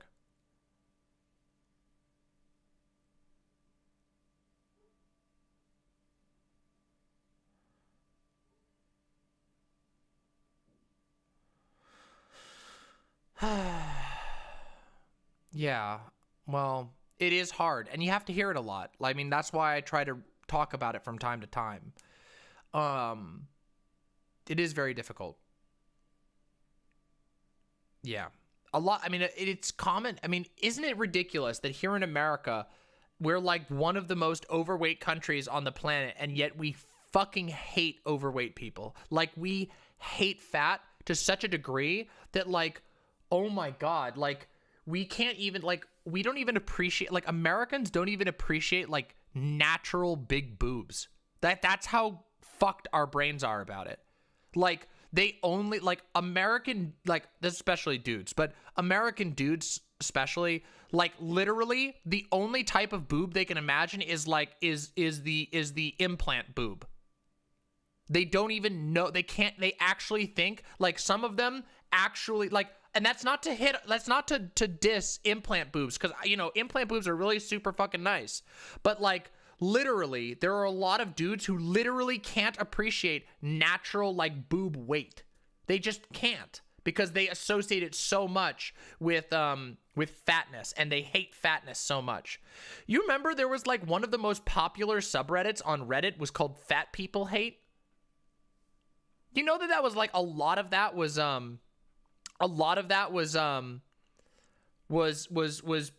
populated by fat people hating other fat people? Yeah, it's true, Vermin. It's true.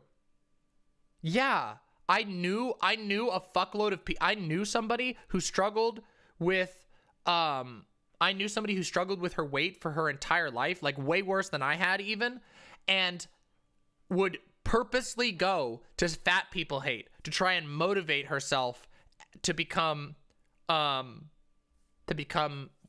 lighter. Listen, I'm neutral on the tit discourse. I love variety, so I know that doesn't come as a surprise. So I like both the implant tits and the natural tits. Like, I appreciate both, but I do acknowledge that, like, a lot of Americans literally cannot appreciate natural tits. It's fucking weird. Even though we make a meme about big naturals.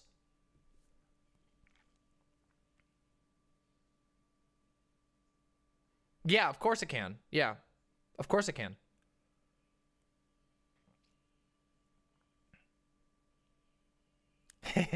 I can understand that, Vermin Hands. I mean, I like that too sometimes. Again, I really, I am very unpicky when it comes to, like, body types. That sounds like I don't appreciate, but I genuinely have a lot of appreciation for different body types, and I love variety. So, no, I don't think you are Axe Daddy. I think Daddy or X Daddy. I think a lot of people do, but we're not allowed to like that, if that makes sense. Like, people aren't allowed to find these things attractive.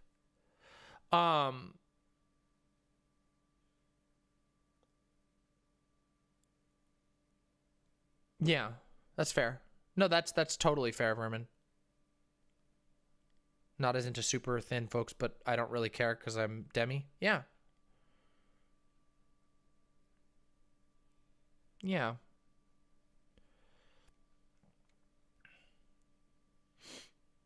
Of course. Yes, I agree. Titties are cool. Indeed. But yeah, I just wanted to take a minute to talk about that because I do think it's important. I think a lot of people unintentionally fall into fad diets, fall into self-hate, and they'll go into cycles of hate-fueled dieting, which is like the most unhealthy way to diet.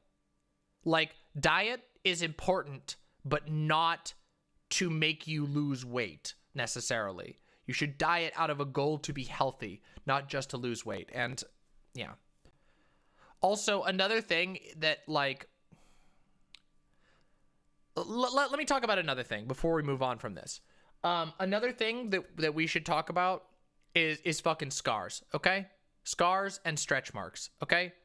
These are two things I really think that need to be discussed. Almost everyone has scars. Almost everyone has stretch marks or will at some point. And our society shames those things like ridiculously. Yeah, if you're trans, just get ready for stretch marks. It will happen. I have a lot of scars, unfortunately. I have a lot of scars. Yeah, some people call them tiger stripes. I actually find that I agree. I actually do. I actually agree. I actually think they're cute, but I can't. It's hard for me to see that on other people. On myself. On other people, I'm like, but yeah, like, the tiger stripes thing is actually, I think that's cute. Yeah, I think a lot of people don't mind stretch marks actually, because it's like I don't know, it's very real, and it doesn't even look, some people really freak out about them. And I know that because it was something that was demonized in my family. In my family, it was wild, like stretch marks were made fun of. Yeah, see, this is the thing. I know a lot of people do talk about this. Is this a sex ed class? No. What? How is that sex ed? This is literally talking about bodies. What? Anyway. You're very silly. Listen. Scars, a lot of people, listen, like I have a lot of like kind of visible scars. Hey, that's really great, Vermin. That makes me really happy to hear. Like, people shouldn't be. I can understand that, like, some scars can be, like, kind of scary, like, especially if they're really, really major. But, like, our society fucking freaks out about scars. They're not that bad, okay? Like, I can't really show them because that would be too much. But I have, like, scars here. I have a big scar here. I have a scar over here. I have a scar over here. And I have some scarring on my legs from a surgery that I had. They're not even that big of a deal, but people like the media, like not even, I don't even want to say it's like media. It's like a colloquialism that it's like the scars are like disgusting. Our body literally makes them. Yeah. I don't know, like, thankfully, I've come a long way on, like, the scar thing. For a while, I was very scared of the scars. I was like, oh, this is gonna be, like, really bad. Yeah, you do have a pretty gnarly one on your leg there. It's pretty fucking cool, in my opinion, though. I think your scar looks fine. Like, great, actually. I think your scar looks cool. I do think scars are kind of badass. But the thing is, like, not all scars are badass. Like, again, I have scarring on my cheeks. That was always called out, you know, like my family fixated on my facial scars. Have you seen Thought Slime's Oh, video shit. on the Misery Industrial Complex? Chicken and nuggy scar. A nuggy scar. Oh my god. Okay, good story behind that one. Jason, thank you so much. I haven't seen that Thought Slime video. I probably should check it out. That sounds, I really like some of Thought Slime's videos. I kind of like, I feel like for me, they're like kind of hit or miss, but some of them are really good. Yeah, it's hard to see them on my stream because of the way the camera works and the lighting works, but I have some pretty bad scarring on my cheeks. And it was heavily fixated on, which is weird. The chicken nugget veteran. Can we get some K-Comrade mamas in chat for Vermin Hand's nugget scars? Let's get some fucking K-Comrade mamas in chat for the nugget scars. In the parish, took damage in the line of duty. We will get you an automail tummy. You know what's interesting? Oh no. Now I'm gonna talk about FMAB. Yeah, it was a good one, wasn't it? Smile at the camera. Listen, now I want to talk about FMAB. I think it depends. Yeah, I think that's true. I have 2 huge ones on my left arm from a compound fracture in my arm during a football accident. Being a MAB, most people are like, whoa, awesome. I do think gender affects it, yeah. Yeah, gender does definitely affect it. A lot of scars are frowned upon on women, which is just, and femme people in general.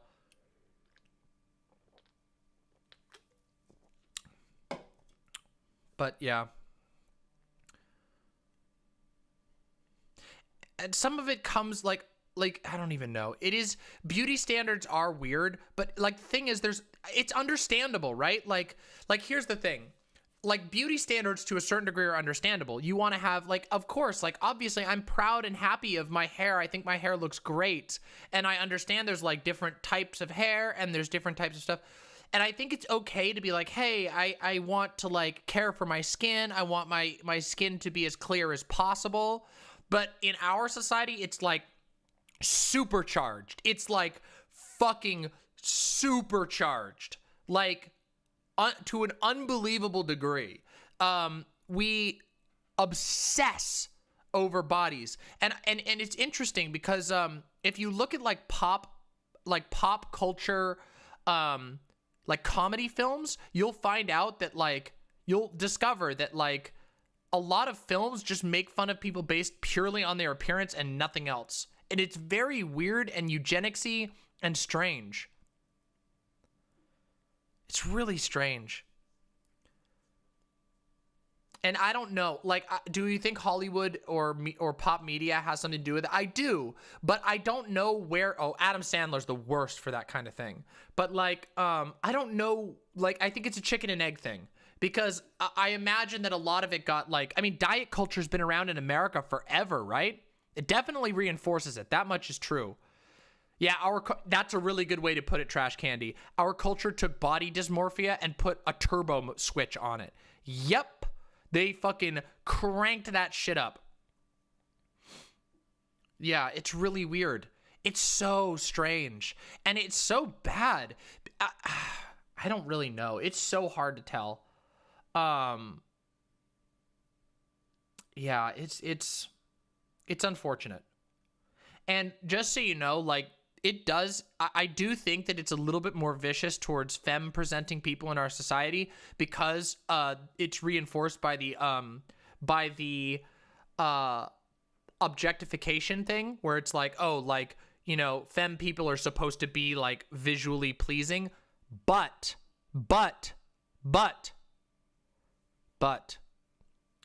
there are a lot of men who suffer in silence about their appearance, and that makes me very sad.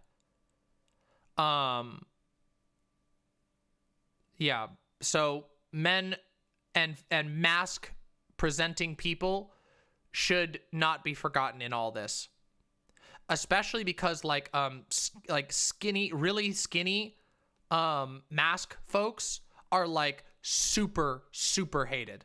Like not hated, I would say, but they're very like looked down upon. Yeah. Yep, exactly. That's what I was gonna say, Fawn. Yeah. Yep.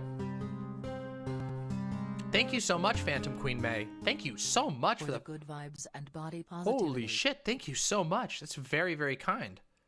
Yeah, like making fun of like lanky nerds. Thank you so much, Phantom Queen May. But yeah, there's like the yeah.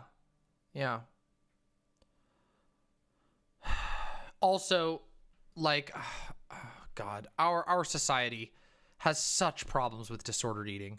It makes me sad, honestly. Yeah, no, of course. Listen, it's not just like, oh God, there's so much hate, and God, it drives me nuts. It just makes me so sad. I do appreciate, you know, one thing I do appreciate that, that like the dad bod thing became a thing, you know, like the dad bod thing became a thing. That was probably a very good positive, honestly. It's only one out of many, but that was kind of cool, wasn't it? It was kind of a cool moment to see people genuinely appreciating like the dad bod. Isn't that nice? Yeah. It's nice to see. And guess what? We all gain from it, because if more people are considered beautiful, if more people are considered attractive, everybody is happier, because the people who find them attractive feel open about it, and the people who look that way also feel free to be that way. There's so much, American society is so obsessed with hierarchy. It's really unbelievable. It's completely fictional, the ideal body. But that doesn't stop, you know, Americans to try to monetize it and whatever. Oh yeah, me too, Peftel Cakes. If we want to get into like transhumanism, I would love to see what the future can bring. But just think of how absurd it is. Just for 1 second. And there's not, I don't want to dwell on this for too long because I do know that that this can be like, you know, it can feel a little doomer sometimes. But I don't want to dwell on it for too long. But just recognize that we live in a country where high fructose corn syrup, literally one of the worst things a human can consume, is in almost every single food product we consume. And yet we fucking hate poor people, and 2, we hate fucking fat people. Isn't that isn't that just wild? Isn't that just an unbelievable cultural thing? Like, we are one of the fattest countries on earth, and we hate fat people. Like, we hate them so much that we think they should be like spat on in public, more or less. It's really fucked. We have so much work to do.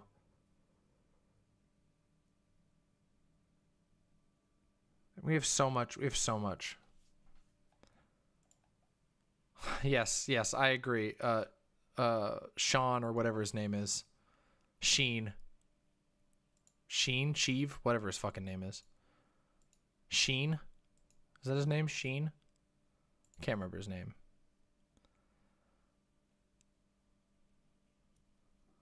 Why is his name Sheen? Is there really anybody named Sheen? Or were they just goofing? Because it's like Jimmy, Carl, and Sheen. Is Sheen a real name? Anyway. It's Sean? Oh, it is. I didn't know that.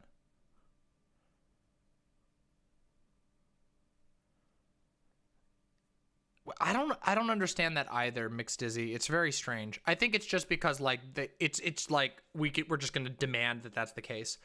Like, I mean, I don't know. People call anybody that you don't like, they call them ugly. It's just how it is. It's just how people are. It's fucking stupid. Yeah. Well, there you have it. From Fawn. I mean, yeah, true. It's like reversed Halo's effect or something. It's like when you don't like somebody, you call them ugly. I don't know. I think people just call them ugly.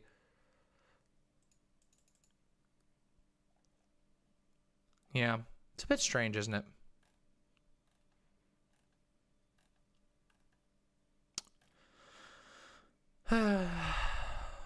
Anyway, let's talk about WoMxN, okay? It's about time, right? It's time. It's time. We've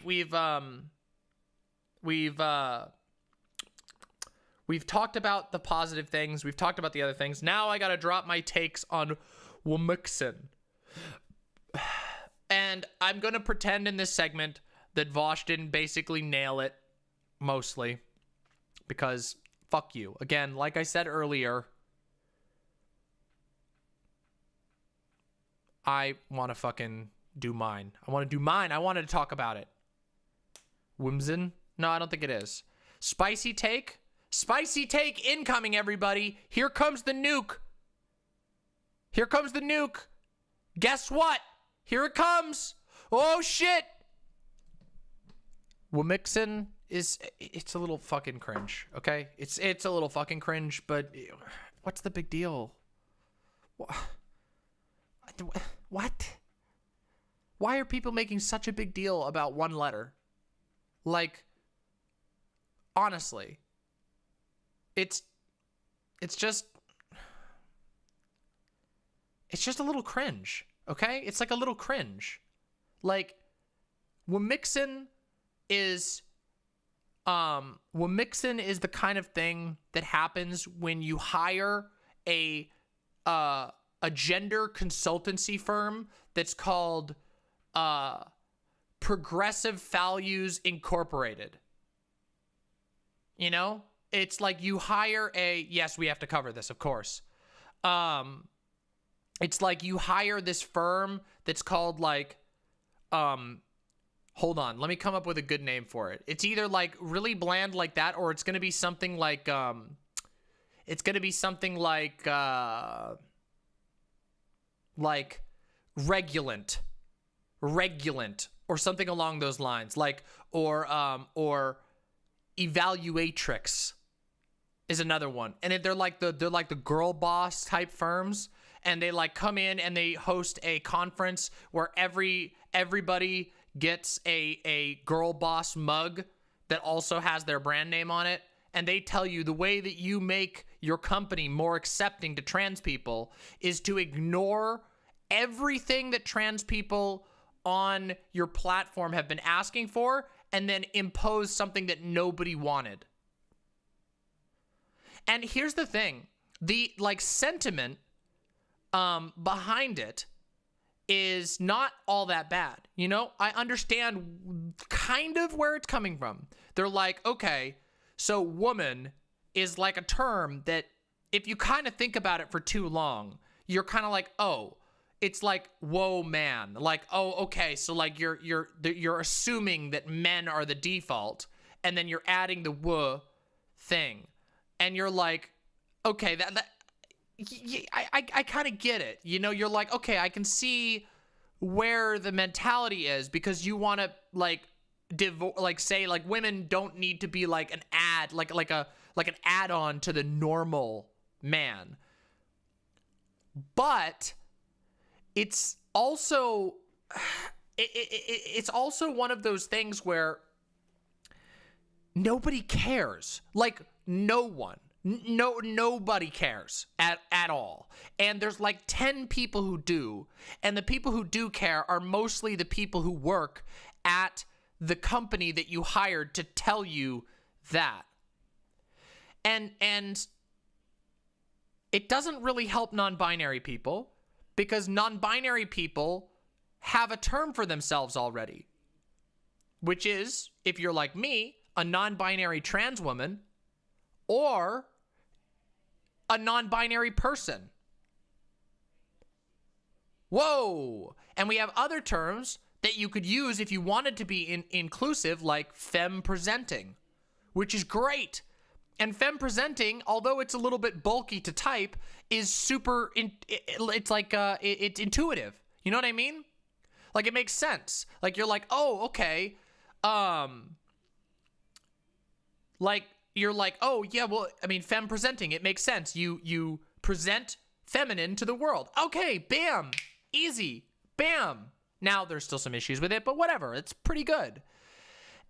You've got the NB. You can use NB if you want to. You can say a non-binary person. You can say a person. You could say femme-presenting people. You can say women. You can even say women. Because guess what? Women with an X is not super, it's not super inclusive of non-binary people. Because, and I recognize this, most non-binary people don't do what I do, which is I say I'm a non-binary trans woman. And the reason why I say, there's a whole reasoning behind why I say that. But most people don't do that. That's very rare. And I recognize that I'm like an exception to the rule than most. So it doesn't really do anything. Now, meanwhile, at the exact same time, did you know that Twitch literally shot down the trans tag on their website? That there was, woman isn't woman, it's just an old English man just meant human, and there was a difference between women and wereman, which is where werewolf comes in. Oh, okay. Hey, that's helpful syllabic. Thank you. But you see where the logic goes, right? You see where people's brains are going, right? Yeah. Women and wereman. That's kind of cool. Yeah, that's fine. But yeah, brain holes. But like you could see where people are kind of coming from. But yeah, so there was a big push to have the trans tag added to Twitch. Like, so you could tag your streams trans, like you're a trans person. and they said no, like really harshly. Like it was heavily supported. I supported that, by the way. When is such that it would rather listen to one of these consultant of course, companies than its own community. Well, of course, yes, because it's comparatively cheap to listen to the consultant, because the consultant will say all you need to do is Control F and replace woman with WoMxN, and you're good to go.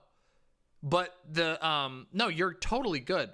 You're correct. Like they will tell you that all you need to, you could pay them $10,000 and they'll say all you got to do is Control F, and then you can blame them if anything goes wrong. But if you listen to the community, you actually have to implement changes that make the platform better. And they don't like doing that. I mean, they literally shot down the trans tag again. And their thing was like, well, we don't know, there might be harassment. But the thing is that I'm not kidding you. I had to turn off my emails from Twitch because Twitch, when I voted using my affiliate right to vote on this thing, when I voted for that, so many people were voting and giving their word on it that my inbox was totally fucking crowded with the responses to people supporting the adding of the trans tag, because people wanted it, and they said, here's how we can do it, here's how you can avoid, you know, harassment becoming an issue, here's what the steps need to be. They don't fucking care, because that would require work. So we never got a trans tag. There's the LGBT plus tag, but there's no trans tag. There's a gay tag, there's no trans tag. And there's the big elephant in the room. The big elephant in the room, which is that the platform of Twitch sucks to be femme presenting on. Like, sucks ass. It is horrible to be a femme presenting person on Twitch. Just rotten. You will be fucking shit on. You will be sexually harassed. You will be harassed endlessly. You will be follow botted. You will be emote botted. It is just so bad.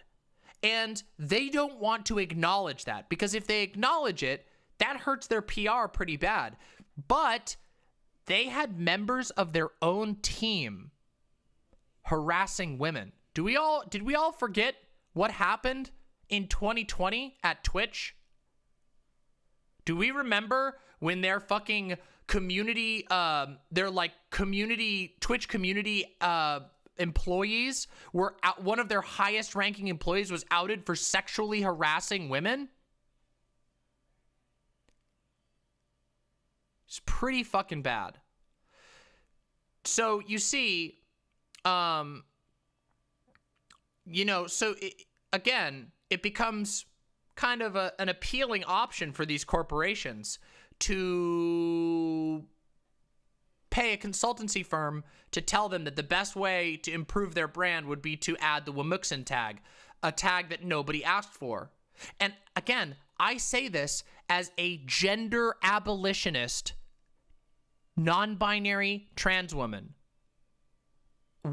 No one has ever asked for WoMxN. Now, there are other such terms that are somewhat in the same boat. And by the way, sorry, before I go on, actually, let me just say that even though, listen, even though WoMxN, nobody has asked for it, that doesn't mean that the term itself is necessarily bad, okay?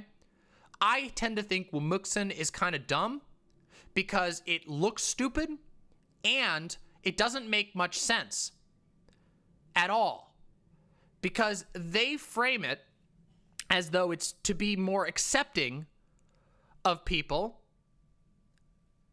when the WoMxN thing actually came out of a, like, I think it was a second wave feminist desire to split women from dependency on men, like in an ideological sense. It has actually WoMxN has nothing to do with trans people or non-binary people, but now it's kind of being used as that. Well, it's like, well, wait a second. So why would we want a term? We already, we already have a word. It's called women. You can call them women, or you could say they're femme presenting. And there is the effect of it seeming like you're trying to say there's a different term needed for femme people who aren't, you know, women. They're WoMxN. And I do recognize that's a small problem. All of that said, I don't really care that much. If somebody uses the term WoMxN to describe femme-presenting people, that's perfectly fine.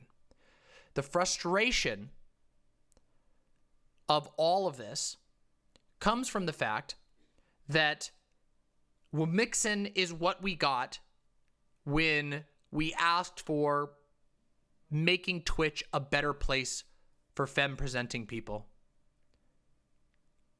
And what we got was literally a control F of the word women to be replaced with WoMxN, a thing that nobody will search because nobody uses the word WoMxN. So not only does that probably actually hurt femme-presenting people in the algorithm,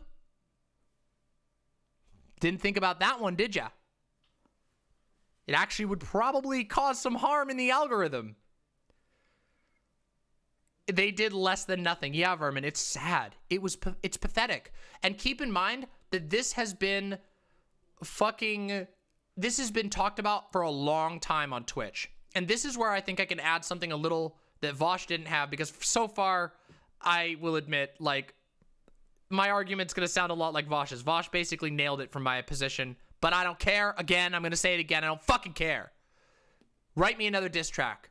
The fact of the matter is, here's something that I can talk about. As someone who originally got my start on Twitch, who spent a lot of time in Twitch, who spent a lot of time paying attention to women's and femme-presenting spaces on Twitch, who was involved in a lot of the first, like, politics panels that were designed for femme-presenting people, no one was asking for this, and we were asking for a whole lot of other things. Like, a lot of other things. We've been asking for better moderation tools. We've been asking for IP banning tools. We've been asking for tools to prevent mass harassment. We've been asking for expanded expanded options to contact Twitch if we're getting targeted harassment. Nothing. We've been asking for better searchability. We've been asking for getting featured. We've been asking for actual statements from the company that says, hey, we will stand with the femme-presenting people in our talent base no matter what. And nothing. We got nothing.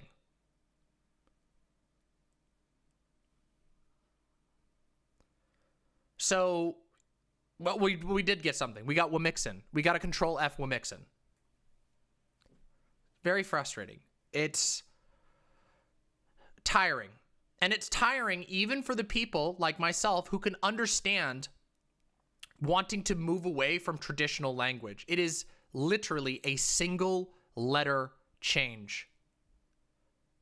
It's just the lowest. It's almost insulting. And I understand why. And on that side, I do agree that it is frustrating. Amazon is putting anti-union ads on Twitch, so it's well, not yes, like that Twitch too, and syllabic. Amazon Yes. really care about Thank you very people. much. They don't. Yeah, they put they put union busting ads on Twitch. I know, it's pathetic. But what I will say is, like, to a certain degree, I can understand why people are mad. Especially why WoMxN on Twitch are mad, because they've been asking, they've been working, they've been enduring for this entire time, and WoMxN is what they got. On the other hand, there is an entire crowd of people, you know, the usual suspects, the quarterings, the you know, right-winger types, the anti-SJW types, all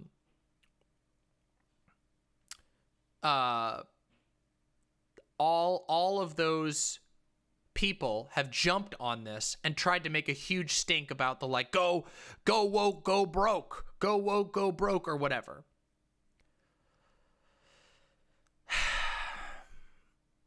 And like on that end, I'm just like, this isn't worth getting mad about. You're mad about the wrong thing. You're mad about a silly, sort of somewhat like vaguely cringy misstep. Does WoMxN have turf origins, or is Twitter Discord course bullshitting me again? WoMxN, okay, here's the thing. WoMxN does not have turf origins, but there are turfs who've begun to use it in that way. So, yeah. Yeah. Woman does. Woman does. A woman does. That one is really bad. But WoMxN is like not, it doesn't have that same root, although some turfs have used it that way. I see the WoMxN thing a lot like folks with an X, like folks with an X. Now here's the thing. A very lukewarm defense of folks with an X. Folks does save you one letter, which is kind of cool. And it has a little bit of the twee charm that some people like. It does have a little bit of twee charm, okay? Let's just be real. WoMxN doesn't really have that.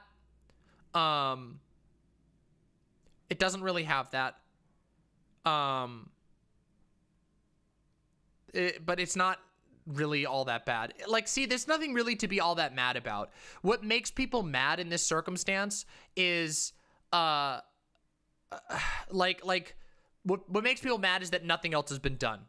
You know? Nothing else has been done. That's what makes people mad. It's that this is what you got after trying to get change for a very long time.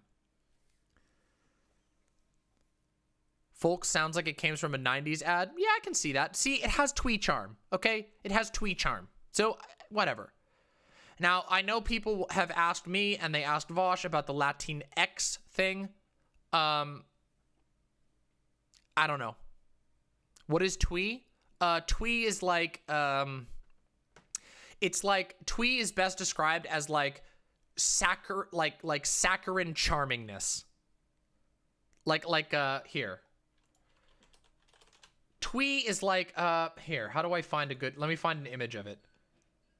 How do I find like an image of twee? It's so hard to find. It's like, no, it's like hyper quaint. Like, fucking, let's see if I can find one.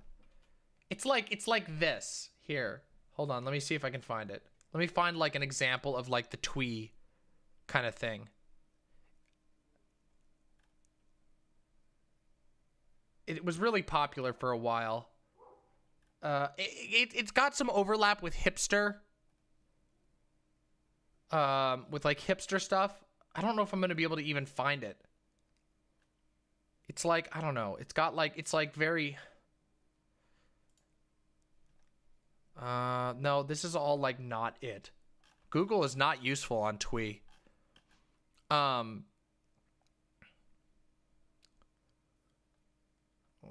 Let's see.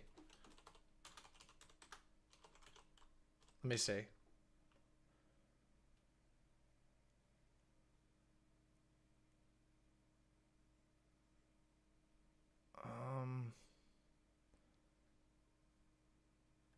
Damn, it is actually really hard to find pictures. It's so gone out of style.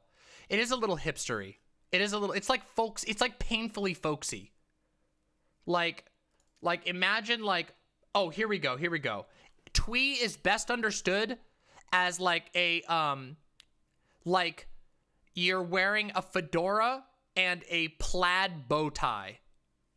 There you have it. That's twee. It's like you're wearing like a fedora and like a plaid bow tie, and you're like, and you have like a cigarette, and you're like, you know, that's twee. Like Let's see if I can find one here. That's twee. Yeah, this is like male twee style right here. Yeah, this is it. See? You've got like, but it's like slightly anachronistic, but not completely. Yeah, this is very twee. Yes. So again, it has like a twee charm. Some people like it. It's like, yes, dapper. Yes. Dapper is another way of it. Yeah. Yep. And there's been a whole bunch of stuff like, it's kind of annoying, but it's also kind of charming. Yeah. Your headbands, all that kind of stuff.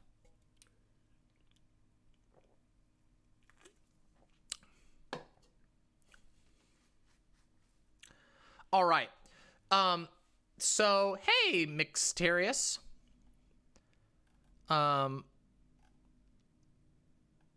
It's folksy. But so I don't really care. Like, the words don't bother me, okay? I'm totally fine if someday everybody is using the term WoMxN and folks. I don't care. Go for it. It's never gonna bother me. I am not that type of person. People who get annoyed about new terminology coming up are usually just, they are ass pained for something else. But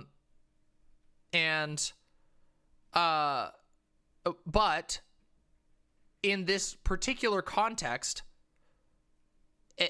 it is, I understand why people are frustrated, because it is the absence of all other action that makes it frustrating.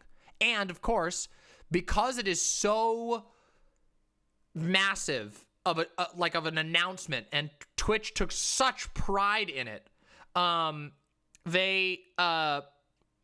the right wing is jumping on it. They're using it like the Mr. Potato Head thing. They're having a fucking meltdown over this WoMxN thing. Oh, it was really good, Pandness. It was actually really good. And Gay Feshes was great. Monarch. You have it, Mixed Dizzy. Monarch.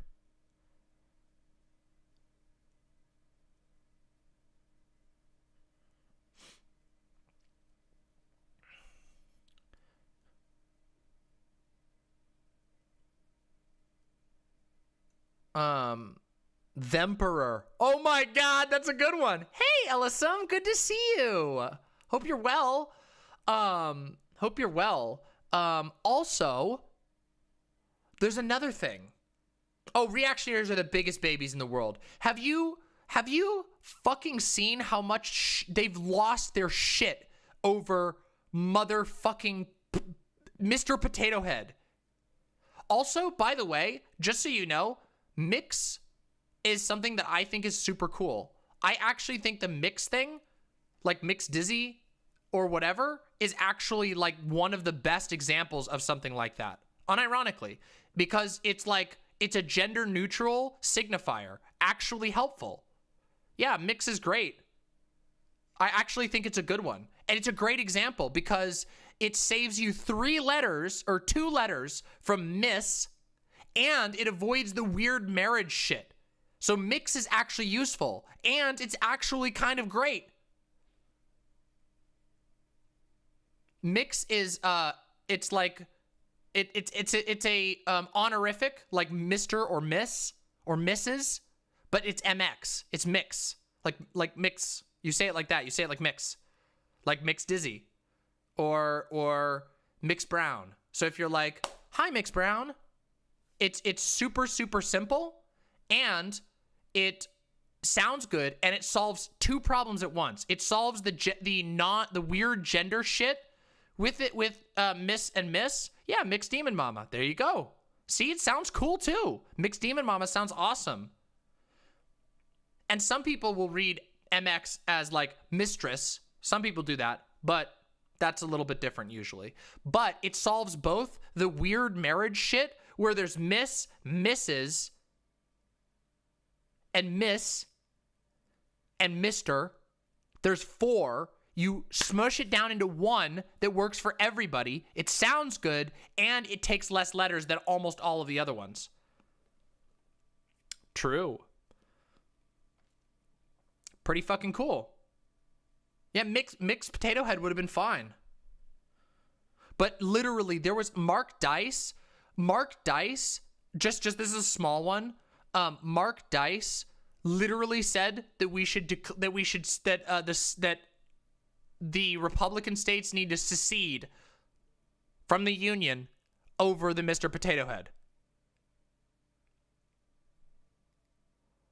But mix is easier though. Saves you a letter and it sounds cooler. But yes, I'm not kidding you. I saved this because it was so funny to me. I think I showed it on stream, on the video gaming stream, because it was making me laugh so hard. But I have it here somewhere. I have it here somewhere. Hold on a second. Let me see if I can get it here. It's actually hilarious. Where the fuck is it? Oh no, where is it? Hold on. Let me see if I can find his fucking tweet reply. This is so funny.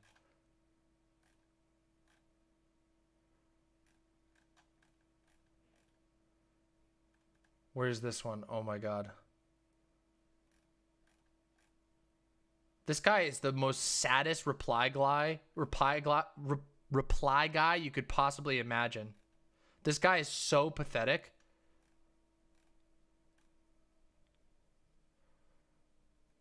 This guy has been, holy shit. Let me just show you. Let me just show you this guy. This guy is like one of the more popular, like far right dudes. And like, look at what he's been tweeting. He's like, Walmart, why are you selling this racist product right out in the open? I'm literally shaking right now. Spick and span. He's freaking the fuck out over spick and span. He's trying to be like, look at me. I'm pretending to be an offended SJW. Look at how funny I am. Seems racist. Replying to a random unrelated tweet about a new type of peanut butter cup.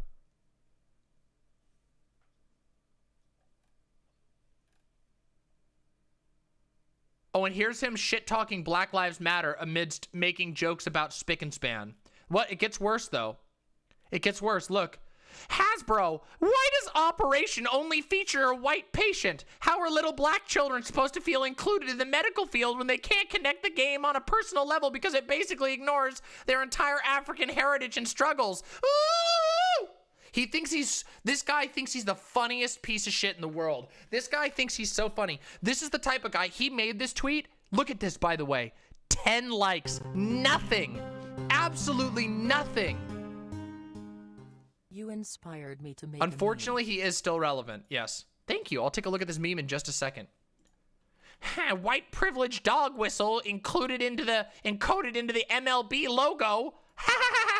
This guy jacked off after making each of these tweets. He was so proud of this tweet that got 10 likes that I guarantee you, this guy had the greatest 2-second cum of his life after he posted this. Racist do-it-yourself blackface kit. Ah! Oh, he's still tweeting about Operation. Trying to make it happen so hard. Oh, here's him getting mad at Mr. Clean. You look like a neo-Nazi skinhead. If you really cared about ending racism, you would do what Aunt Jemima did and drop your racist and highly offensive logo. Ah! This guy, oh my God. Imagine, wait, listen, I just want you to know, imagine being trapped in a mental prison like that. Imagine spending days going online and thinking for 5 seconds and then tweeting about at Mr. Clean. Some stupid, not funny joke that only like 10 people are gonna actually get. Can you imagine the mind prison? The existential dread of being that person?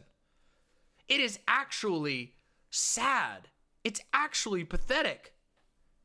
Mix clanks claxing. Yes. Oh, here we go again. Coca-Cola Company.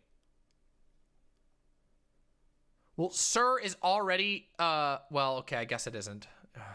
I don't know. I'll have to think about that.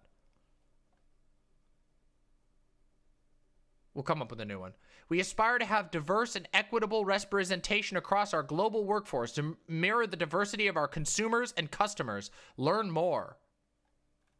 Sir, this is the soda aisle. Wow. He only got 5. Oh, I know. I heard about that, Posadas John.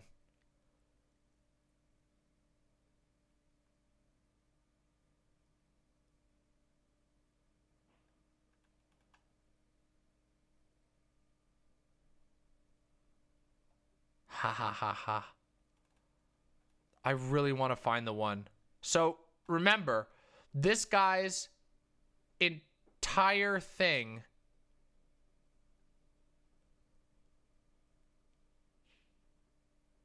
What? Wow. Nice. Oh, okay. I'll talk about that in a second then.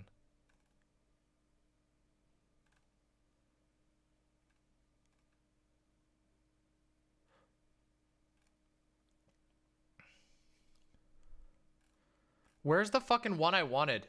I want to find the one of him fucking melting down over the fucking potato head. I guess he's been mad about the WoMxN thing. See, this is the shit that I get mad about. Where's the fucking potato head? I want to see his potato head response. Why can't I find it?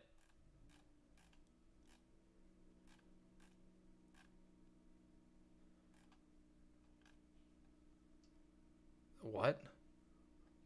It's literally... What? This guy spends all his time calling people mentally ill and then has a literal meltdown and claims that we need a civil war over fucking potato.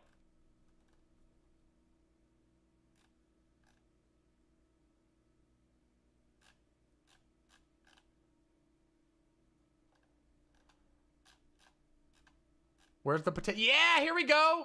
We're getting to the potato head stuff. Oh shit, here we go. Yeah, here it is. This is the one. Mr. Potato Head is no longer a Mr. Hasbro, the company that makes the potato-shaped plastic toys, giving the Spud a gender-neutral new name, Potato Head. The change will appear on boxes this year. It's time for Republican states to secede. Ah! Oh, the potato! The potato isn't a man!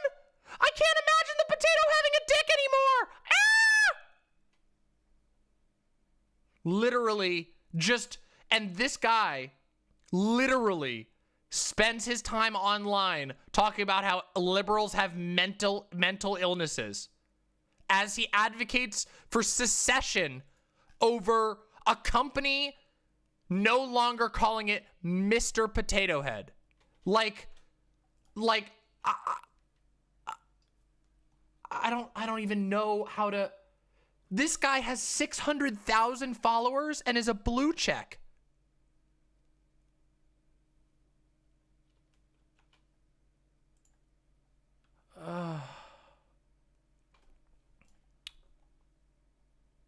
Just saying. Anyway, where were we? What were we talking about? I don't even fucking remember. How did we get on the potato thing? Fuck me, right? Fuck me. How the fuck did we even get here? Is that not a real check? Does he not actually have a real check? Oh, I don't even care anymore. He's like a giant clown.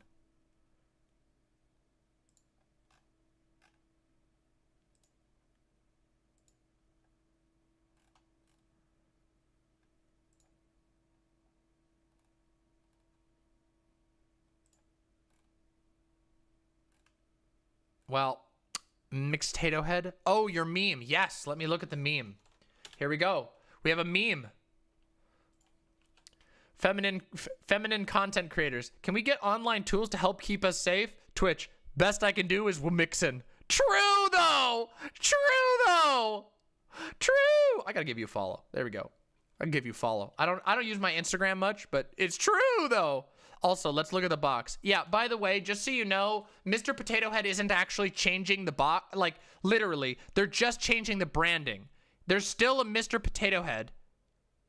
There's still a Mr. Potato Head and still a Mrs. Potato Head. It's just the branding. It's just the branding. That's it. That's all.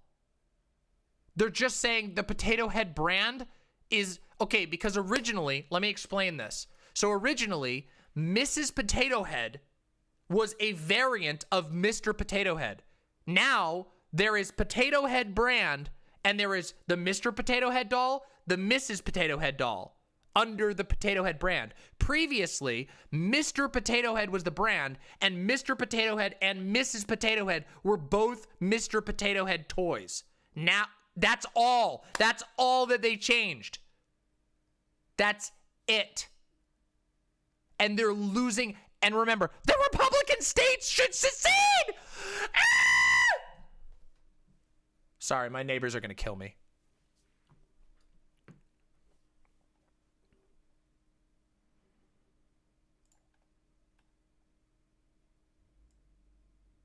I think that qualifies as a re. I haven't done a re on channel in a long time. Okay, listen. I know for a fact that cringe political post hates my guts, but just so you know, cringe political post hates my guts, but this is kind of funny. The US Air Force admitted that the F-35 stealth fighter has failed. 1.727 trillion. Ending world hunger by 2030 would cost only 330 billion. Oh, you're very... Oh, I love you too, Retcon. Much love. Yeah, you finally got a proper re. Yes, true, I was, Jeena. True. And yeah, he does hate me. He does not like... or whoever this is. I don't know actually who runs this. They? I don't know. Oh, him. Yeah, this person doesn't like me. This person has liked basically every tweet that was about me being a transphobe for like the last month. Wait, lefties defended the F-35? Who? Who? Yeah, I don't know why. I don't know. They just think I'm a transphobe or something. Wait, Liz is not a left... Sorry. No, I shouldn't say that. Liz might be a leftist, but let's just say that Liz's takes. Wait, hold on. Am I misremembering? Hold on. This is pseudo CIA, right? Pseudo CIA, right? Isn't this the person who had like the neoliberal icon in their name for like months? True, Jeena, you're right.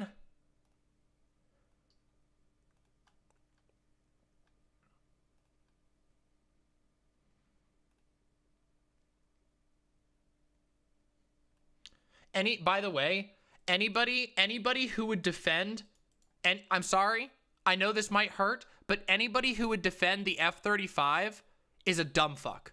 Like, you actually have to be, like, the boot of America has to be coming out your ass through your intestines in order for you to think that the F-35 was a good program. The F-35, I'm sorry. I don't care. You could bend over backwards. I don't care. I would literally tell this to the CEO of fucking Grumman or whatever it's called. Fucking Grumman, what's it called? Grumman Airlines, whatever it's fucking called.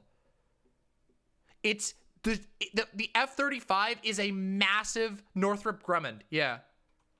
Look here, look. Let's just look at this. Look, this is a fun little side. It was Lockheed Martin that made the F-35.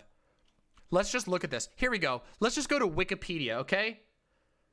Wikipedia, notorious anti-American website. Okay? Oh, shit. Oh, shit. That's great. I'm getting the P.O. box this week. So, watch this. Ready? Let's go down here. Notoriously anti-American Wikipedia. Here we go. Where do we have it here? Wait, oh, did they get rid of it? Oh my God, they might have actually gotten rid of the section.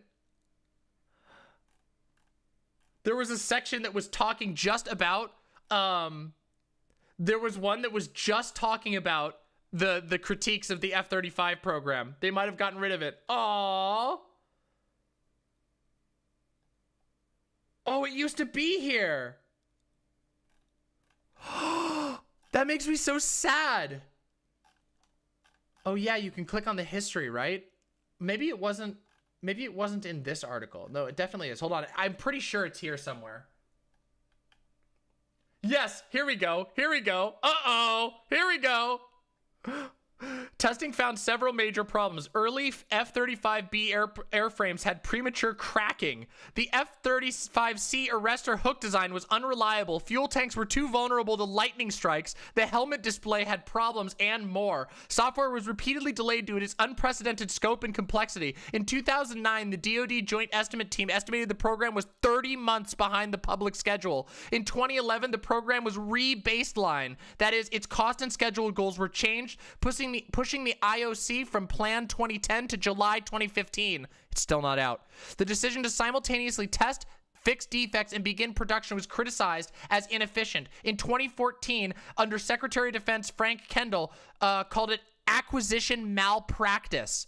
The actual Undersecretary of Defense called it acquisition malpractice. The three variants shared just 25% of their parts, far below the anticipated commonality of 70%. What this means, by the way, means that every time they made a new model, the United States government would pay for, just for a model upgrade, they would pay for 75% of a new ship every time they made a slight upgrade. They would have to redo it, and the government would pay for that. The program received considerable criticism for cost overruns and for the total projected lifetime cost, as well as quality management shortcomings by the contractors. The JSF program was expected to cost about $200 billion in base year 2002 dollars when it was awarded in 2001.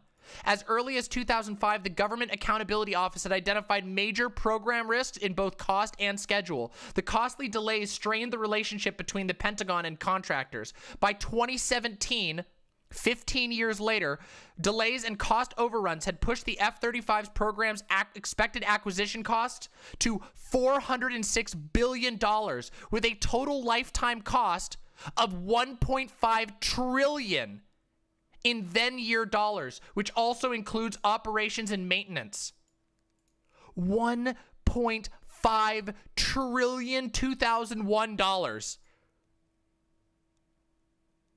The full rate production has been pushed back to 2021. And guess what? It's going to get pushed back again. Oh, yes, when you understand the actual purpose of the program, which is to fleece the U.S. government, yes, it was a great success. For 20 straight years, the government has been filling the pockets of Lockheed Martin's executives. Sunk costs, Allocade.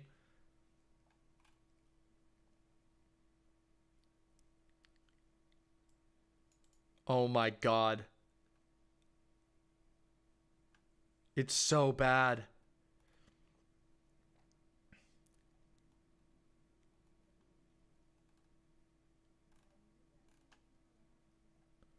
Oh my God. Yep, 2.2 trillion in today's money. Why would anyone in their right mind? Because sales is everything.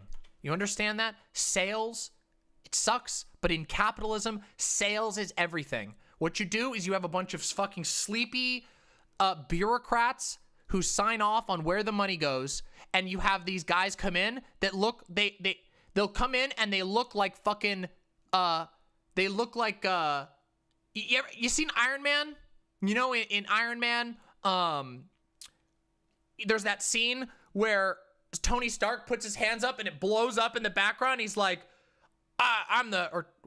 Tony Stark. He's like, they look like Tony Stark. And it comes in and he's like, I can make you an army of these guys. And they go, whoa, and then they go, watch this. And they show a video of shit blowing up. And then the sleepy bureaucrats go, oh shit, it's blowing up. And then the Tony Stark guy goes, yeah, guess what? It'll cost less, it'll move faster, it'll be invisible. And guess what? It'll even fix erectile dysfunction. And they're like, and they all grab their crotch at the same time. And they're like, we gotta do this. And so they sign off on a contract, on a 20-year contract for 2.2 trillion taxpayer dollars, all of them making the soy face at the exact same time. And then they all go out to a 5-star lunch paid for by Lockheed Martin. And there you have it. That's it. That's how it works. That's sales, baby.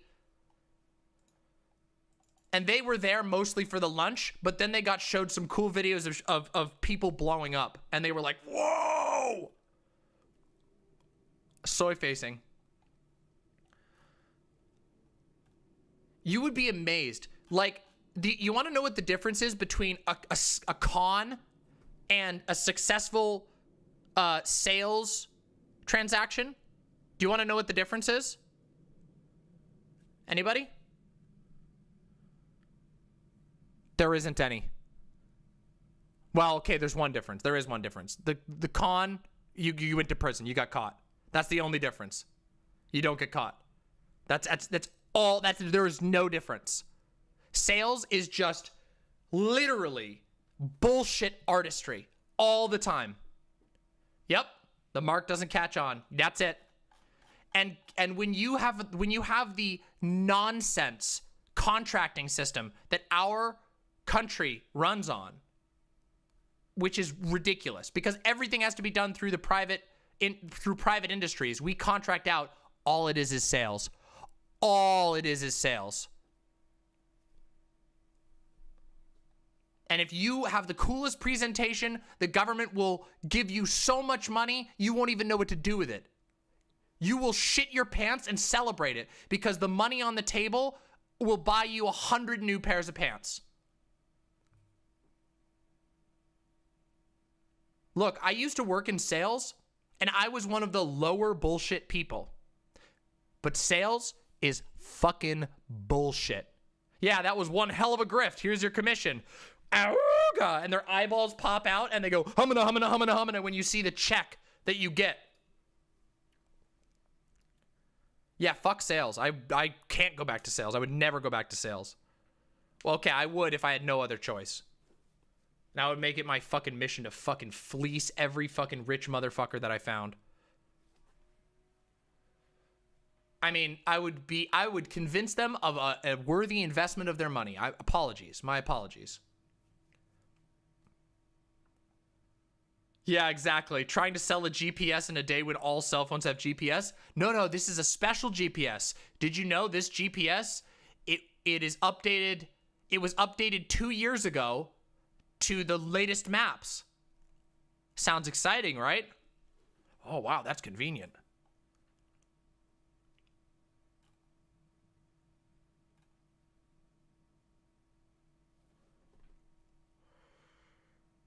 I'd pay $17 a day for that.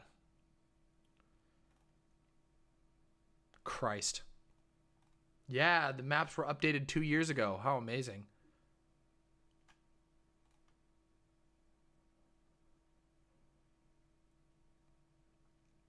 Yep, I know. I should try selling insurance. I did sell insurance. And I was fucking good at it. Car insurance, but whatever.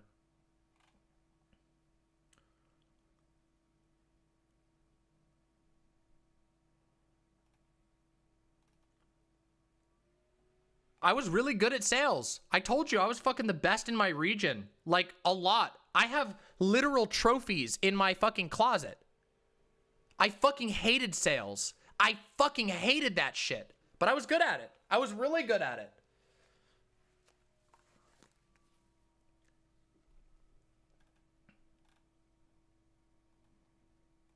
I can't show the trophies because they have my dead name on it.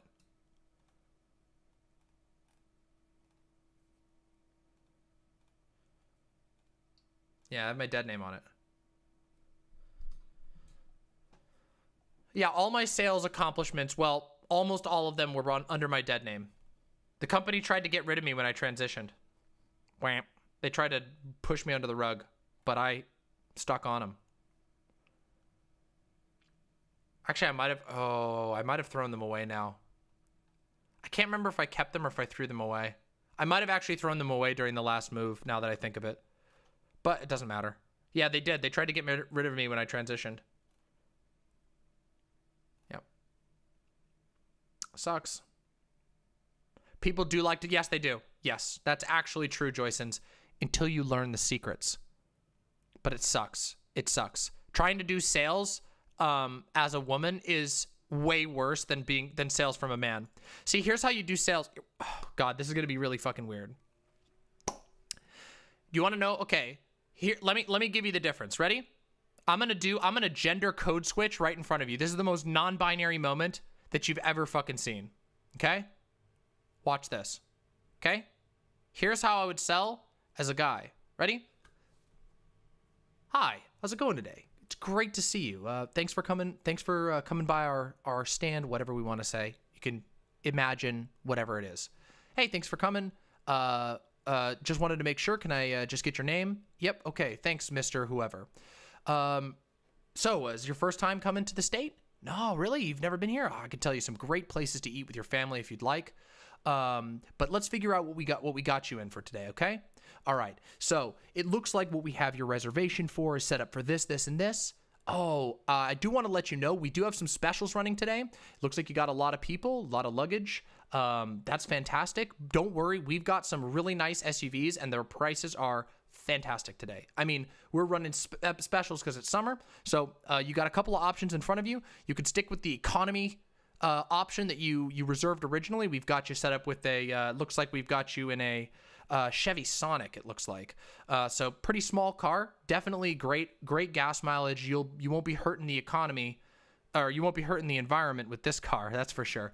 But if you'd like something a little bigger to fit that luggage to, take out on the trail with you, you can grab the Ford Explorer. We've got a Chevy Tahoe. That's the big one if you want something, if you want something real rugged. And then they'll go, oh shit, oh, how much is that one? And I'll go, oh, that's just $20 additional a day. Great fucking cost right now. We've got 1 million of them out there, so our price is really good. And they'll go, interesting. They're like, now listen, I just want to let you know, with cars like this, this is a pricey car. You're gonna be driving in style, so you want to make sure that you've got this covered. Thankfully, we do offer coverage for just $35 a day. If you'd like it, I can get you hooked up with that. It means you don't have to worry about anything. If you damage the car, you're perfectly fine. You don't have to think about a single thing. No paperwork on your part. We handle it all. Then they go, "Do you want me? Can I get you set up with that?" And they go, "Yeah, sure." Or if they say no, then you go, "Oh, well, the good news is we do also have a partial plan available, which will take care of the basics. It means that if you need a tow, you're totally covered. You don't have to worry about it. We tow anywhere. So even if you're up camping, you're good to go." And there you go. And you run down the line like that. That's selling as a guy. As a woman, you go, here's how you sell as a woman. Hi, how's it going today? Oh, your family looks so wonderful. Are you on vacation? Yeah, okay, sick. Well, listen, I have a whole bunch of options for you today. And we have like a ton to choose from. So right now, I'm really sorry, but we've got you set up in a Chevy Sonic. It's a smaller car, which is fine. Really, really good for the environment if you want. But I know that, sometimes people aren't really super comfortable in the smaller cars. So we have a couple of different options if you want to go up into something more comfortable. We've got a full-size car. We've got a Ford Explorer. Those are like a lot more rugged. And then the Jeep. The Jeeps are really cool. If you like Jeeps, like, you will really have a good time in the Jeep. They're like a really like rugged car, and it will totally be great for camping. And then the next thing, then they'll be like, oh yeah, you know what? Give me the Jeep. Yeah, I'll take the Jeep. I'll take the Jeep, honey. And then I'll be like, oh, cool, fantastic. I think you're really gonna love it. If you want, I can show you through the whole car. I'll take you out to the car and I'll show you if you want.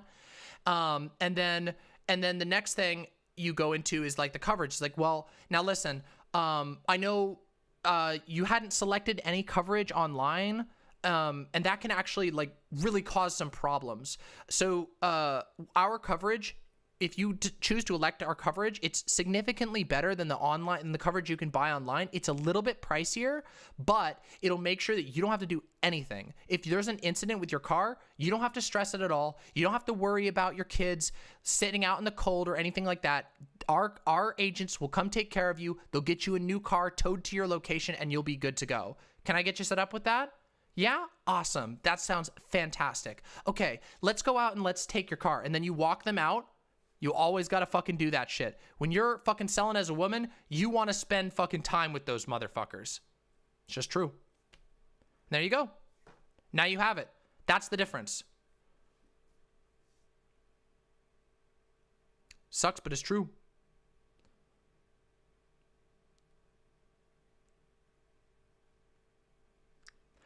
No, so for men, you want to, here's the secret. I'll tell you the secret. When you're selling as a guy, you're talking to an equal.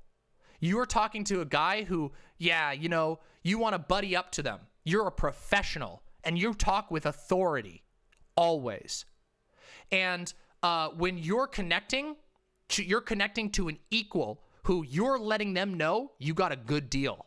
Yeah? You got a fucking great deal that you don't need to tell the wife about. I'm going to get you a fucking nice car and you're going to make your wife feel great. And she's going to think you're a big man with a huge dick. And when you're playing as a woman, when you are selling as a woman, you have to make suggestions. You have to like be careful, and you apologize for things that would make them mad because that makes them feel calm. And then if they think that you're cute, they'll buy things from you. They will. They'll buy from you if they think you're cute and if they think that you're right. Now, selling to a woman is very different depending. Yep. Also, you have to not sound too smart. This is really stupid, but you have to not sound too smart when you're selling as a woman. I'm not kidding you.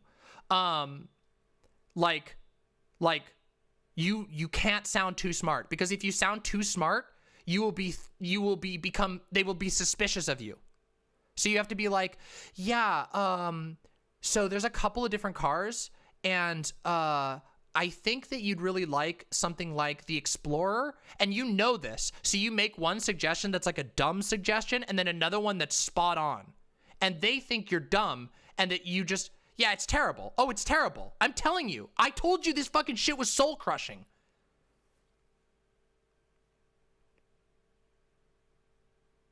Yes, they have to think that you're the dumb shit and they're getting a deal.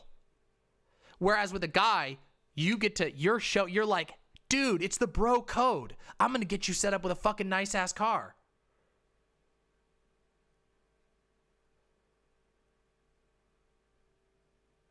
This is the bro code.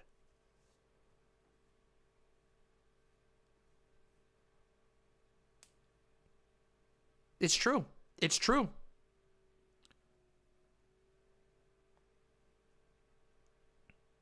Yep, that's exactly what it is. You're being duplicitous. You're seducing them. Never argue. You never fucking argue during a sales. During a sale as a woman. You never argue. Wait, that's on Friday, Jeena. That's on Friday. Yeah, you never argue during a sale. Now, if they're being an asshole, you can argue all you want. You can be a bitch then, but that's because they're causing trouble. You cannot, there is no room for bitchiness ever. Well, Benjamin, you're also, well, look, this isn't a sure shot. Okay, something you have to understand about sales. Sales, this is again, soul crushing. But sales is about maximizing your chances. So I don't fucking give a shit about X random fuckhead who like thinks differently. You have to approach the lowest common denominator, and chances are 90% of the guys who are going to come rent from you hate their fucking wives, hate their fucking kids, want to drive a big ass car.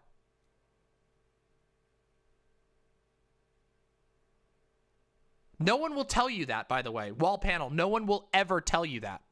They don't even know. Dude salesmen don't know this. They don't even know. And this is why dude salesmen can be vulnerable to women salesmen. Saleswomen.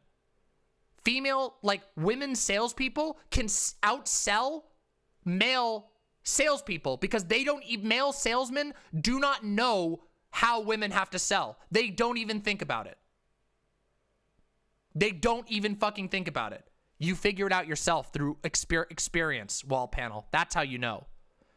What I do, look, listen, the reason why I was good at sales, here's a secret. The reason why I'm good at sales is because I am literally a hyper empath, okay?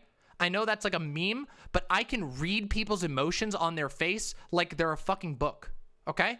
I'm really good at that shit. And so I learned this shit by watching people's reactions and gauging every single second of every single interaction.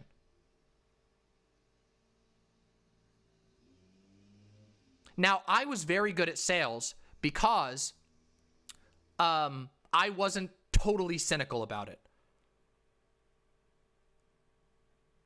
Because I actually did care about every, like, not literally every single person, but I could get sales where other people couldn't get sales. Because I was so good at reading people that I could pick up cues and switch.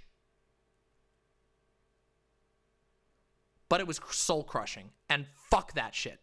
I never want to do that shit ever again because it's terrible.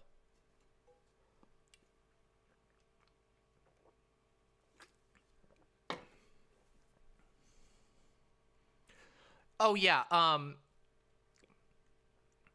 confidence is only allowed for men in sales. You don't get to be confident as a woman in sales. As femme presenting in sales, you just cannot.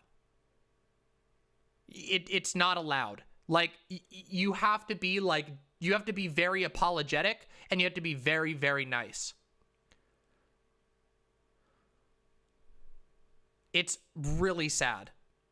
It's really fucking sad, but it's true. Dudes can just be like, yo, what's up? You want to get in a fucking truck? Let's do this shit. And that's fine. That person can succeed. If there's a woman who does that shit, you will never make a sale. You will never make a fucking sale. Every single dude who comes to buy from you, which is going to be most dudes because that's just the way the world works, they will think you're a bitch and they will complain about you.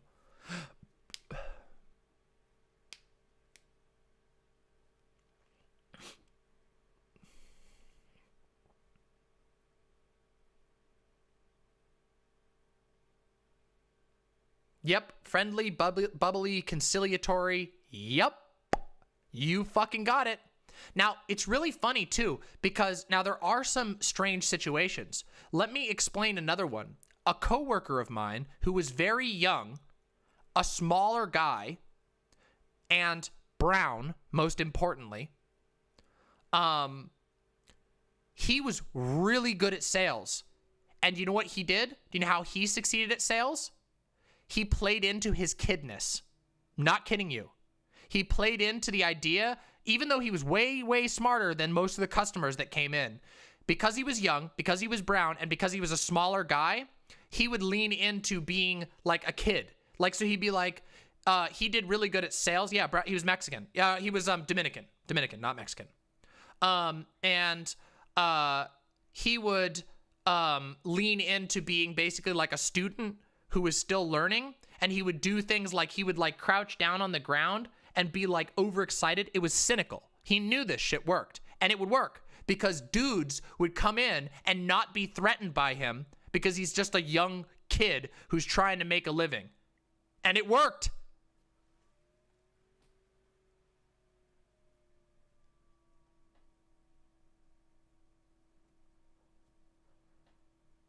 It worked. Unfortunately, sales is all about reading people. No, wait, I said no, he was not Mexican. I said he was Dominican. How did I figure out how to be a saleswoman? Trial and error? Yeah. Trial and error. More or less. a trial and error and a lot of informed gambles. Oh, I could tell you do that. I used to do that.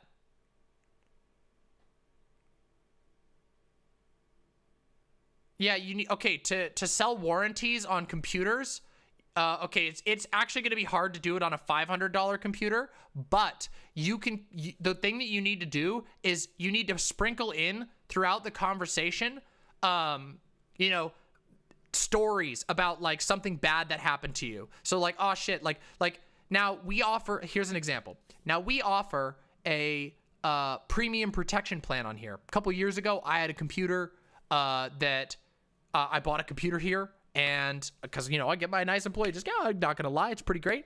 But the computer, I spilled a drink on my computer. Thankfully, I did have the coverage. So it's definitely worth considering the coverage.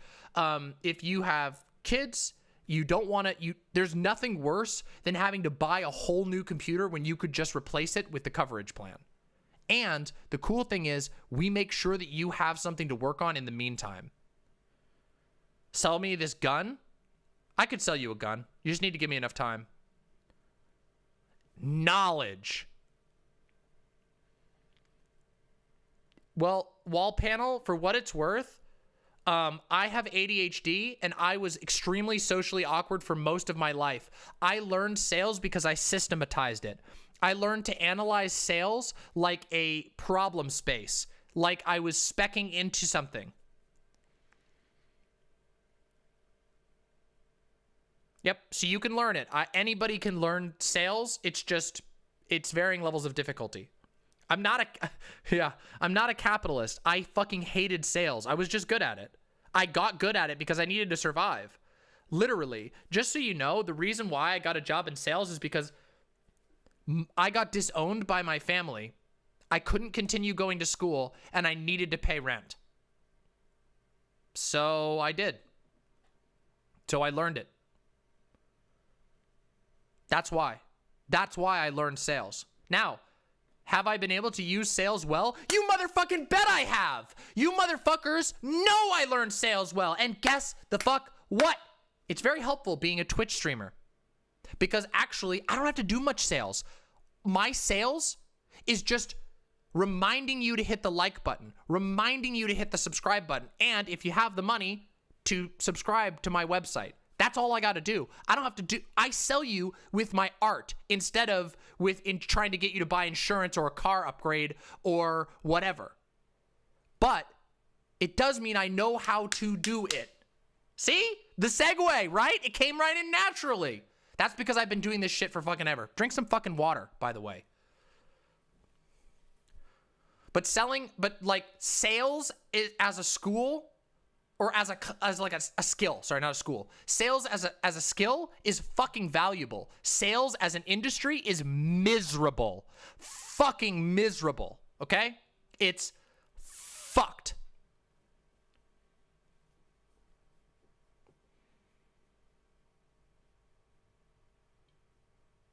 Sales is a finesse skill. Debate equals sales. Well, yeah,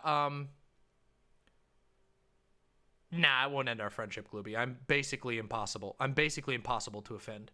Not really. Not impossible, but it's very hard.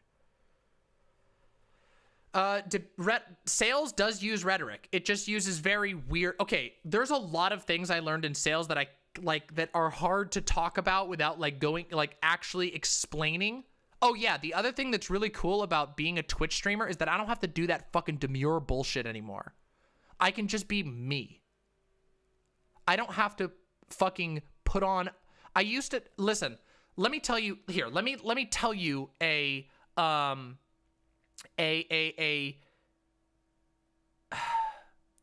let me tell you a story, okay? From sales. One thing I used to say to my closest friend all the time was that I felt like I was wearing masks. Because and this was at the beginning of me starting to understand gender, but it literally, when I would go into work, it was like strategic dissociation, because I would become almost a character. Now, there was a lot of me in that character, right? Like in the guy salesman. But it was, it felt, I could feel the mask at all times. I could feel it weighing on my soul at all fucking times. The idea that, like, I have to dress, behave, act, style myself in a certain way in order to be acceptable here, in order to succeed here. And I realized that my best shot was to get as comfortable as possible in that mask without ever forgetting what was underneath. It was the mask. Yeah, it was.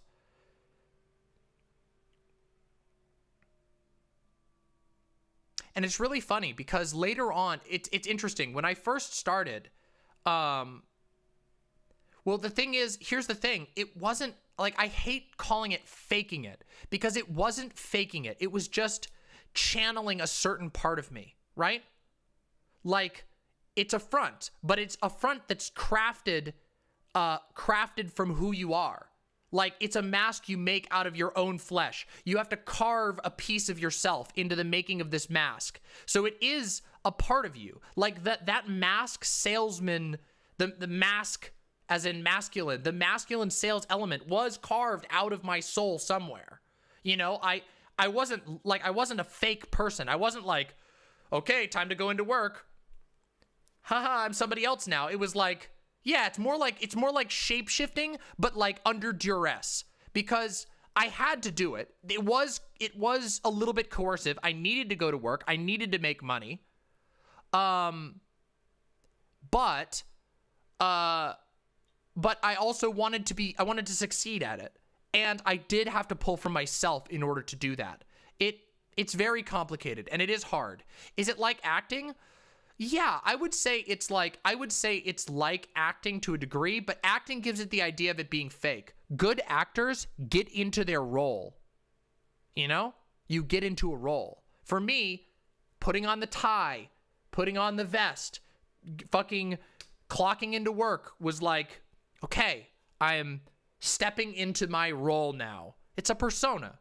Yeah. And it can be valuable.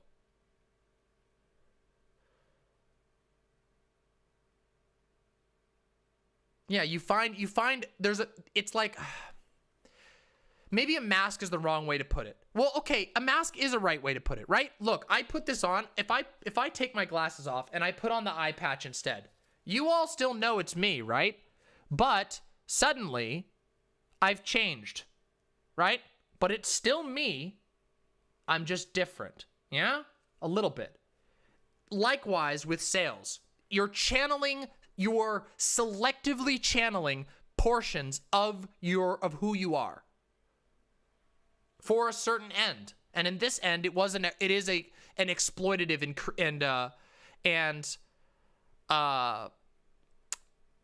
you know, it was an exploitative one. Yeah.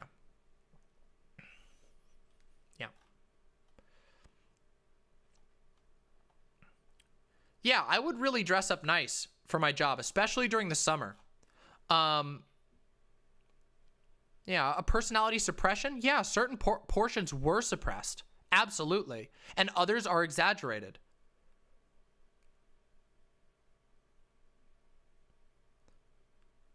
For what I know, in sales, you don't just list off the features of the item. You want to ask questions and understand what the buyer wants and needs. Yes. Then you try to sell them an item using that information. Are you correct on this? Yes. Two important things. If you're in sales, two pieces of advice. Become good at listening very closely. And don't just listen to what the words they are saying. Listen to what they are telling you, okay? Most people who come into your place have no fucking clue what they want. Well, okay. They don't know how to tell you what they want. They know what they want, but you have the jargon and the knowledge to figure out what it is that they want out of your products. They don't have the words to describe what they want. You give them the words. Now, in sales, you're trying to nudge them in a certain direction, but that doesn't mean that the skills don't still apply. And then part two is stories. People love fucking stories. Tell them a story with what you're offering them, okay? Even if it's a boring story, even if it's like, listen, you don't want to end up like, listen, you can pick up our AAA service, which will, you know, if you pop a tire, if you accidentally hit a stick on your way to camp and you pop a tire, you're good to go. Our AAA will come get it. There's a story. Bam. They now have put themselves in their mind, oh shit, and you're not scaring them. You're not like, wouldn't it be bad if something happened to your car? You're just like, hey, this is a normal thing. Popping a tire is a common thing with a car. Wouldn't it suck if you're on vacation and you mix that into everything else that you're telling them? But you can see how manipulative this is, right? And why you would fucking... Well, here's the thing. You have to be careful with bullshit. Everything, okay, all of sales is about strategically injecting bullshit, but you have to know where to inject it. And I will say this honestly, I was a rather honest salesperson. Like, I was quite, as far as salespeople go, I was quite honest. But honesty, you can be very honest while still pushing a narrative in a certain way. And you have to, because that's your job, and you're told to do that. And it sucks. And that's where the mental pain of sales comes in. Because you have to do certain things, and the pressures really build up fast. Yep. Yep.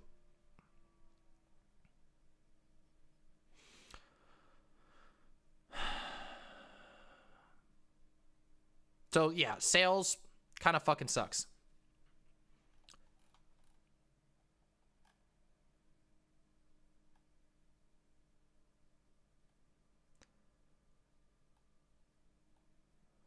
Yeah, uniforms sucked, but I always customized it. Circling all the way back to effect rhetoric, knowing your audience and tailoring your message. Yeah, but here's the thing. I find rhetoric... Now, here's the thing. I was able to do sales for as long as I did because I do like rhetoric, because I do like persuasion. Persuasion is really cool, and persuasion doesn't have to be bad, right? It doesn't have to be bad. And that's why I like streaming, because the rhetoric is something I can engage in to help convince people of good ideas, as opposed to trying to sell them a fucking bullshit wingding fucking knob or a fancy insurance package or an upgrade.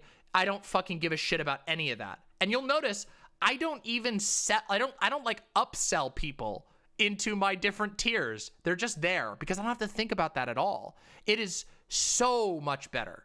But there are some similar skills. Rhetoric is about understanding your audience, recognizing what they're understanding, what they're able to digest, and what's flying over their head. There's a lot going on to it. There were times, Ziggy Richards, there were times when I found sales fun. There were times when I found sales fun, particularly in the summer, when energy was high. We had fancy cars, and there were rich people. See, because I never felt bad about selling to rich people. You can't sell to poor people, usually. It's hard to. But rich people, they'll buy anything. Those motherfuckers are dumb as shit most of the time, and they'll buy anything you tell them. There was this one time, this fucking international, like, businessman came in. I loaded that guy's contract up with so much bullshit. I made so much money off of that. It was ridiculous. I sold him, he came in with 3 fucking reservations for shit-ass economy cars, and I upsold him into 3 premium SUVs with full coverage, fuel refill, and a fucking GPS. That was, fucking bank!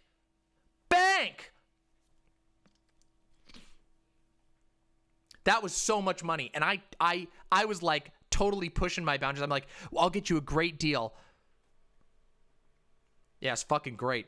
I used to make not crazy. I made decent money, but yeah. Do we have SKOs? No, we didn't really have those. Did I make commission on that? Oh, yes, I did. Oh, yes, I did. I got him a great deal. The 50% off price that I made up. That was one thing. We were allowed to bullshit completely. That's where the bullshit comes in. We could make up prices. Like, just make them up. Like, our boss would just be like, hey, everybody, wink, wink.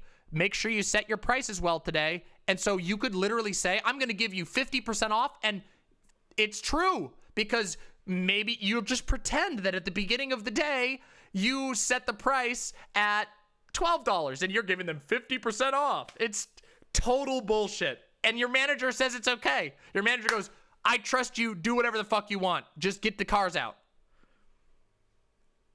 Yeah, it's all bullshit. Law boy, it would make you go crazy. No, you don't lie. You're telling the truth. You're telling the 100% truth. The price is great. You just get to make up the price on the spot. So at the beginning of the conversation, maybe I set the price at $40. And then I give them 50% off during the course of the conversation.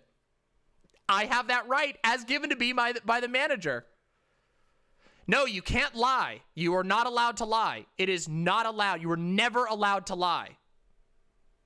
But the truth is very malleable depending on how you frame it. That's a secret. Oh, all managers are sociopaths. Oh, my manager had literally fucked people on multiple occasions. Yeah, it was really bad. My manager was a fucking piece of shit. We all hated her, but whatever. Yeah, you can't lie. You're not allowed to lie, but you are allowed to do all kinds of stuff. Like, so for example, one thing that you are allowed to lie about, well, not lie. Sorry, you weren't allowed to lie. You're never allowed to lie.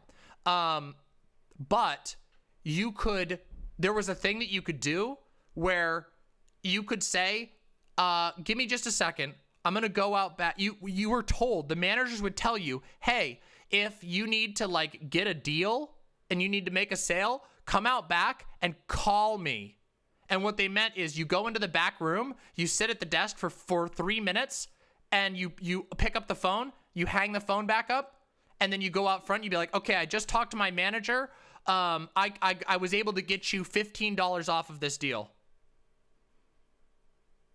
You could do that. They would tell you to do that. Your boss would tell you to do that. You could do that. Yeah, just come on back and call me, and I'll authorize whatever. And they just gave you the right, the managerial right to step in and do that. That's not a scam. You were pre-authorized by your manager to make changes. So bad. Yep. No, I mean that they ruined someone's career. Panic stasis. They ruined someone's career because they didn't like them. Like literally screwed their life over.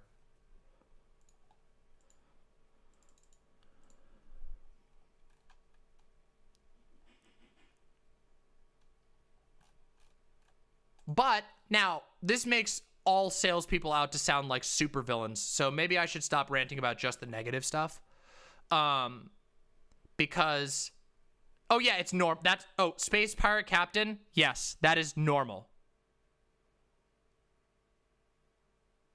Yeah, this is normal. That is a like bottom of the base. That's like a basement, like literally tier 1 sales tactic is the going out back to talk to the manager. You know that like at Walmart, they'll be like, I'm going to go check in the back room. And then they go into the back room and they walk around, smoke for a minute, and then they come out front. They never fucking look for your shit.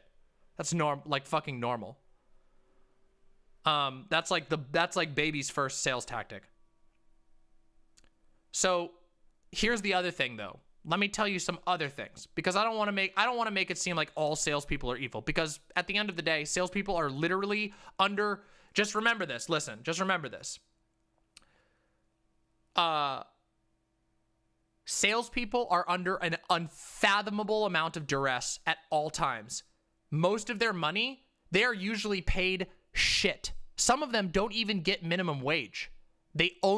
Some people only make money off of commission.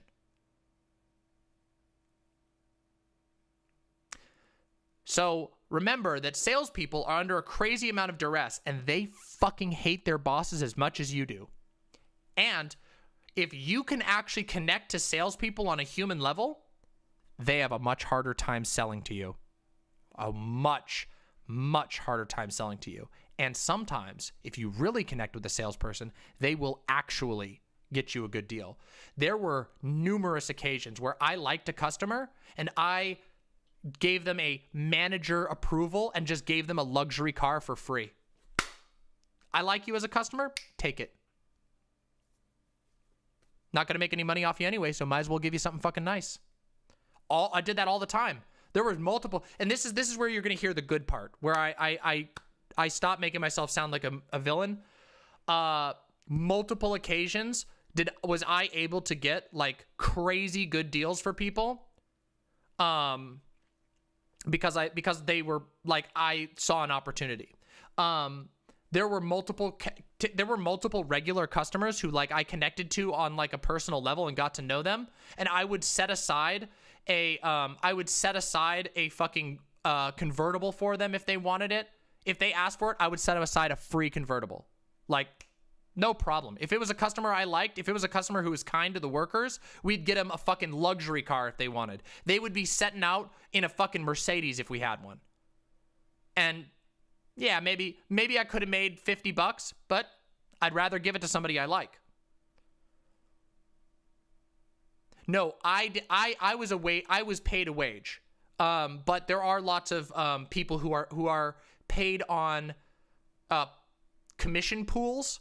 It's very complicated. It's not illegal. It's basically you get paid a minimum wage, but that minimum wage comes out of your commission. And if you don't make your commission, if you don't make the minimum wage, they fire you. So technically, you're not getting paid a minimum wage. Yeah. Yeah, there was a time where here, let me tell you a cool story, okay? These two old ladies came in once, and it was kind of late at night. We didn't have a whole lot of customers. We had a whole lot of extra cars on the lot. And as it turns out, these two old ladies had been hiking the Appalachian Trail for like 15 years. And every year they would go and they would hike a small stretch of the Appalachian Trail. And they would do it the next year, and they would do it the next year, and they would do it the next year. And they finally were on their last stretch. And these were old ladies, okay? Yeah, no, Appalachian Trail. They came in, and I was like, hey, what's up? And it was slow, so I was like, hey, let's talk a bit. They seemed nice. We started talking. They started telling me their story, and I was like, you know what? Hold on a second. Go into the inventory system. We got a fucking luxury car. And I was like, we ran out of economy cars. Whoops. So I put in the system, ran out of economy cars. Free upgrade. Luxury car. I'm like, listen, I'm really sorry. We're all out of economy cars, so I've had to upgrade you to I can't remember. I think it was like a loaded Genesis or something, like a Hyundai Genesis. I was like, sorry, I had to get you guys a loaded Hyundai Genesis. Shame that you'll have to spend go hike the last of the Appalachian Trail in a literal luxury car. And they were like, what? You don't have to do that. I'm like, no, it's good. It's okay. We are all out of economy cars. And they were like, oh. And so I fucking signed them up with it, got them all set up, sent them on their way. Did you know they sent me a letter? Those people sent me a fucking handwritten letter afterwards to me that was sent to the address and addressed to me, telling how they finished the Appalachian Trail and they remembered that I gave them a nice car. So there were some good moments, okay? There were some good moments. That was one of them that I was always proud of. No, they didn't get my address. They sent it to the business address.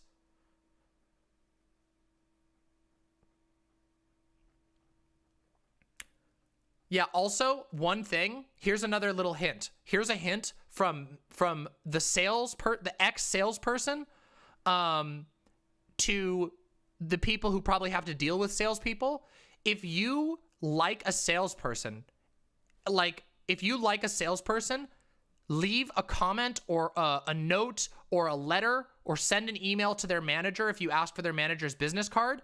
If you go to that business, that salesperson will remember you fucking forever. Sometimes a tip, you might not be able to afford a tip, but literally, if you do that thing, now, a lot of people don't know this, but most companies have a bounty where if you get like a really nice letter that was sent to corporate or that was sent to your manager, you get a bonus. And most people don't know this. It's not like public knowledge most of the time.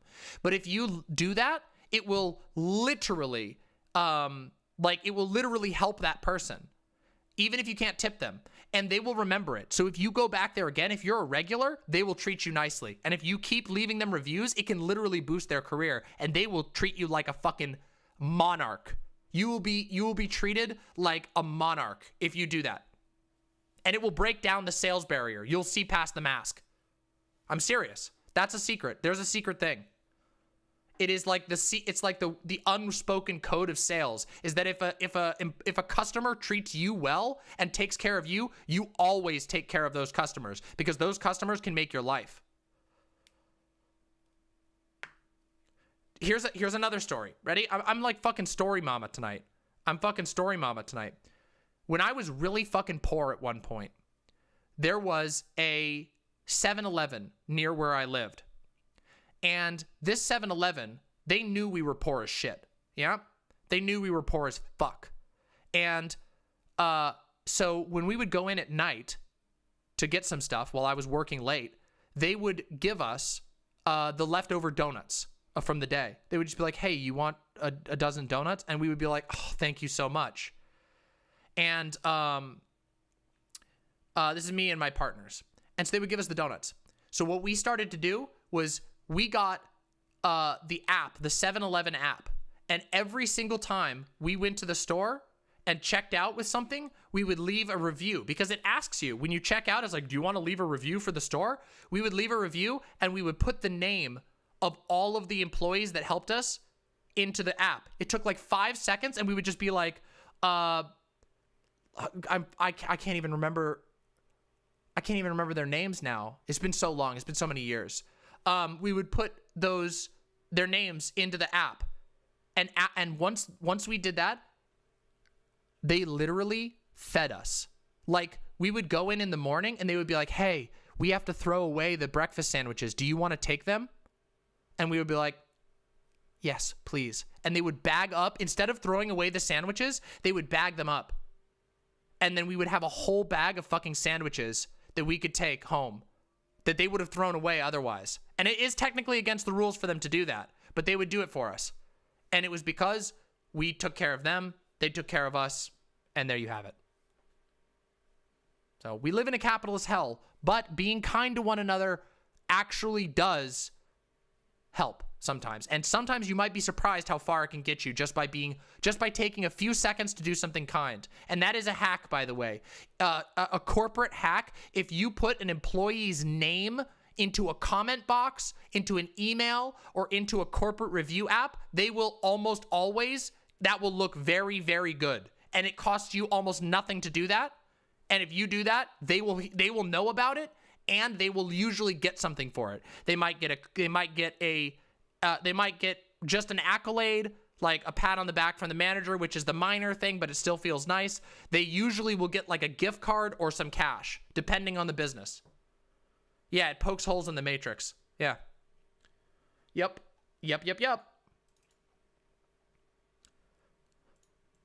Also, we once we won a drawing at that 7-Eleven for a month's supply of hot dogs, and I'm pretty sure somebody put their finger on the scale for us. I'm pretty sure somebody put their finger on the scale because we didn't even know until we went in. They were like, hey, your account has a month's worth of hot dogs on it. It looks like you won the hot dog drawing. I was like, what? The hot dog drawing? They were like, yeah, it looks like you won the hot dog drawing. And so we got hot dogs for a month. It was fucking awesome. Every time we went to go get sodies, we would get fucking hot dogs. And you're kind of trash hot dogs, but they were actually, to be fair, 7-Eleven hot dogs are pretty good. Yeah, we basically got 99999 points. It's fucking cool as shit. Yeah, it was very, very kind. I do miss that. I do miss that fucking place. We took good care. We took care of each other. Yeah. Yeah. Well, I don't have them anymore. We used all the points, but it was a hot dog cheat code. Yeah. Cheat codes in capitalism are realize that everybody hates their fucking job and that you have solidarity with the person behind the counter way more than you do with their manager.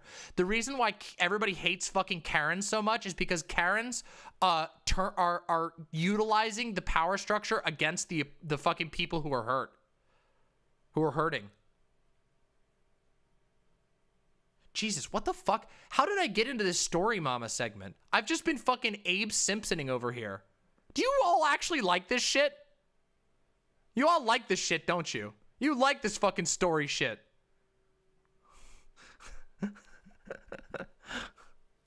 Karens are class traitors, it's true. I have so many fucking crazy stories.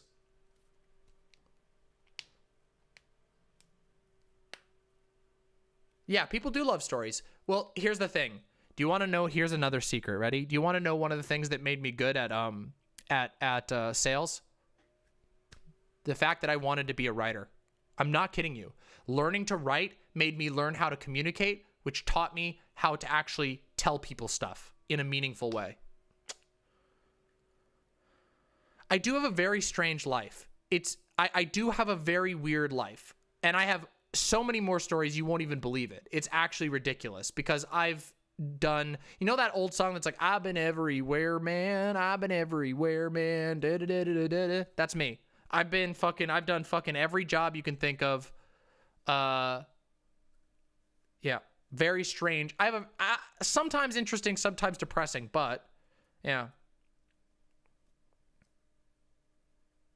I'll tell some of my nightmare stories at some point. I'll tell you some of my nightmare customer stories. Oh shit, that's kind of cool, Lone Cat. I haven't become an astronaut yet.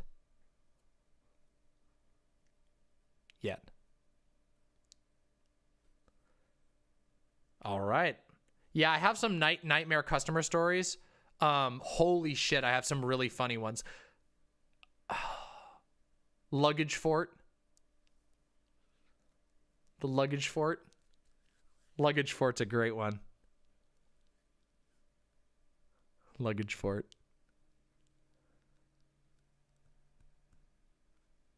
All right, now I have to tell luggage fort.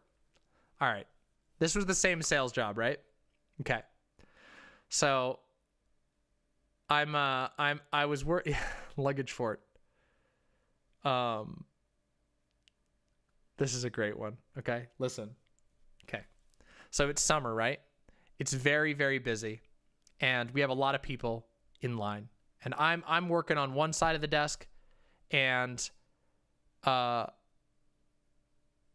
then on the other desk we've got my coworkers.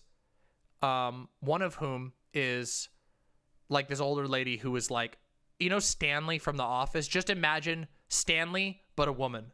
Just a female Stanley. I'm not kidding you. She was the most like no give a shit. She'd been working for the company for 15 years. Just like if you asked her, she'd be like, I'm doing my crosswords. She did not give a shit anymore. She'd been working there for 15 fucking years, didn't give a fucking shit anymore. So just imagine, yeah, just female Stanley. I'm not kidding you.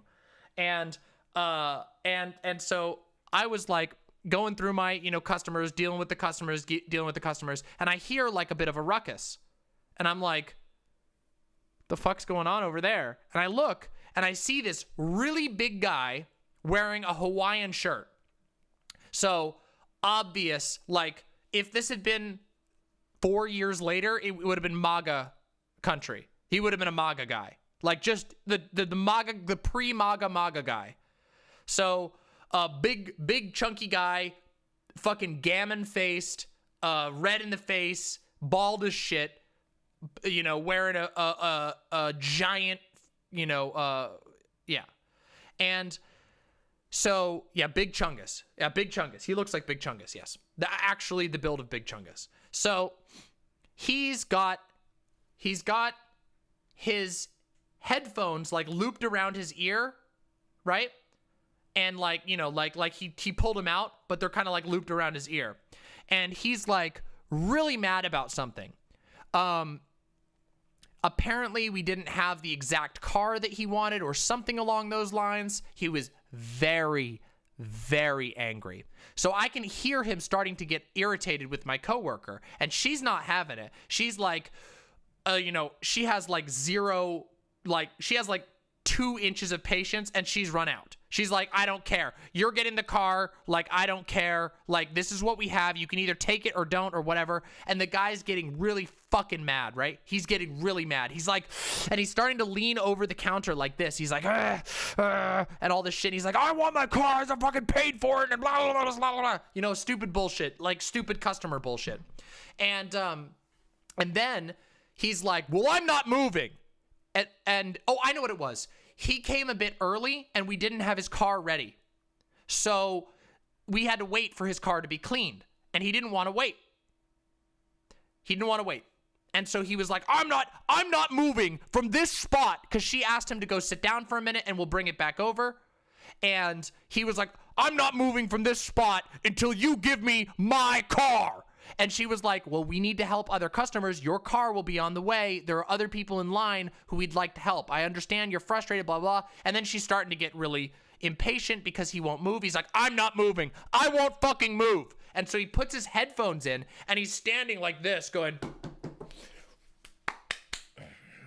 and he won't move. He's literally just standing in front of the counter, physically blocking the counter so other people can't. And he literally, with his headphone, he puts his headphones back in.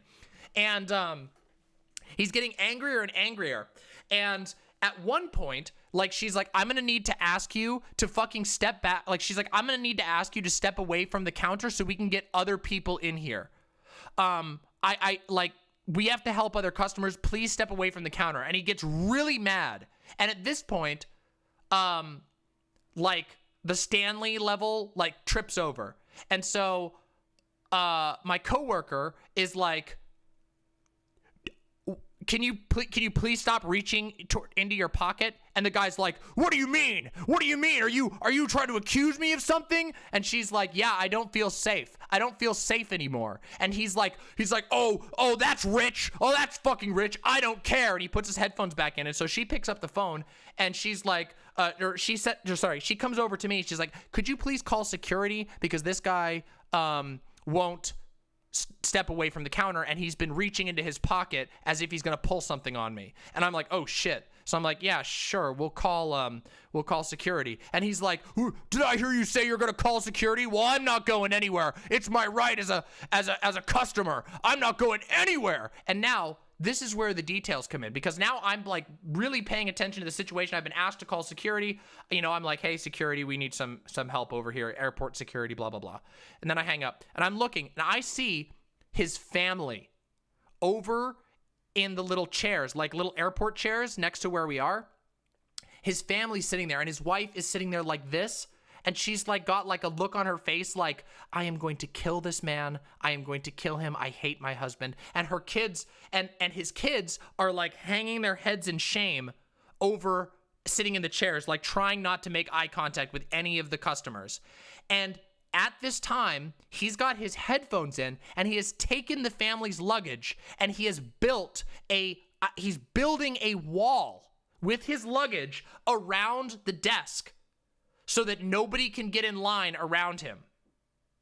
I'm not kidding you. And he literally blocked the walkway and was like, after he set up this like shitty luggage wall and his family is hiding their faces in shame. I'm not kidding you at all. Like, they're literally, like, the kids are literally like this, and the mom is just like she's like, I'm gonna kill him. And like, so and then he's like all mad. He's got his headphones in. He won't listen to anything. And he's just like standing there as the cop, the airport cop comes over. And he's like, the cop is like, oh, I can already see this. Cause the guy almost trips over the luggage. And he's like, sir, is this your luggage? Did you block this walkway? This is a fire hazard.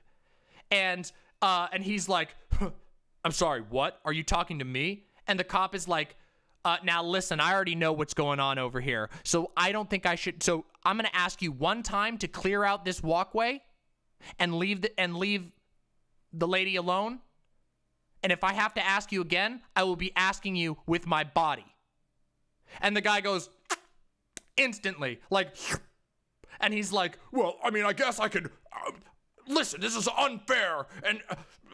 And so he immediately just authority check passed, intimidation check, natural 20. Guy starts scooping up his luggage embarrassingly, like desperately trying to move his luggage before this cop is just like, I am going to take you down. And then of course, and then so he's over, and now he's standing over in the corner, like with his arms crossed, and the cop is like, they've had to call security on you, so you're gonna need to fucking cool it, okay?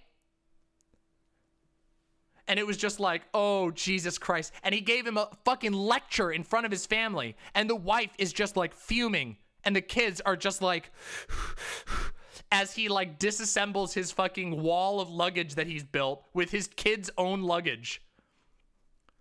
It's fucking great.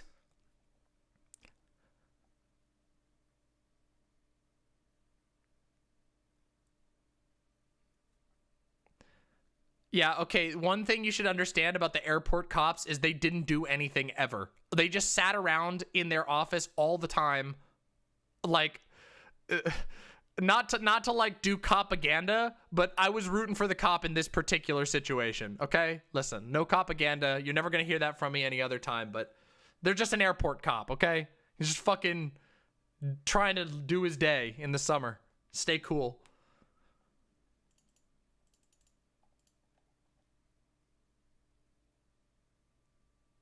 Yeah, it was pathetic.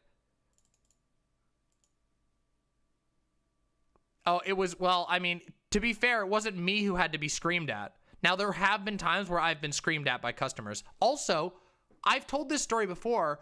I rented to the Tiger King. I'm not kidding you. I actually rented to the Tiger King. I didn't know he was the Tiger King until the Tiger King series came out. But when the Tiger King series came out, I was like, ah! I did the Leonardo DiCaprio going, I was like, I rented to that guy. That's the tiger guy. He made a joke about rescuing tigers. And I was like, haha, don't put any tigers in our car, please. It was the fucking Tiger King. I'm not kidding you. I was like, what the fuck? It was it was weird. It was a weird experience, but he wasn't famous at that point. He was just some random fucker. But it was him. Literally, it was him and his little crew. I mean, I also rented to like a bunch of other famous people because it's just kind of complicated. I don't know if he put tigers in the car. He might have, but there wasn't any damage, so he got away with it if he did.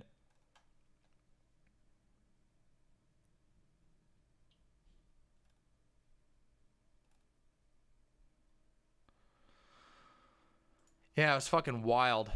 Yep, it was Joe Exotic.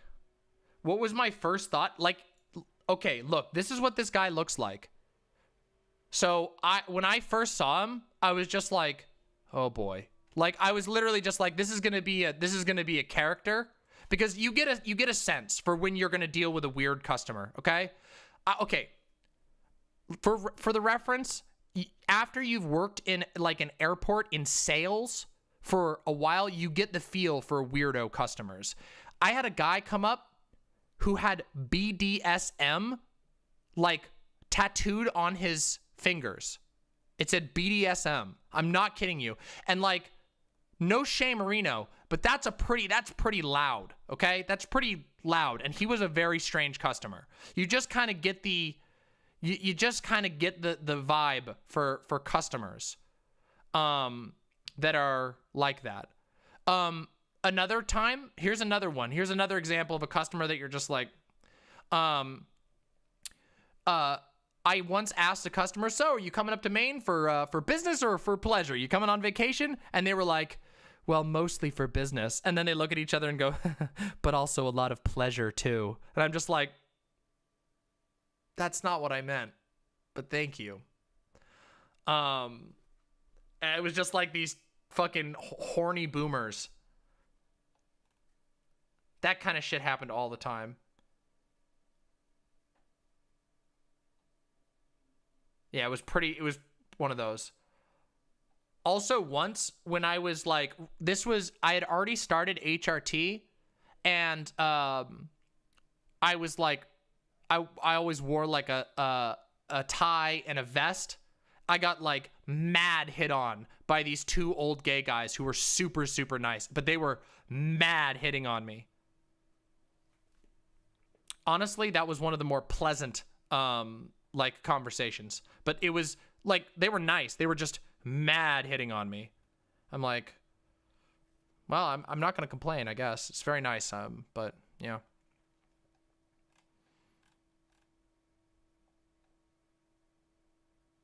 No, because I've never been like well, okay, I have done cashier work, but I wasn't really a cashier. That's the thing.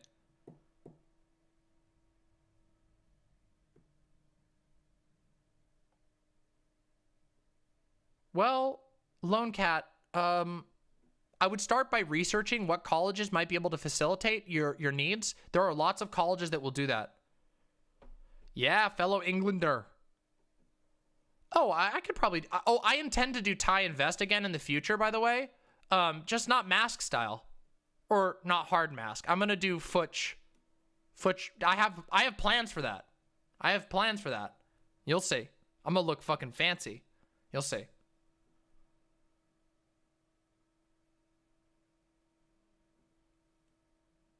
Yeah, I'm from New England. Yep.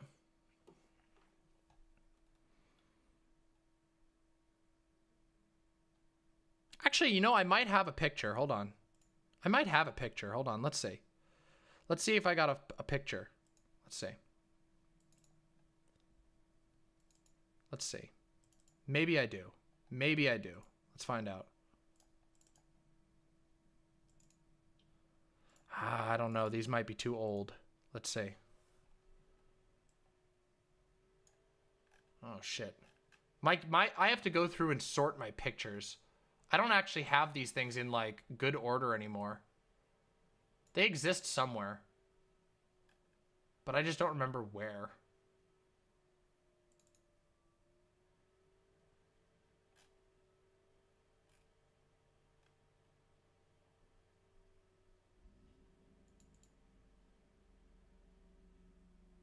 Well, here's me in a fucking dress shirt.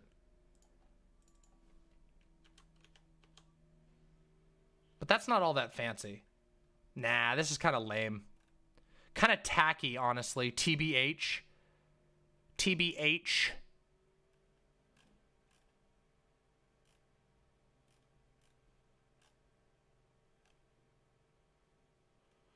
Oh, this is a funny picture of me. Hold on, this is a funny picture of me.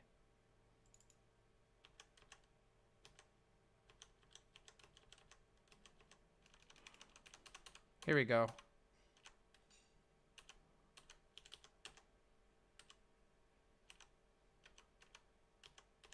Here you go. Here's a funky picture of me just after I got my lip piercing. Look at that. Bam! There you go. I used to love fucking doing this style. Look, I got the little alien earrings and everything. Yeah, this was a couple years ago. Big gulp. Yeah, I know you do, Glooby. Of course. Yeah. Yeah, some throwbacks. All right.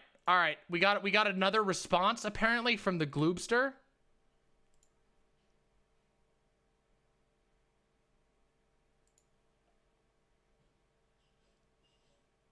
It depends on your state, Lone Cat. It really depends on your state. Okay, here we go. Here we go. Here we go. Let's hear the response. This is the response.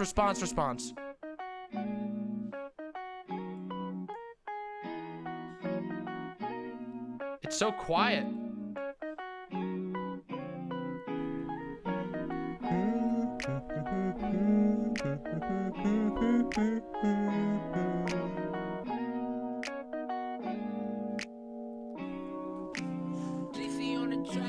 Hi there, it's me, Glooby, here with another diss track.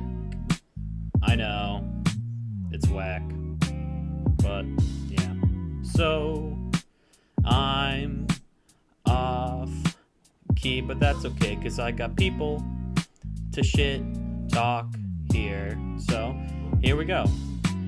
Gay Fesh, first off, your track was kinda whack, bro. Not gonna lie, that shit went hard though. So here we go with the second verse and oh.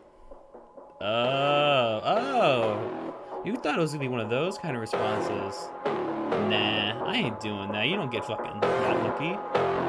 Anyways, here we go. Yoxy.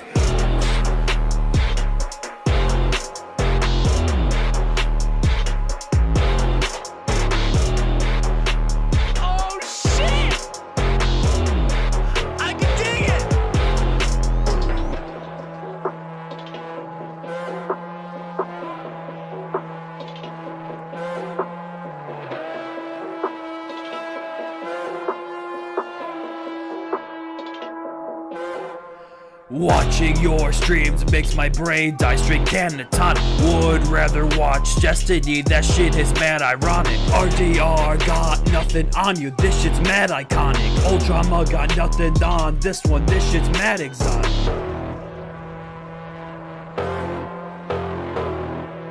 Oh, fuck, fighting words.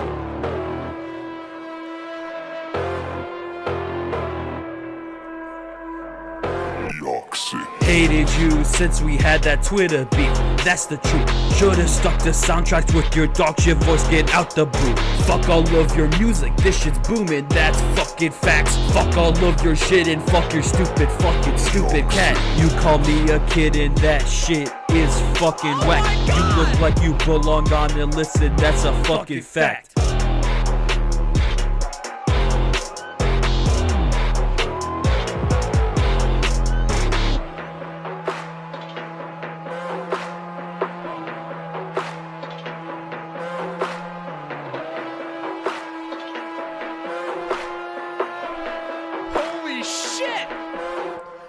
When I said your content was like Vosh's, I was fucking joking. All of your content is stolen, that shit is mad annoying. Nobody cares about you, the cloud is all around you. That was just a joke, I hope the best for you. Love you, dude. Glooby, you know you can be mean to me, right? I'm not gonna kill you.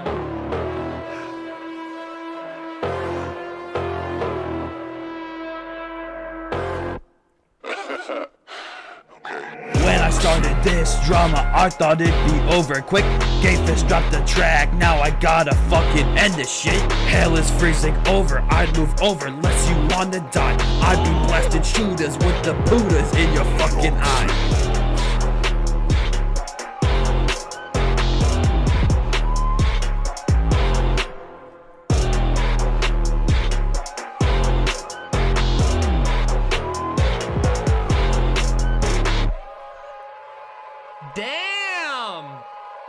Damn, Glooby. Damn. Now, Glooby, I'm gonna need you to take some time and clean that up. Clean up those levels. Add some fucking lyrics. Whew. That was good as fuck. That deserves a clean pass. Whoo, boy. Whoo, boy. Wow. Those are really fucking good. Wow. Gayfesh, you're going to have to respond via rap. I'm not going to let you sort this out via voice. You think I'm going to let you sort this out via fucking voice? Nay. Nay! Rap only. Rap only. All right, fine, Gayfesh, get in here. All right, Gayfesh, I'll break my rules. Get in here. Gayfesh, get the fuck in here. Get the fuck in here.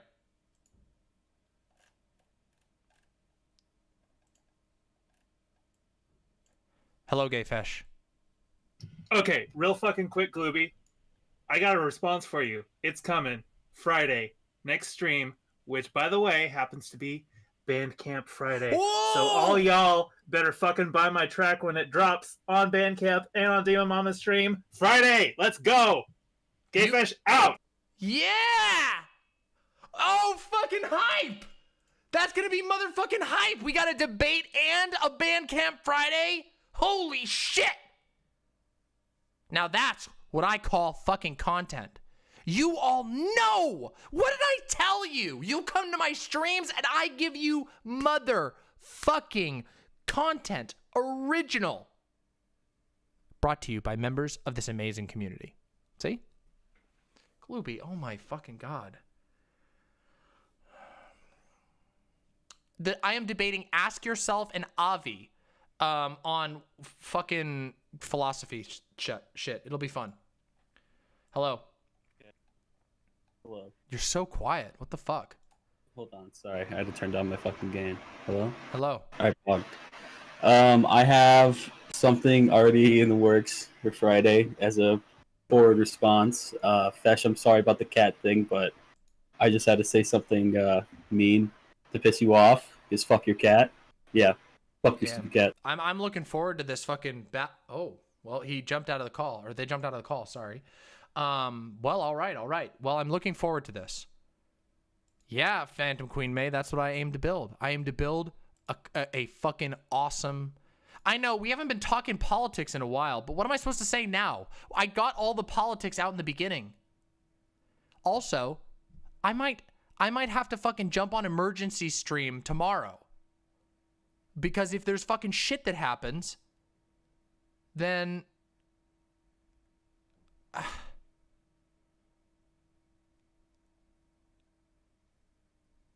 Look, I'm a political edutainer, and being an edutainer means that you get the entertainment part sometimes. Yeah? What shit? There's been not an emergency declaration, but they're expecting attacks on the Capitol tomorrow for Inauguration Day. So we're gonna talk about if anything happens, I'll be covering it. I'll be waking up and checking. Chances are nothing happens, but just in case, I will jump in and I will cover it. Because I always do that. You know I do that shit. Hell's Record Studio? That'd be fucking pog. I don't know if I'm good enough for that, though.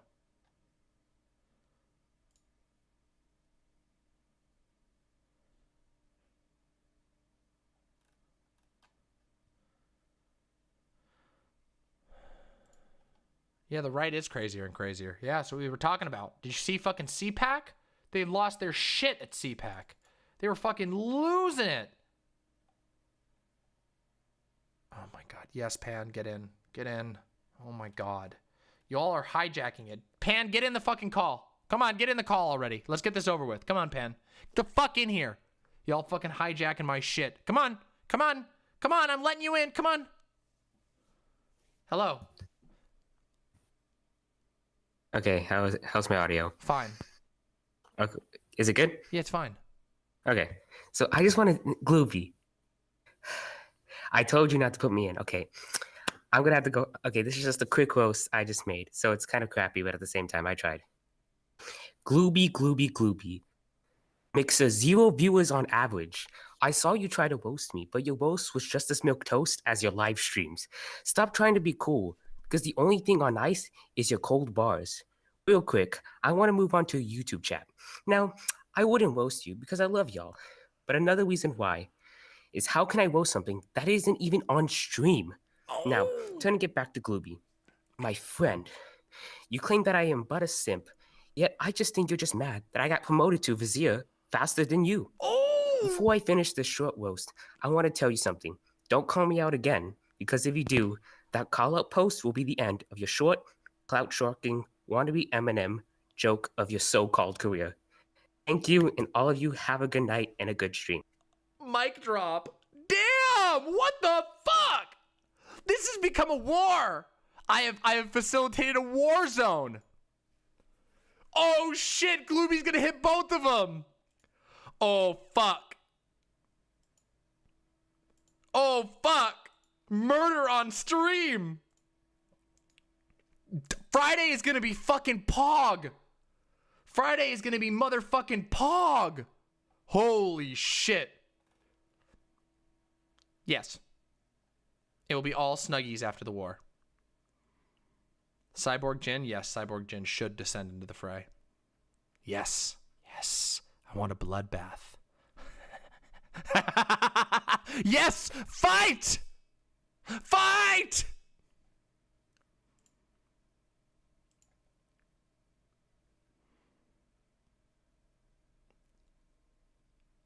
Ooh, that's rough, Silent. I'm sorry. However, I'm happy to see you. I hope that you're I hope that you still feel good about getting 13%. 13% is fucking close. So, good job. Good job. That's very close. Very, very close. Silent, you've been missing the mod rap battle that's been going on all day today with multiple installments. Hey, that's awesome. Well, that's good then. All right, let's take a look at your unliked meme, Posadas John. You know what?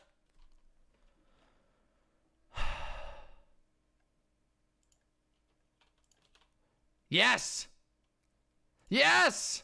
I already said this. Listen, when I saw this, okay, a cephalopod has passed a cognitive test designed for human children. Now, I saw this report the other day, and I informed my loved ones that I will be siding with the cephalopods. So, listen, I gave it a like. I will be siding with the cephalopods. So, sorry. I know they're going to win. Motherfuckers, they're going to kick our asses.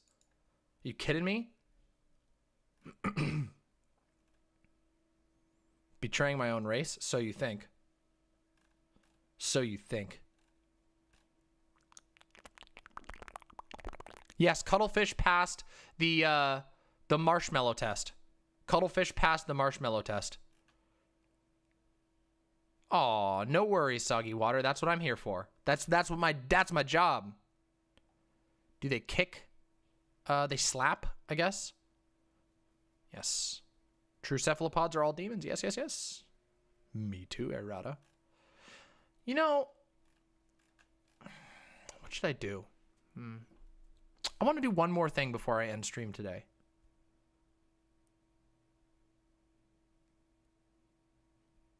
Not anymore, cephalopod gang. True. Damn, Cyborg trying to get in on it. Splat Tim IRL.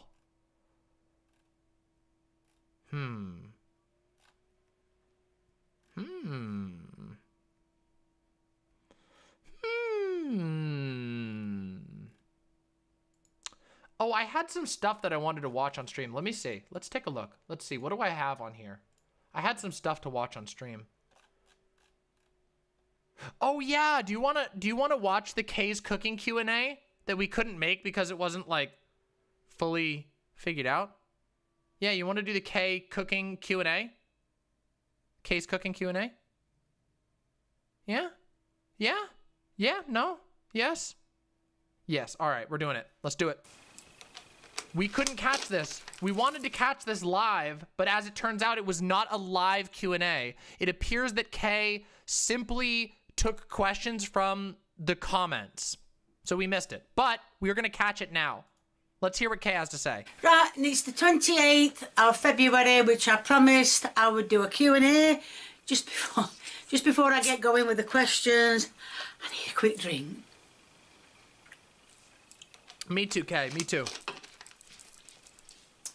Right, so now we start with the questions. Oh, now I wrote shit. these down. Manually written. And I can't really see all of them. But anyway, What's your favourite foreign food? Well, we did actually go away and I did actually try some Maltese food. True silence. I don't know what it was, but whatever it Maltese. was very, very nice. I do like Indian food as well. I don't know, I haven't really tried a lot of foreign food. What do you put on first? Cereal or milk? Cereal, you've got to put the cereal on to know how much milk you put on. Yeah, we can do cop rock. I'll do that after. Excuse me. Hold on now. Because some of these questions I can't even see them. I can't find my reading glasses. I used them yesterday and that's it. Have you had a hobby that you've always wanted to do? Wait, hold on a second. Are there people who unironically put the milk in first? Are you fucking kidding me? You have to be joking. That is so fucking ridiculous. Good night, Rockfin.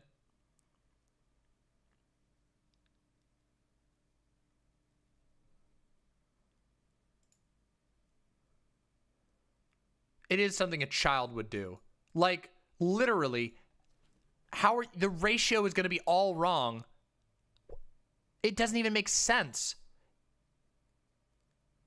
No, the cereal does not stay crispy. If you put it in first, it's literally dry. Why even bother having milk if you're going to put the milk in first? Is this for real? Is this for real?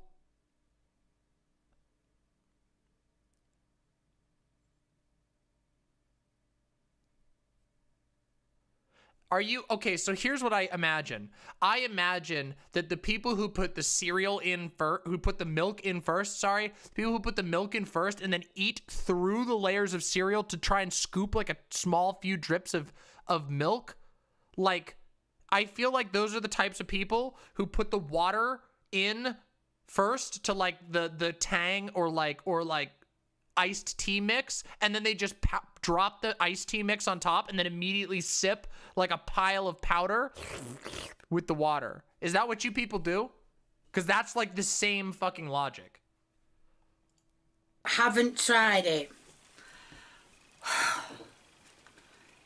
Not really. My hobby was doing a jigsaw, and I haven't done that for... What do you mean, how the fuck is that the same? That is literally the same logic. The reason you put the cereal in first is because when you pour the milk in, the milk flows in between the cereal, making it actually nice to eat.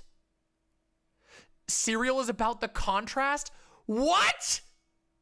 What?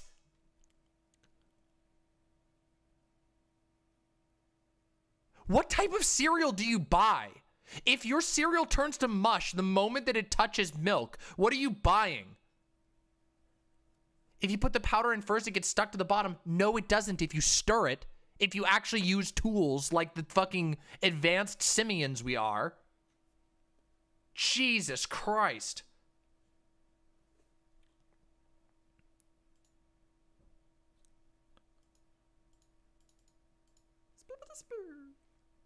Hey, welcome. Well, I can't say that on stream, but yeah.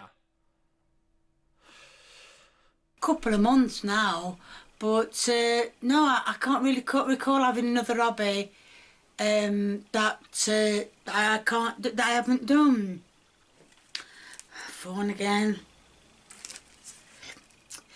If you could meet a celebrity chef, who would it be? Probably Ainsley Harriott. Because he is so lovely. He is a wonderful man. Ain't that Ainsley? That's the only reason why.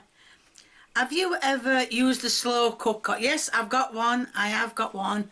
And yes, I have used it. I use it every Christmas Eve and New Year's. Well, Christmas to cook the Christmas turkey and before New Year just to cook the New Year turkey. New Year's turkey. Where do you buy all of your kitchen appliance? Excuse me. Well, I normally go to Dunelm. I like their kitchen stuff. I do tend to buy a lot of knives from them. I have bought some before from Asda as I've been walking round. So, well, I hope that answers that question. Where do you about, yeah. What dish do you enjoy making? What dish do I enjoy making? What dish do I enjoy making? Uh-oh. Kay, you have run a cooking channel. Come on. I don't know. I really don't know. What? I don't mind doing things with meat and taters and greens and that. I don't know. I haven't really got anything that I really enjoy cooking. I think just... You run a cooking channel? What do you mean? I just take it as it comes. Why do you do stuff your own way? Well, in a lot of the ingredients of the things I do, there's things that I can't have or that makes me ill, so I change it to my way. As I'm the one, well, not just me, but as we are the ones eating it, I'm hoping then it tastes a lot better. Okay. Have you ever made peach cobbler? I think I've got that right. Never heard of it. Never heard of it, so obviously I haven't made it. What?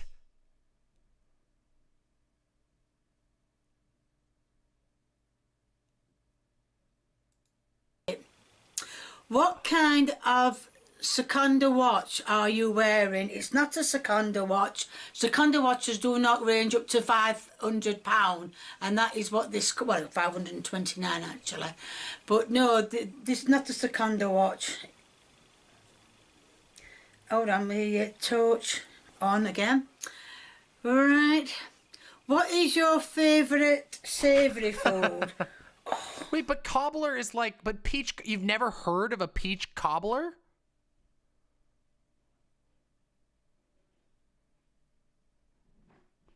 That's weird to me. Oh, favourite savoury food? I don't know, because I like a lot of savoury food. Really do like a lot of savoury food. I'm a savoury person, really. So I don't really know. Savoury food, I can't think of now. Peach cobbler. I don't know. I don't know, some flan or something. Flan? Flan is not savory. What? Flan is sweet as fuck. It's like the sweetest shit. What do you mean? Flan?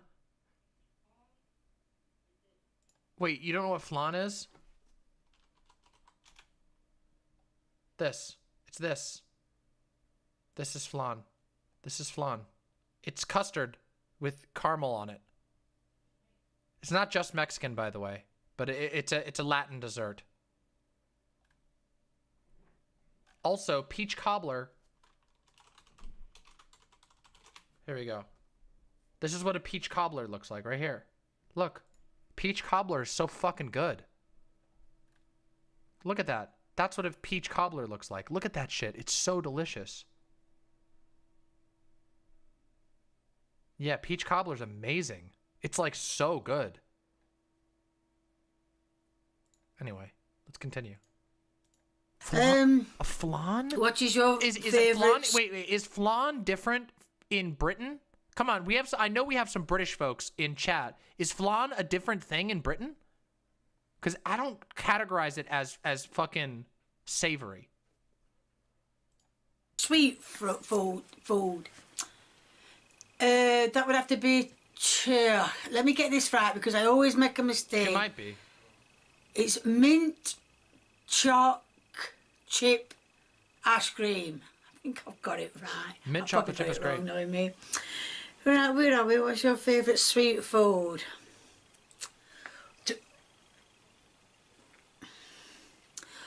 What's your favourite? Yeah. Will we ever see Lee cooking again? Well, that's not really up to me, that's up to him. If he wants to cook again, he can cook again. There's no reason stopping him. If you could be a celebrity chef for one day, who would it be? Probably Ainsley Elliott. It would have to be Ainsley, because he's just awesome. He's an awesome man. I know I keep saying it, but he's an awesome man. I guess there are savoury ones. Weird. When are you going to collab? I always get them collab with Mimi List. Oh, I'd love to do a collab with him. I would love to do one with him. I really would. I think he's brilliant. You'll have to excuse me. Let me just... I'm sorry. I don't know why. I'm just... Crumble, yeah. That makes sense. Just need to have a quick drink. Keep it in a frog in my throat. Right. Torch on again. I love Les Cheflan. Yeah. Why are you wholesome and sweet? Why did I write that one down? I didn't know I was, but thank you anyway. I hope not. Why are you amazing doing cooking? I do my best, and that's all I can say. What is your favourite food? Not just cook, or not just to cook. My favourite food, I will admit, I think it's scampi. I'd have to say scampi. Mind you, I do like garlic mushrooms in breadcrumbs. Ooh, actually though, good taste. Yeah, garlic mushrooms. Breaded garlic mushrooms is good, I will say. Good taste, Kay. Oh, I'm hungry. Right, I can't even see where I am now. Why did you change the name from Kay's Good Cooking to Kay's Cooking? I wonder when that question were going to come, and I'll tell you the truth. I was cooking something. Excuse me one moment. I was cooking something, and it went wrong. And then I did another 5 dishes, and it didn't turn out right. So I went, stuff that, drop the good, and just get the Kay's Cooking. So that's the main reason why. Because 5 dishes turned out wrong, and that's why I dropped the name. Oh, Torch. Oh, the bloody phone. Right. Right. When you started the channel, did you ever expect to reach 1K? No. 100K. I didn't even think I'd reach 4. 100K. 100K, by the way. Not 1K, 100K. Literally, K is going to be getting a fucking medal with a YouTube medallion. I want a YouTube medallion. 4 subscribers. Hold on. Can you imagine if I had a YouTube medallion on the wall? That'd be cool as fuck. 4 subscribers. Do you plan... Oh, where do you plan to hang your plaque? Well, depends if I bleeding get it, really. I'll do want to hang it in the living room, lounge, whichever you want to call it. I don't know, Windleby, we'll see. Why is Lee not doing the taste test? Well, he is sometimes. It's just sometimes I go, stuff you, I'm doing it. Who's got you into cooking? Hi, YouTube chat. And where do you get your recipes from? Who got me into cooking? I'd say I've always had a passion for it, really. I've always liked cooking. Hi to MVM. I used to watch my teacher when she used to make things, and I thought, oh, I wouldn't mind doing that. And I forgot the bleeding question. Who got you into cooking? Oh, where do I get my recipes from? Google. I get a lot of my recipes from Google. Sometimes it does it wrong, but sometimes it says things and it turns out right.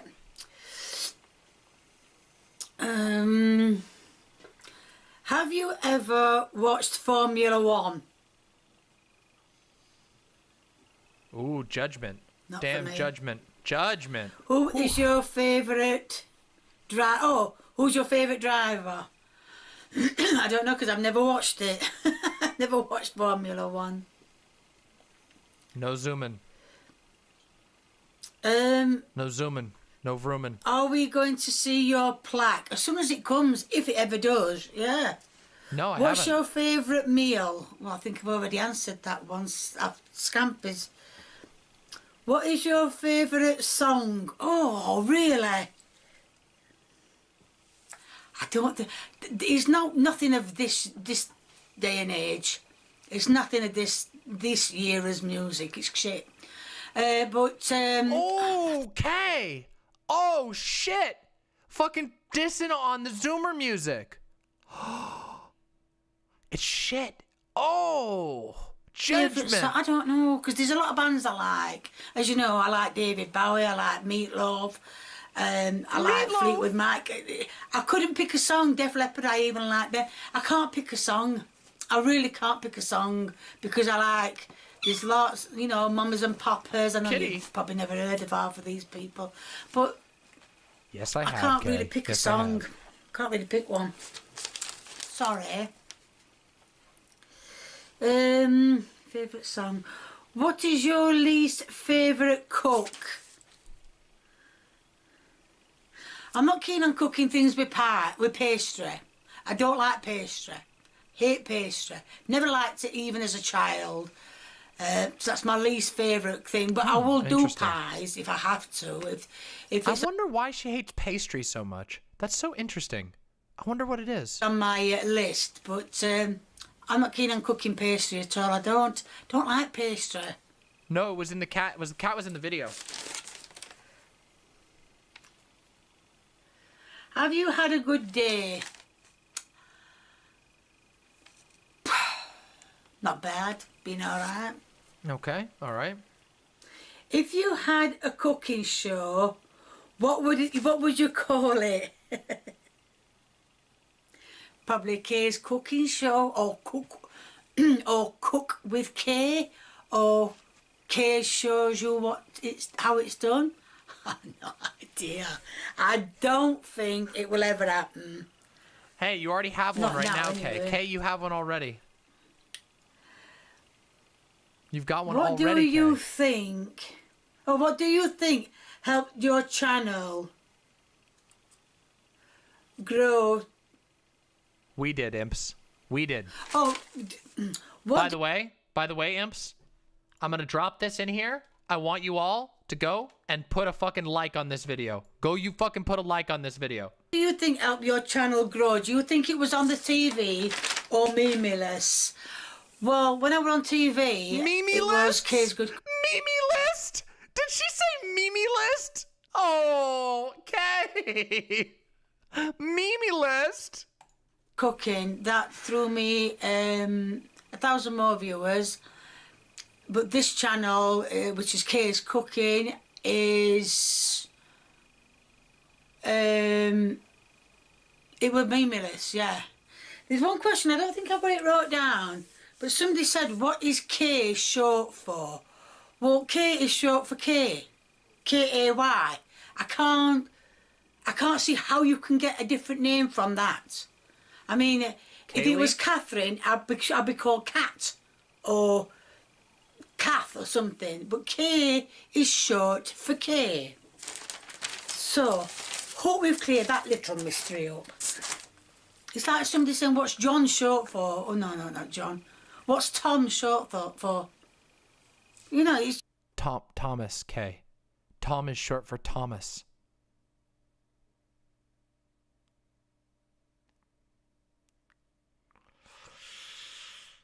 Just... This might not be Kay's best take. Just saying. Or Tomathan, yeah. My name, you can't lengthen my name and you can't shorten it. If you visited... Huh?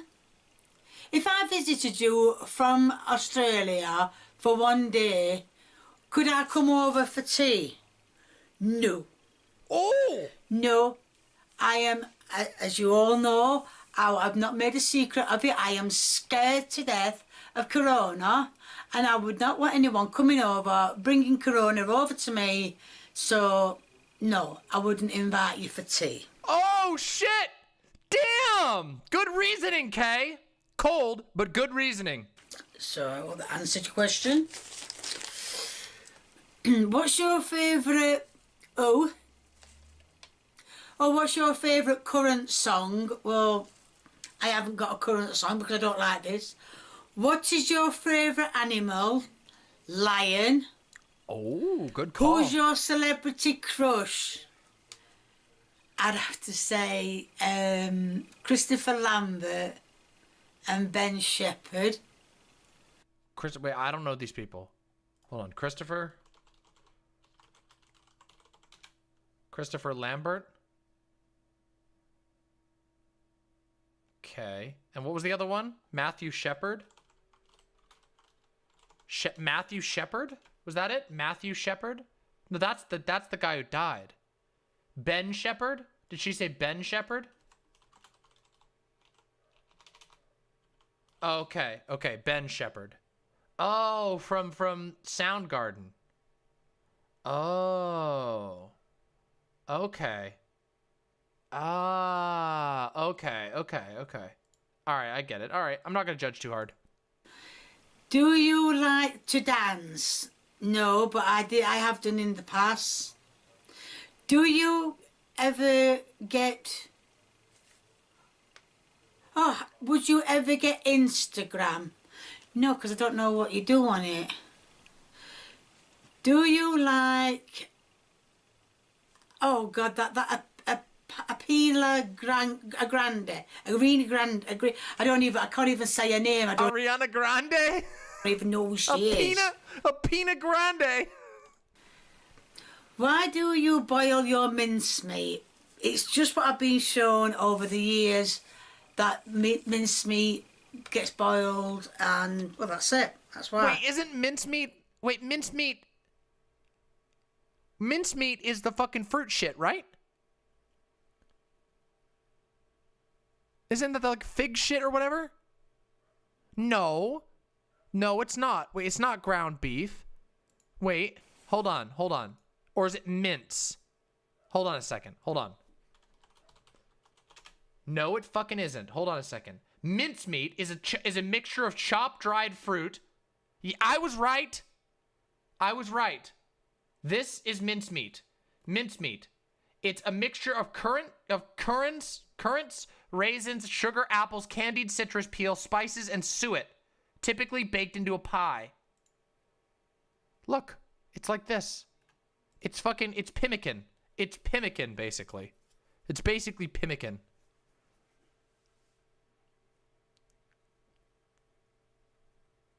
It's supposed to be very good. Yeah, they're probably asking about meat. But I think that... I don't know. Would you do a... I've got that. Would you do a collab with Mimiles? Yes. If you... Oh my God. I don't know how far I've gone down now. If you don't like Iron Maiden, why do you have so many shirts? Because I like the t-shirt. You can like something. Oh no, she doesn't like Iron Maiden. Oh my God, she doesn't like Iron Maiden, but she wears the shirts. Oh. Okay. Without... You're throwing me. You can like a band without liking the song. Liking the song. I couldn't even name you a song. Oh, I couldn't even name you a few lyrics in a song. I just like the Iron Maiden t-shirts. That's all it is. It's like somebody buying. I don't know. I like Coca-Cola and never drinking Coca-Cola in their life. Mind you, then again, if they don't drink Coca-Cola, I want to know what's wrong with them. Hold on, phone's messed up again. I need a new bloody phone, that's what it is. Right. Oh shit, how far am I down? What's your favourite film? I do love a good Die Hard. I like to see Bruce Willis in Die Hard films. Would you do... Okay. I've done that one. Do you get... What?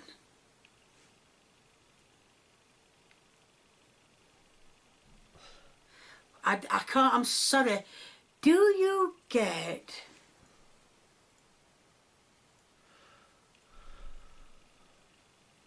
When, I'm sorry, I can't read that one. What's your favourite film? True Holodour. What do you do for a living? I'm a carer, and I do something else, and I'm also a YouTuber. A carer, I do something else, and I'm also a YouTuber.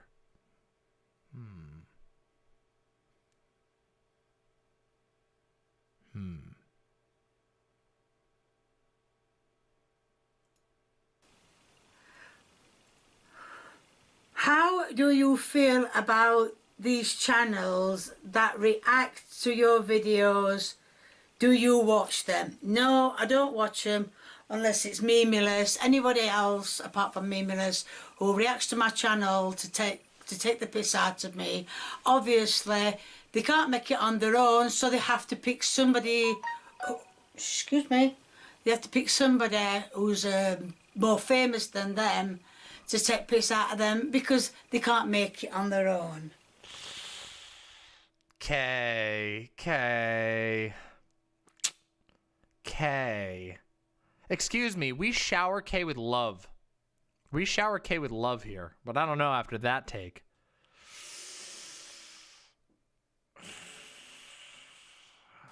But not Memeless because he tells everybody to go and subscribe. Hey, wait a minute. That puts me in that category. I'm on the same category as Memeless. Would you... do you watch Psychopaths? Not as a ruling. Whoa! Torch just went off. Film...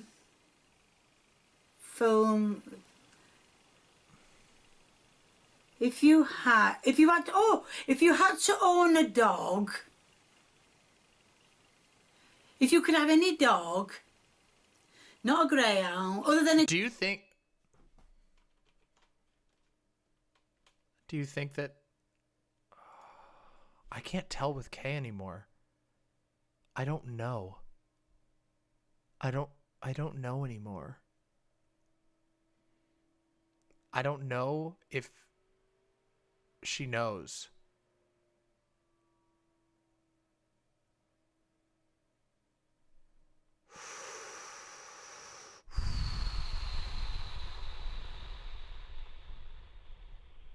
I'm very confused myself. Don't worry. Let's continue. Let's not think about it too much. What would it be? Let's not think about it too much. An Alsatian. Used to have an Alsatian when I was a kid. But yeah, I'd have an Alsatian, yeah. I mean, don't get me wrong, I mean, I like all dogs, but I don't like, not say I don't like. I'm not keen on little dogs, because I fell over a few little dogs before today. Well, I stayed at a friend's house, fell over a dog, because it was a small one. What happened to Army Man John? Oh, he was just after me for my money, so I ditched him. God, I forgot all about him. What? Holy shit! She just accused her ex of being a gold digger! Roasted, Army Man John! Holy shit! Roasted, Army Man John! For how long have you had the interest in cooking and talking, and who taught you to cook these fine dishes? Well, like I said, my teacher was very helpful. She helped me ever such a lot. I suppose at a young age I did actually watch my mother as well cook when she weren't always working. So I would say I just thought, well, that looks interesting, and I just picked it up from there and then just carried on doing it, you know, and enjoyed it. Like, oh, God, what is up with this phone? God. Somebody send me a new phone. I'm kidding. I don't. I wouldn't take a new phone off anyone. I buy my own. Do you class yourself as a good cook? If yes, from 1 to 10. Oh, 10 out of 10. I would say some dishes don't turn out good. Some dishes don't turn out bad. But yeah, I would. Oh God, how many pages have I got? Yeah, I would say some dishes don't turn out good. Some don't turn out too bad. But yeah. So that's a rating. I'd probably say about 7.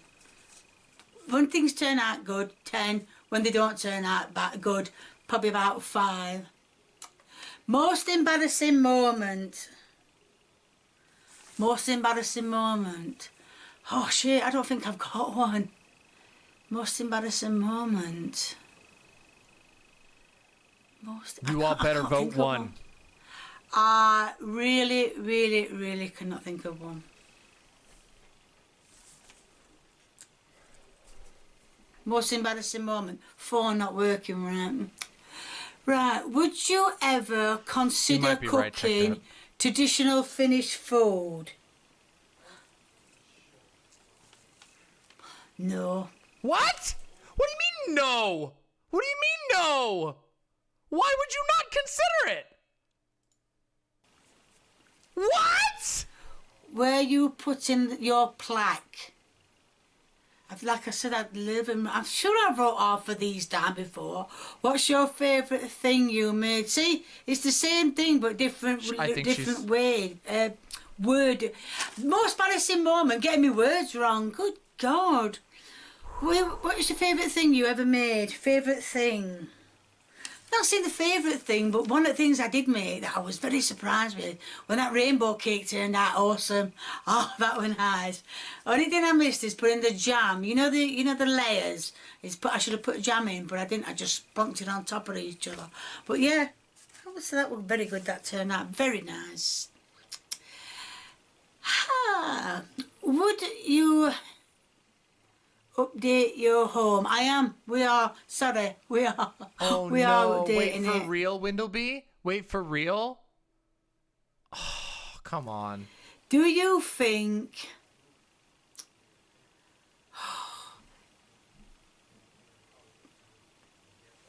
Oh, what do you think? Like.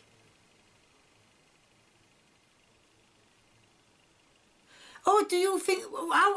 In other words, what it's saying is how do I think the government is doing with the UK virus? Oh my God, the most embarrassing moment with the vaccine. I don't know. I mean, I don't know. I know a few people who've had it who said it gives them bad headaches, makes them feel like they've got flu. I don't know. I mean, if the time comes and they said to me, "Oi, now," I mean, as you all know, I have not made it a secret. I do get asthma bad. Well, I have got asthma. I think, I don't know if I'm classed as on the danger list. Is it classed as a danger list? I don't know. But I think people who've had it are saying that they feel all right. So I think the government is doing everything in their power they can. I mean, well, they're doing everything they can, can't they? I mean, if people don't want to stop being together and they want to still be stupid and see people, then it's going to keep going, isn't it? Oh, damn. Thanks, Rivers. Some people are stupid. Where you putting your plaque? Done that one? What was the favourite? Whoa, don't. Yeah. How are you doing with this lockdown? Not too bad. Not too bad. I'm doing really well.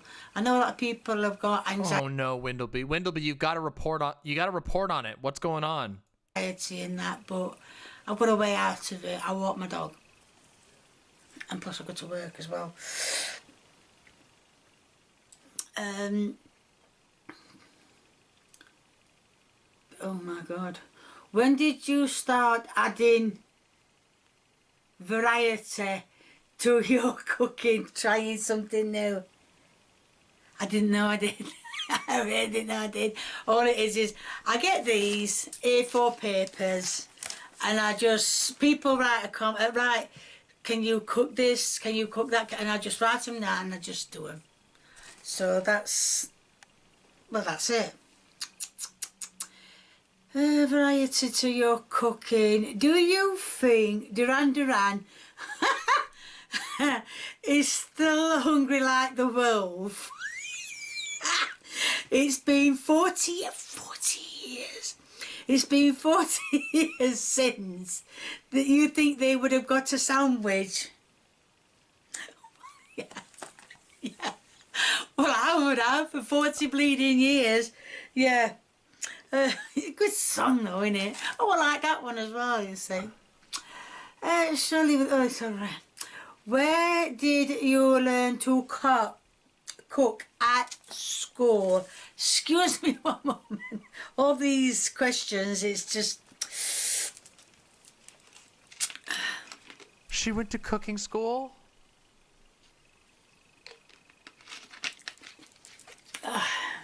Can't be without me Coca-Cola. Well, Diet Cola. Oh, it could be in a home ec class, yeah. Right. Oh, come on, Torch. Stop being a pain in the arse. Do you think... Oh, I've got that, done the vaccine. When am I going to be invited for dinner? There's a COVID around, you ain't going to get an invitation. Fair. Would you ever do a reality TV show? I'm not sure what a reality TV show is. Rivers, they're not printed, they're handwritten. She wrote them down from her page. She didn't even print them. She just wrote them down in a notebook. So I'll have to say no. I think it's something like The Only Way is Essex and Big Brother. Not for me. Fair. If you were Prime Minister, would you have... How would you handle the pandemic? I'd probably handle it the same as Boris. I wouldn't know how to handle it. I don't like this corona shit. I really will admit it. I don't like it. It scares me. But I'd probably ask somebody to help me because I wouldn't know how to handle it.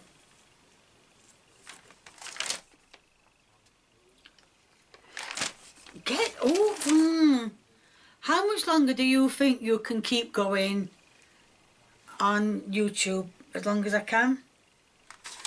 Hey, true, as long me too. As I can. Me too. Why do you... Nearly got that one. Why do you say onions, eggs, carrots, potatoes? I'm just having a laugh. God, if it upsets you, bloody hell, get a life. It's just a bit of fun.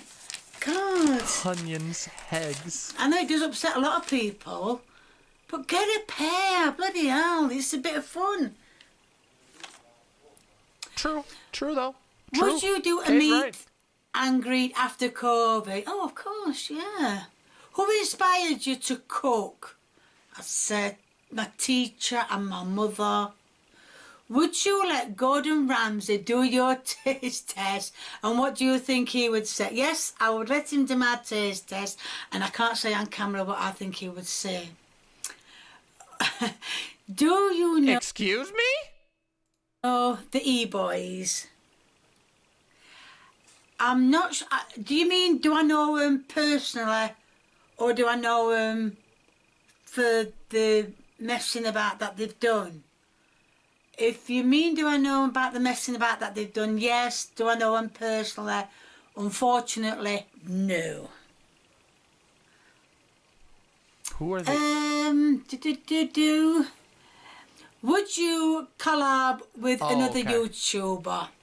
No, it'll come to fisticuffs and no. What is your favourite band? Well, like I've said before, I haven't got a favourite record. I like Def Leppard. There's too many songs, too many bands out there that have come out. Yeah, I know you're going to say, well, what about all these new bands? No. Whoa! Whoa! Holy shit! Right, where are we? Who is Curly? Who is Curly? My wonderful, fantastic dog. Who is Curly? Curly is my brilliant, wonderful dog. Curly? That's so cute. I think that cleared that one up. Why do you have no worktops in your kitchen? Because I took them out because I got sick of seeing them. Because the council didn't put any in when it was a council house. But, like I said, we are having it changed, so there will be some worktops added to it. Right, what is your favourite dish so far? I think I've already answered that. Scampi. I'm not really into a lot of fish food, but scampi is one of my favourite. I do also like paella as well. What is your dish? Have you ever hated one of your dishes? Which one and why? Oh, shit, really? I can't, I do 3 a week. I know they don't always get put up and right down, but I do 3 dishes a week. I can't remember from, I mean, I've been doing this channel for about 2 years. I can't remember every dish. I really can't. Well, they said any. Would you try something different like art? I do like art, but no, I probably wouldn't. If I had to do anything different on a different channel, which it probably would be a different channel, would be gardening. It would be gardening. I do enjoy gardening when it's not raining. If you could replace the grass, what would you put in its place? Why would you want to replace grass? You can sit on grass and have a picnic. Why would you want to replace grass? I wouldn't replace it. I'd leave it as it is. Leave it alone. It's not hurt you. Oh, God. Have you ever considered making merch and selling it? Well, I do. I already do. I don't make it. I get somebody to make it and I sell it on. Right. What's that? So far. Merch. Oh, here we are. What's the longest distance you've ever walked? Not very far. I've walked it, I know you might say, oh, that's not far. I've walked it from town centre back to where I live. I'm back to, well, I walked it to town and then back from town. I love that one. There's no way you could know how far that is. We have no clue. She could live in town center. There's no way we'll ever be able to know that. To where I live. So I would say that's probably the longest I walk, but now, can't walk, hardly. If you were a food, what food would you be and why? What food would I be? I don't know. I'd probably be a rich tea biscuit because I like rich tea biscuits. They're nice. You can dunk them in your coffee. But I can't think of anything. Never been asked for food. Why don't you vlog like Lee? Because my life is as shit as his. What's your favourite Oh, here we go. I told you before, I do not like Iron Maiden. Well, I'm not saying I don't like them. I've never heard a song. I couldn't tell you any of the songs. I couldn't tell you any of the songs, so I don't listen to them. See, they were our class as too heavy. I like the T-shirts, but their music is far too heavy, and I don't like heavy music. What's your favourite Monster Munch? Oh, pickled onion or beef? It'd have to be pickled onion now, but I think pickled onion's a bit too sharp, but beef is also nice. But I like them both, and I can't pick from. Has Lee ever disliked something you've cooked? Yes, he has, and he told me, and he told you on camera. How did you first get into cooking? Who showed you the ways? Well, I think that's just back down to my mum and my teacher. Like I said, I think half of these questions I've wrote them again, but in a different form. What do you think of German food? Can't recall ever trying it. When will you get your Michelin star? Well, I've got 6 up on wall. Really, I'm a chef on YouTube. Well, I'm not, I wasn't even said that, but I'm a chef on YouTube. I won't be getting a Michelin star. Have you ever gone skinny dipping? No, I bloody haven't. It's too cold. Do you still remember what your first video was you cooked? Yes, stuffed peppers. Stuffed peppers on this one, and cheap buns on the first channel. Good memory. I'm really shit. Why do you use margarine instead of butter? Excuse me. I do not like butter. I keep telling you, but you don't listen. I don't like butter. What do you love most about cooking? What the fuck with the butter hate? The butter hate. I don't know. That's like saying to Gordon Ramsay, what do you like most about cooking? What? That's a totally normal question, Kay. I don't know. I just enjoy it. It's nice, especially the end result. She's Negapolitan too. What do you like most about cooking? Are your videos monetized? Yes, they are. Do you ever cook using a barbecue? No, I don't. What advice would you give yourself? What would it? Oh, for God's sake! What advice would you give your past self? Get on YouTube faster, earlier. Fair. Yep, fair. Celebrity crush. Oh, I've already. Oh, for God's sakes!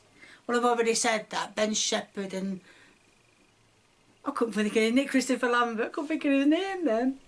Where do you get your recipes from? Google, which I've already said.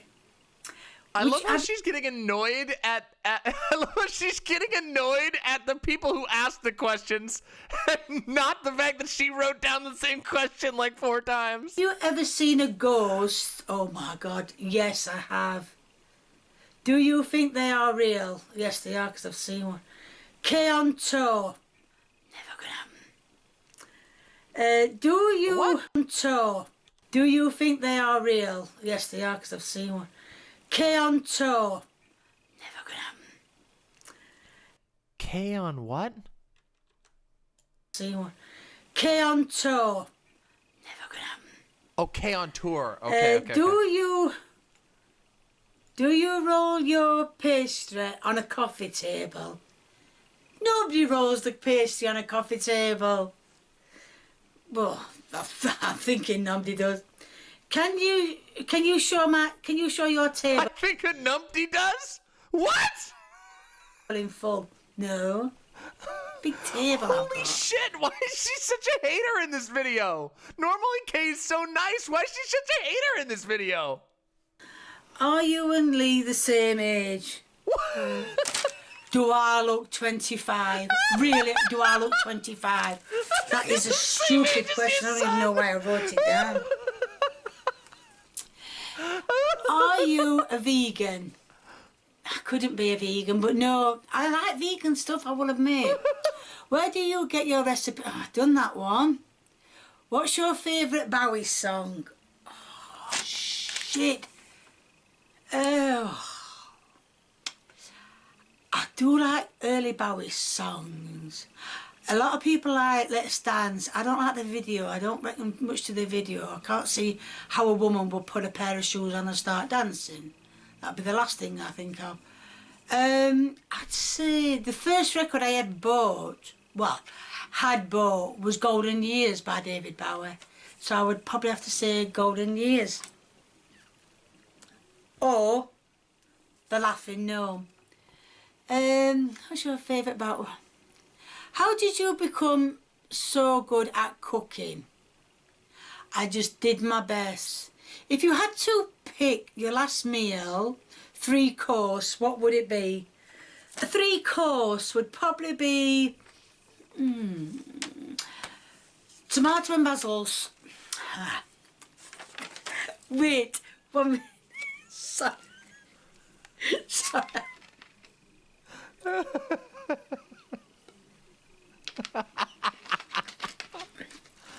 Right, tomato and basil soup, that'd be my first one. Main meal would probably be scampi chips and marrow fat peas, because I love marrow fat peas. And my tea, third would be, as I said before, mint chop. Oh God, I got it wrong here. Mint chop ice cream. It's something like that. But yeah, they'll be my 3 meals. Chip. I'm gonna have to remember these meals, and I'm gonna write them down. And I'm gonna put them down and eat them. Do you drink alcohol? No, and I haven't since New Year. What would... Good job, Kay. Oh, and what would it be? Sorry, that was the meal. What did you do before becoming a YouTuber? Well, as you all know, I was a lollipop lady and a carer. What's a lollipop lady? What does that mean? British people, please translate. What is a lollipop lady? What is a lollipop lady?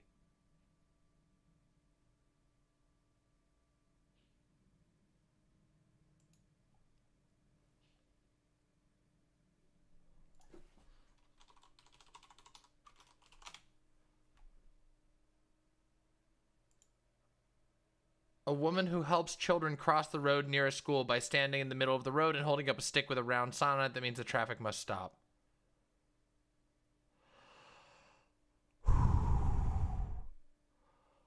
Oh, okay.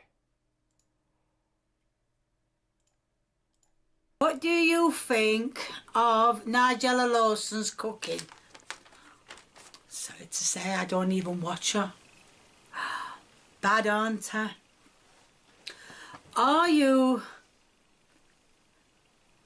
the best YouTuber? Oh, are you the best YouTuber? Well, I won't say the best, but I'm not bad. True. Has your plaque come? No, and I don't really think it's going to. What's your favourite time of the year? Halloween. I love Halloween. I'm like a big kid. Love it. I decorate houses. Love it. Aww. Good taste, Do Kay. you have any special day? Nah, they're all same. They're all crap. What about Halloween? Do you do something every day that you celebrate? You know, in other words, do I have a day that I celebrate? No, I don't. Yeah, I'm lying. There is a day of the year I celebrate, and it's Curly's birthday. 'Cause I love my dog. Aww. Have you Curly. got a family recipe? Excuse me, I'm talking. Yes, I have actually, yes. My mum used to do a meat and potato pie, because my dad loved meat and potato pie. Oh, it used to be steak and kidney. She used to do the pie, and I never had it. Well, I had a very minimal, about less than a quarter of pastry, because as I've just told you, I hate pastry. What inspired you to start making cooking videos? Well, like I said, my teacher and my mother, watching my mother cook. What's your favourite takeaway? It's like a pizza with kebab on it. That's all I can say. I don't know its proper name. A pizza with kebab on it? Nearly finished. Okay. What is your dream What is your dream deal from Tesco? I've never been to Tesco. How is your dog? Asleep and lovely. What's your favourite biscuit? I've already mentioned that. That's the rich tea biscuit. If you had to host a dream dinner date, which celebrity guest would you invite? Well, it'd have to be Ben Shepherd and Christopher Lambert. They're the only two I want.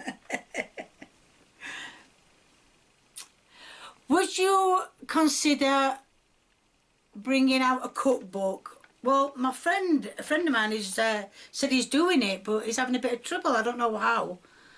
What is your favourite video that you ever made? I don't think I've got a favourite video. Like I said, I was surprised when that rainbow cake turned out really well. I was really shocked, but I don't think I've ever got a good video that I enjoyed making.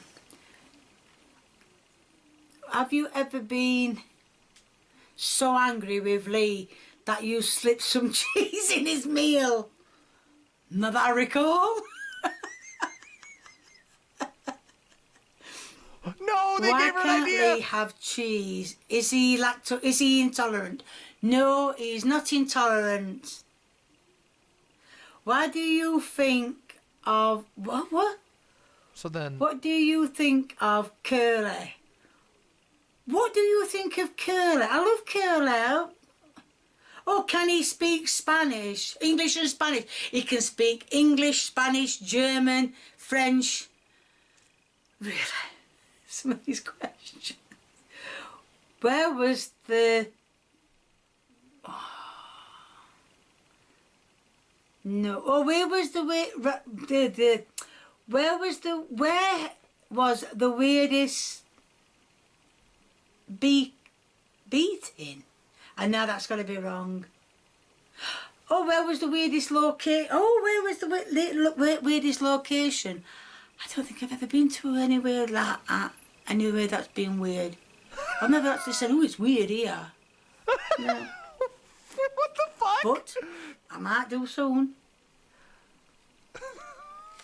I don't think I've been anywhere. Where's the weirdest location where someone's recognised you? Okay, here we go. I can't remember. Where's the weirdest location? PDSA, I think. I wasn't expecting anybody there. Would you do... What would you do for an ideal day? What would you do for an ideal day? Nothing. Just relax. Like what would you do for an ideal day if money wasn't an object? Probably the same I do now. Bugger all. I'm sorry, what? Oh, here we go again. We're really like messing up. Have you... This has been such a strange experience, chat. I see you... Oh, your legacy of Khan. Does that mean you are gamer? I don't have... It's just a t-shirt I got. I don't watch the game. There's the answer, Fawn. Fawn, we got the answer. She's never played Legacy of Kain. I've never played the game. I'm not a gamer in any way. I'm no one from the game. I know the difference between reality and real life. You know the difference between reality and real life? Are we sure? Do you have... If you have travelled, where have you gone and why? Well, I've travelled abroad and it's just been for a holiday. No other specific reason. Abroad? Whom taught you to cook? Well, I've already filmed that, answered that. What's your favourite childhood food? Oh shit, really? Childhood food. Spaghetti on toast. Oh, I love that when I was a kid. Sprinkle with, but you get it in a block. Cheese, that's it. Spaghetti hoops on toast, sprinkle with cheese. Right, that's come to the end of all them questions, and look how many pages. Look, so many pages. Oh. And I think my torch has finally just packed in. So yeah, thank you for watching, mate. I'm hoping this will go out today. If not, it'll go out another day. But it's definitely done on the 28th of February. If you ask me why I'm picking that day, it's because it's the last day of February. There's no reason. So thank you for... Well, thank you for your questions. If you didn't get your question read out, it was because it was too close to the knuckle and I didn't like it. So thank you for all your questions. Hopefully not long before another Q&A. Thus, thank you. Bye. I don't think she did. She said she didn't. Like 3 minutes to deadline. She said she didn't. She said she didn't. All right, listen.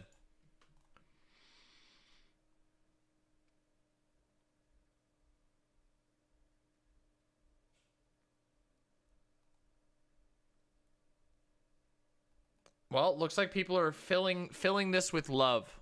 Okay? Filling it with love. And I appreciate that, okay? Listen. Kay is a very strange person. I don't understand everything that she does, but I am happy that her community is filling her comments with loves. And yeah, you know, I think maybe, you know, maybe one day I'll reach out to Kay for an interview and we'll talk with Kay. Wouldn't that be fucking cool? We could totally do that if we got to the right size. She's way larger than us right now. Don't you fucking dislike the vid? What the fuck? The fuck? Don't you fucking dislike the vid? You like that vid. I don't want to see any fucking anger. I will kick your ass personally. I will personally kick your ass if you dislike that video. Yes, yes, yes. Gun.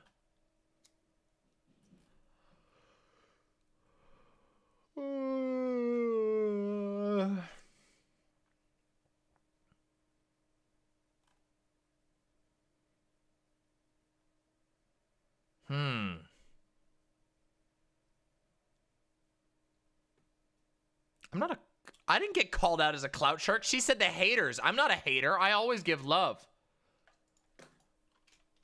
Glooby drops a diss track. You have provoked a gang war. True, though. True. Listen, someday we will do MamaCon. Listen, you think I'm kidding? Someday we will do MamaCon. Someday. If I become greater. If I become greater and more powerful, then we will do MamaCon. Okay, real quick question. Oh my God, Gayfesh. I'm so excited. Yeah, MamaCon will happen. But we have to wait for COVID to be over. And I have a quick question. Okay, does anybody know, does anyone here know, can anyone here confirm if Mouthy Infidel is 16? Is Mouthy Infidel a literal child? Hi, Dan. I'll do Cop Rock in a minute, but we have to determine this first. Can anybody tell me if Mouthy Infidel is a child?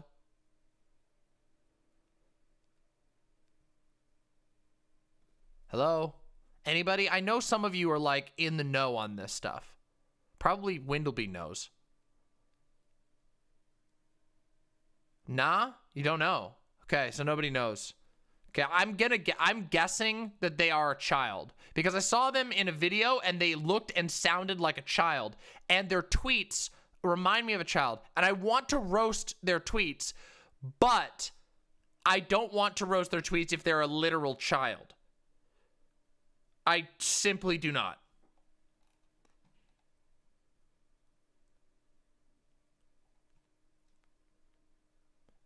They look and sound like a child, yes.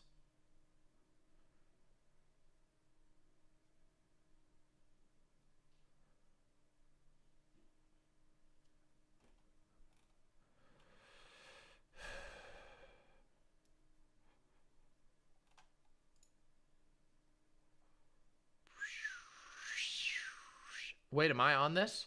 Oh shit, am I on this?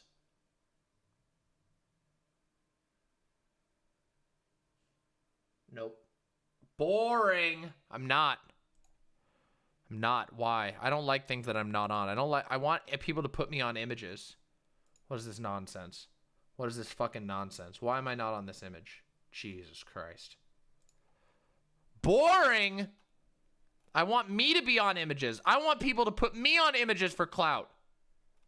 Who am I kidding? I got fucking raps done at me today. I got fucking roasted today.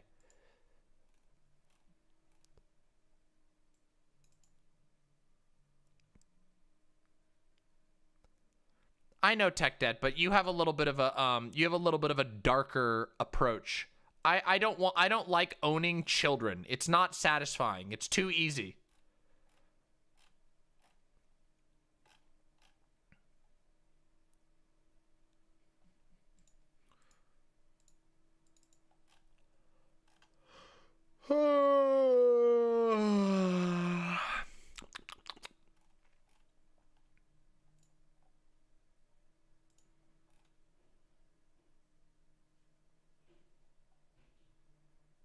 Wikipedia. All right, let's listen to this cop thing. I've been sent this thing and I need to show this apparently. I really don't want to get... Wait a second. Wait a second. This is going to get me hit. I can't watch this. This is going to get me hit. Isn't it? This was shown on fucking John Oliver? There's no fucking way I'm going to get hit by this, aren't I? Yeah, I think this is going to get me hit. I can't. I'm sorry. Sorry. Not worth it. I can't do it anymore. I got to stop taking these risks. My channel's getting fucking owned. And that hurts. Listen, that not only hurts my income, but that also hurts my team's income. And I got to think about the team, you know? Google Mesh? The fuck is Google Mesh?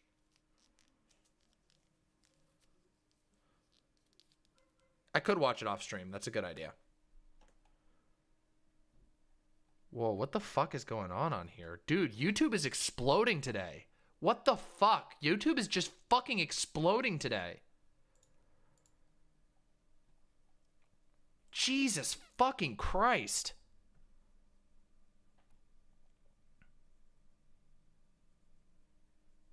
Yeah, no anger. Exactly. Hi, YouTube chat. I'm popping in. Toranala, no anger. I'll kick your ass.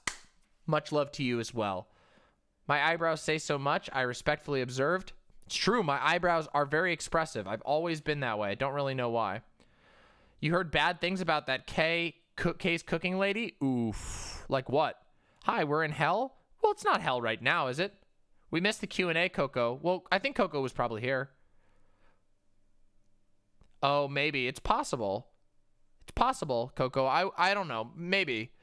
Sometimes I wonder, listen, look, I really love Kay, but I don't know, like, I don't know. All right, should I talk about this take, hippie punk? Listen. Okay. Here's what I'm going to say. Look,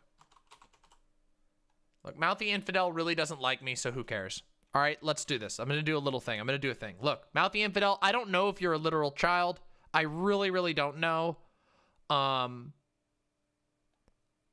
Waco discourse just proves how many leftists actually support child rape and far-right doomsday cults. Okay.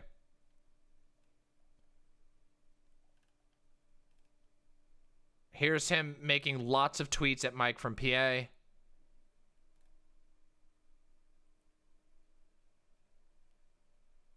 Unlearning economics when someone uses indexes measuring democracy or freedom. What did he mean by this?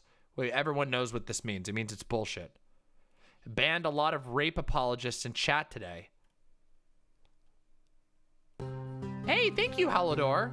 Might talk about Waco, who knows? Why is this active chatter white mama mauled? Thank you so much, Hallador. I will absolutely defend burning bridges over stupid shit like Waco discourse. I think niche issues like this are a good way of finding out what people have fundamentally broken thought processes. Okay, so listen, I'm not going to do a roast. What I am going to say is this, Danny, oh, perfect timing, Danny. Great to see you, by the way. This type of take is very, let me just say, it's very DGG poisoned, okay? You should not live your life trying to find burning bridges over events that happened a million fucking years ago, except for the Holocaust. That's probably like the one example. Like maybe if you're a Armenian genocide denier or a Holocaust denier, maybe. But for those of you who don't know, because probably you're all literally weren't born, Waco is an event that happened, I believe, in 1992, right? Waco was 92. The Waco siege happened in 1992? 1993, my bad, sorry. 1993, okay? It was a cult, there was a cult, a far-right cult, that was stockpiling arms in a church complex. And what ended up happening is the ATF and the FBI ended up getting in a standoff with this cult that was known as the Branch Davidians. Okay, the Branch Davidians. Okay, the Branch Davidians were very extreme. They were anti-government Christian spin-off group, and there was I think the siege was like 51 days long. Like, so basically the government surrounded this facility and there was a literal, like a siege. There was like, the police were set like this and the other guys were set like this, and it was like a deadlock for like 51 days. And what happened was there were a whole bunch of kids, trapped in the facility alongside their parents who were believers in the Branch Davidian cult. And what ended up happening was the U.S. government moved in on the facility and like moved into the facility, and there was a firefight broke out and the building caught on fire. And it ended up killing like 25 children died. Like 76 people ended up dying, 25 of which were children. And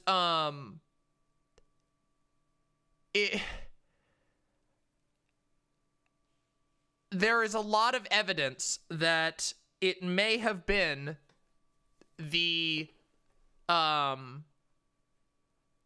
FBI, like the U.S. Department of Justice determined that it was the FBI's fault that the fire started. So they fired tear gas canisters into the building, and these tear gas canisters were so hot that they set the building on fire, resulting in a lot of deaths. Now, when we're talking about the Waco discourse, what that was a the Waco discourse, because it was the anniversary of, or it was not the anniversary. Oh yeah, it was the anniversary of the beginning of Waco. Yes, the Oklahoma City bombing by Timothy McVeigh was inspired by the Waco siege, at least in some regard. He cited it as his inspiration. And it's very fucked. When we're talking about the Waco discourse is basically, do we blame the U.S. government for that?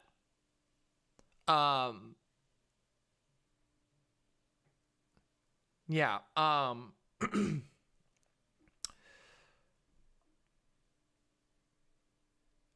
And the question is ultimately, the disagreement is whether this was an example of irresponsible behavior on the part of the federal government, or whether they were 100% justified. And as we can now tell, some people have chosen to go very, very, very ham on saying, no, the government did nothing wrong. Which I think is silly, right? Now, I don't think you have to make apologia for a fucked up and evil cult in order to say, hey, like, maybe there was a little bit of aggression that could have been done more carefully, right? Because keep in mind that, like, yeah, like, I mean, the government admitted that they fucked up. Like, they literally said they fucked up. The Justice Department concluded that the government fucked up. Now, to what degree did they fuck up? It's hard to say. Obviously, when you're locked in a siege with a doomsday cult, that's a pretty rough situation to be in. But yeah, many people basically concluded that the ATF, the ATF fucked up pretty hard. But it's very, very complicated.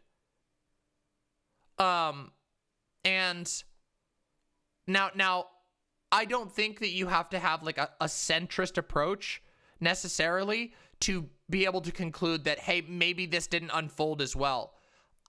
A hot take, but 25 children dying in a fire is a pretty fucking bad outcome. And even if the government was in the right to do the siege, that is a very bad execution of the plan. You see what I mean? So that's why I think that this type of take here is just a really unhealthy way of engaging with questions like this. I think this is a closed-minded and toxic way of engaging. That's all I'm going to say, okay? Here we go.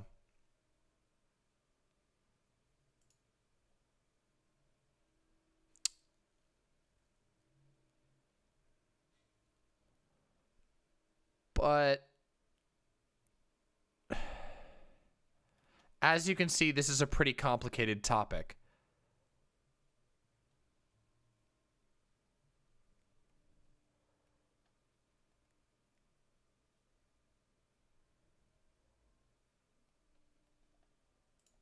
I just feel like this is a very, frustrating way of approaching things. That's all I'm going to say about this person, because I think they might be a literal child. And I hope that they will learn to not engage in topics in that way in the future. Well, yeah, wasn't that literally not what happened?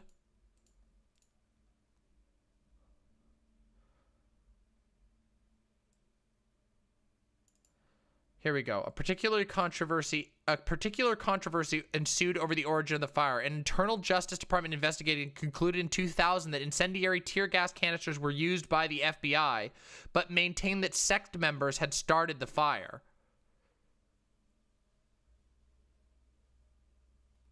So basically, it's trying to say, no, they did it. They killed them all. But that seems a bit strange to me, right?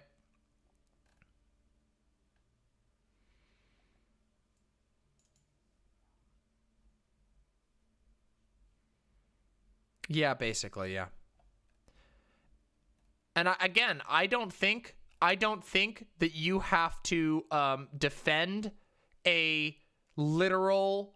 I don't think that you have to defend a cult in order to say, hey, maybe this could have been handled better.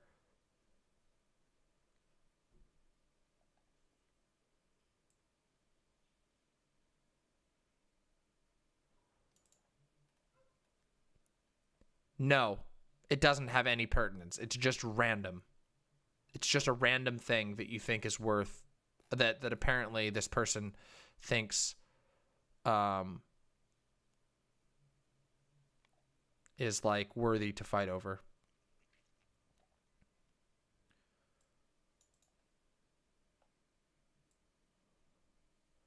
Jesus Christ.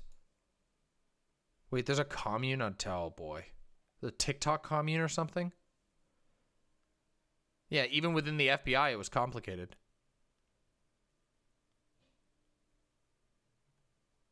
Oh boy.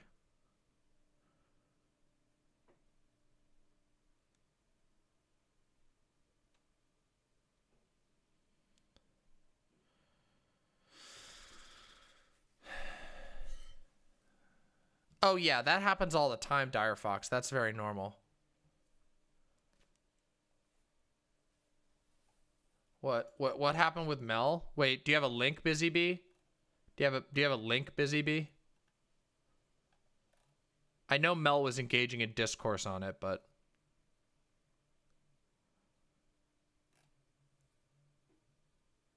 oh yeah. Oh hey, look. Wait. Here we go. Hey, wait, it's being updated right now. Waco is such a stupid hill to die on. Like, we have verifiable evidence of the state killing people like Malcolm X and Fred Hampton, but whatever. Oh, right. I think it started with the there was a shoe post. Oh yeah, I think Mouthy like was really insulting the shit out of Shoe. We're doing a mini drama mama here. Let's find. Oh, it's literally happening right now. Oh my God, it's unfolding right now. Oh shit, I didn't even know. I was just talking about this randomly. I didn't know it was unfolding right now. Holy shit. Wait, where's the Shoe one? Where's the one with Shoe?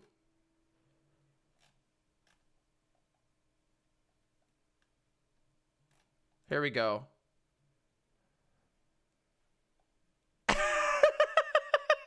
What the fuck? Life has many doors, Fed boy. Wow. Wow. Okay, that is very edgy. This is an indefensible take. This isn't a take. This is a meme. This is a literal nonsense meme about a thing that happened 30 years ago.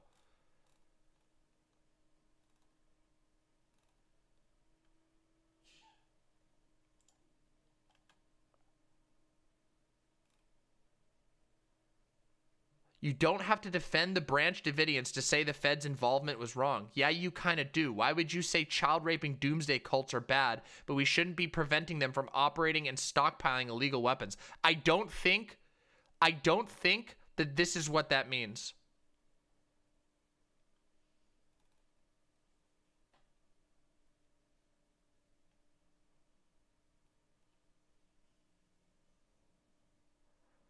Was raping children an own to the ATF? What the fuck? This is Demon Mama reporting to you live from our studio on the West Coast. This just in, the left is fighting again, and we will have wall-to-wall coverage as it updates right now. What are they arguing about? An event that happened 30 years ago. Literally, I was just your mama, your demon mama, the one you are looking at right now, was just 3 years old when this happened. Danny Fallen, I agree. To prevent death cults, we should allow government agencies to way overstep their bounds. In fact, why don't we just let the government kill anyone? No, I'm kidding. Listen. I know I need to have a radio program. I'll get a radio program someday, you all. I know. It's going to be great. I know I could do good on radio.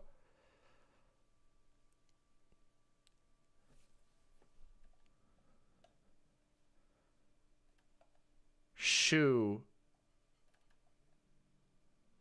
Wow. Wow. Wow. Oh.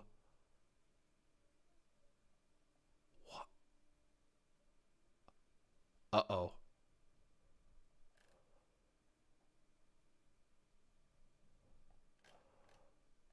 What? Oh, boy. We do need to fill the power vacuum. I agree. Well, if anybody wants to fucking help me, investors, do you want to invest in the future of American radio? You, right now, could get in contact with me via DM and we could start making radio happen. Not only would it be amazing, not only would the show go from like 10 times up in production value, but your reach to the American public, you could have them tune into conversations like this one, where we sort out some nonsense drama in the middle of the night about whether an event that happened 30 years ago was bad or not. Wow!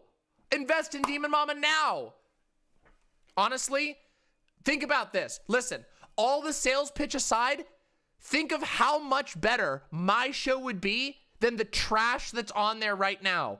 And the trash that Rush Limbaugh put out for the last 30 fucking years. Even if I made the laziest, most boring and stupid show ever. Oh, chat would always exist. Chat would always exist. Yes! Anyway.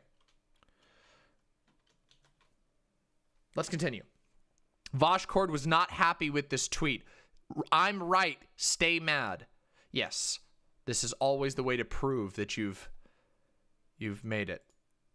You've definitely made a tweet. Sir, it's been 28 years.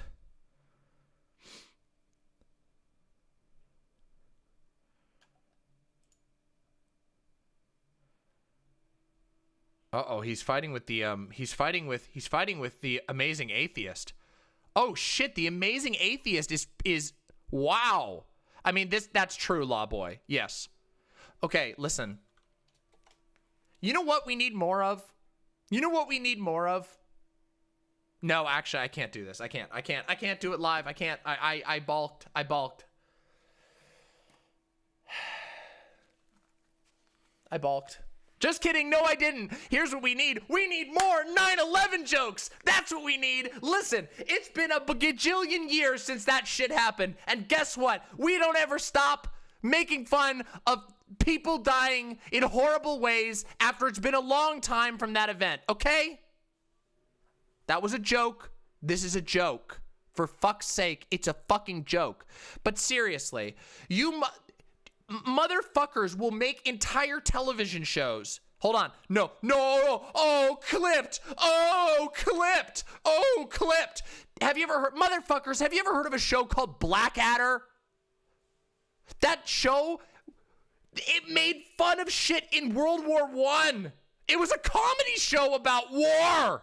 We make comedy out of terrible things all the time. Get off your fucking high horse. For God's sake. Atrocities happen all the time. The only way you survive in this stupid world is if you learn how to laugh occasionally at terrible things happening. Okay? I called my gallbladder, which traumatically had to be removed because it was exploding, a bag of marbles.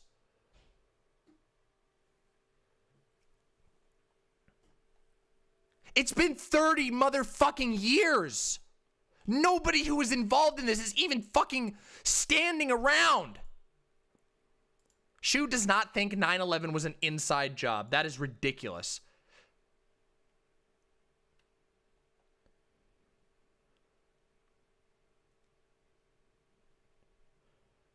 Was Pearl Harbor an inside job?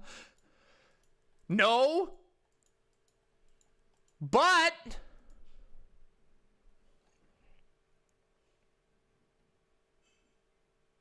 okay, look, the Holocaust is, listen, the Holocaust, the reason why you don't make Holocaust jokes is because those jokes will only come at the expense of innocent people. That's why you don't make Holocaust jokes.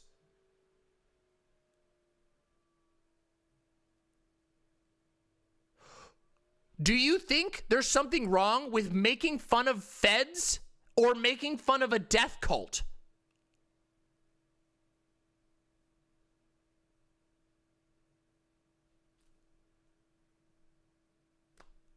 That happened 30 years ago. No, Glooby, you can't make fun of Jesus. Don't you know Jesus died a painful death? How dare you? How dare you make a Jesus joke? I am offended. I am offended, and I will burn this bridge.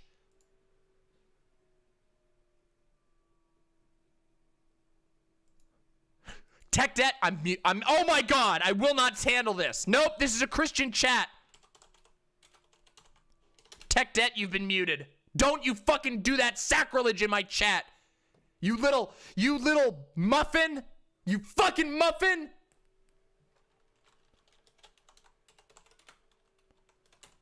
Just kidding, there you go. You can come back out of prison.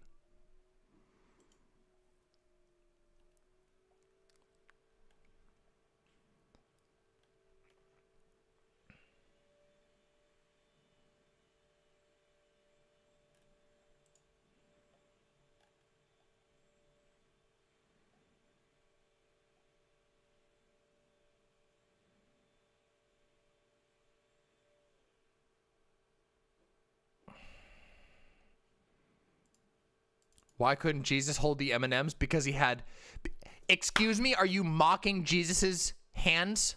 I get it. Oh, I get it. Oh, I bet you think you're so funny. Oh, I bet you think it's so funny that when he tried to put the M&Ms in his hands, they poured through the holes. I bet you think that's fucking hilarious. That he goes, oh shit, the M&Ms, they're falling through the holes that the nails ripped in my hands. Oh, what about the time? Oh, ooh. Do you think it would be funny if oh, do you, what? You think it'd be funny if fucking St. Peter put a hot dog in Jesus's spear wound? What, you think that would be funny? You think it would be funny if Jesus Christ did a magic trick where a little magical wand went up and down through the hole in his hand?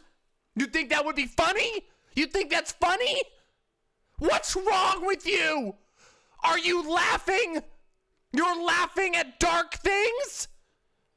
Ah! Sorry, I'm losing my mind. I'm actually losing my mind. I didn't mean to lose my mind that much. Actually, I did. I completely intended to do that.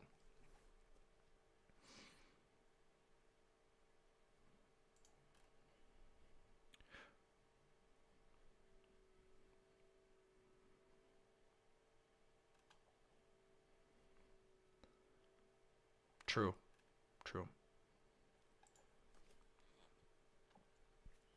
Guess what? Here's a joke. I'm going to tell you a joke. Jesus can clap his hands, but you know what he can't? You know what? He's the best. He's also the best hide and seek player ever. You want to know why Jesus is the best hide and seek player ever? You want to know why? Come on, chat. Tell me why. Tell me why he's the best hide and seek player ever.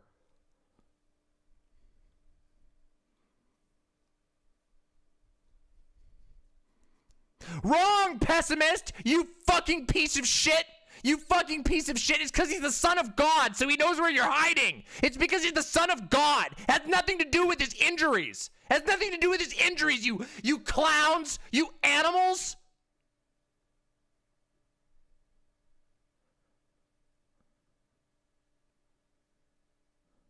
It's because he's the son of God!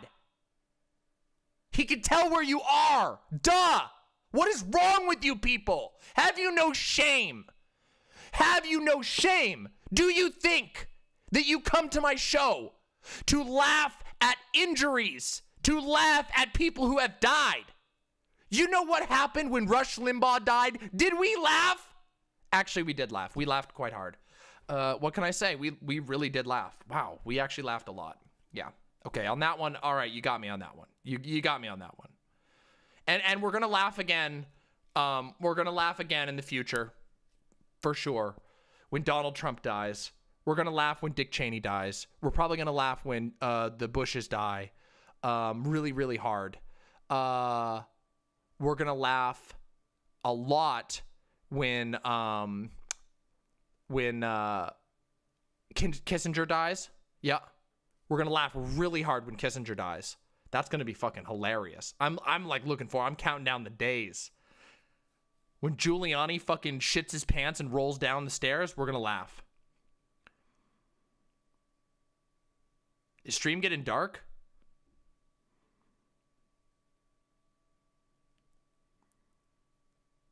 Yeah, Kissinger's still alive. Well, because, I don't know. How is Donald Trump still alive? Good question.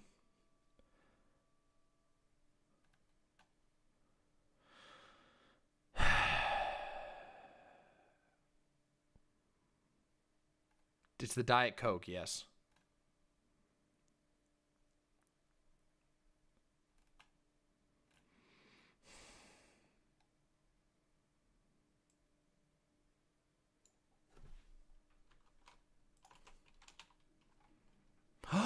Oh my God, what a baby. What a baby. Hi, baby. Hi, baby. Listen, all I'm saying is there are some bad things that happen that you have to be able to laugh at. That doesn't mean you mock the victims or anything like that. It just means you can laugh. Guess what? I'm giving you permission to laugh at an image of a character from Ed, Edd n Eddy saying, "Life has many doors, Fed boy," as a federal agent gets knocked over. Okay? You're allowed. You're allowed to laugh at that. It happened 30 fucking years ago. It's fine. You can laugh at that. You can find that funny. And there's a whole bunch of reasons why you can find that funny. You can find it funny because the image is funny. You can find it funny because you don't like the feds very much. You can find it funny because it's terrible and you shouldn't be laughing, and you want to cathartically release your sense of guilt about laughing at something that is kind of funny. Okay, there you go. That's all I'm saying. Okay. It was funny. I'm sorry, that was funny, and not in like a haha Holocaust joke level funny. It's funny because it's absurdist and dark. Okay, and we can acknowledge it's okay to acknowledge that like some senselessly violent situations can actually still have some funny things. Okay, I'm just saying. All right, that's all I'm saying. And you don't need to burn bridges over stupid shit that happened 30 years ago. Ooh. Just wanted to test this before stream ends. Sorry, mama. Oh. Hey, thank you so much. Appreciate the last minute test. Also, hey, look at this. I already got funny. clips. You think that's funny? Oh, do you what? You think it'd be funny if fucking Saint Peter put a hot dog in Jesus's spear wound? What? You think that would be funny? You think it would be funny if Jesus Christ did a magic trick where a little magical wand went up and down through the hole in his hand? You think that would be funny? You think that's funny? Oh, do you what? Now that's a good one. That's a good one.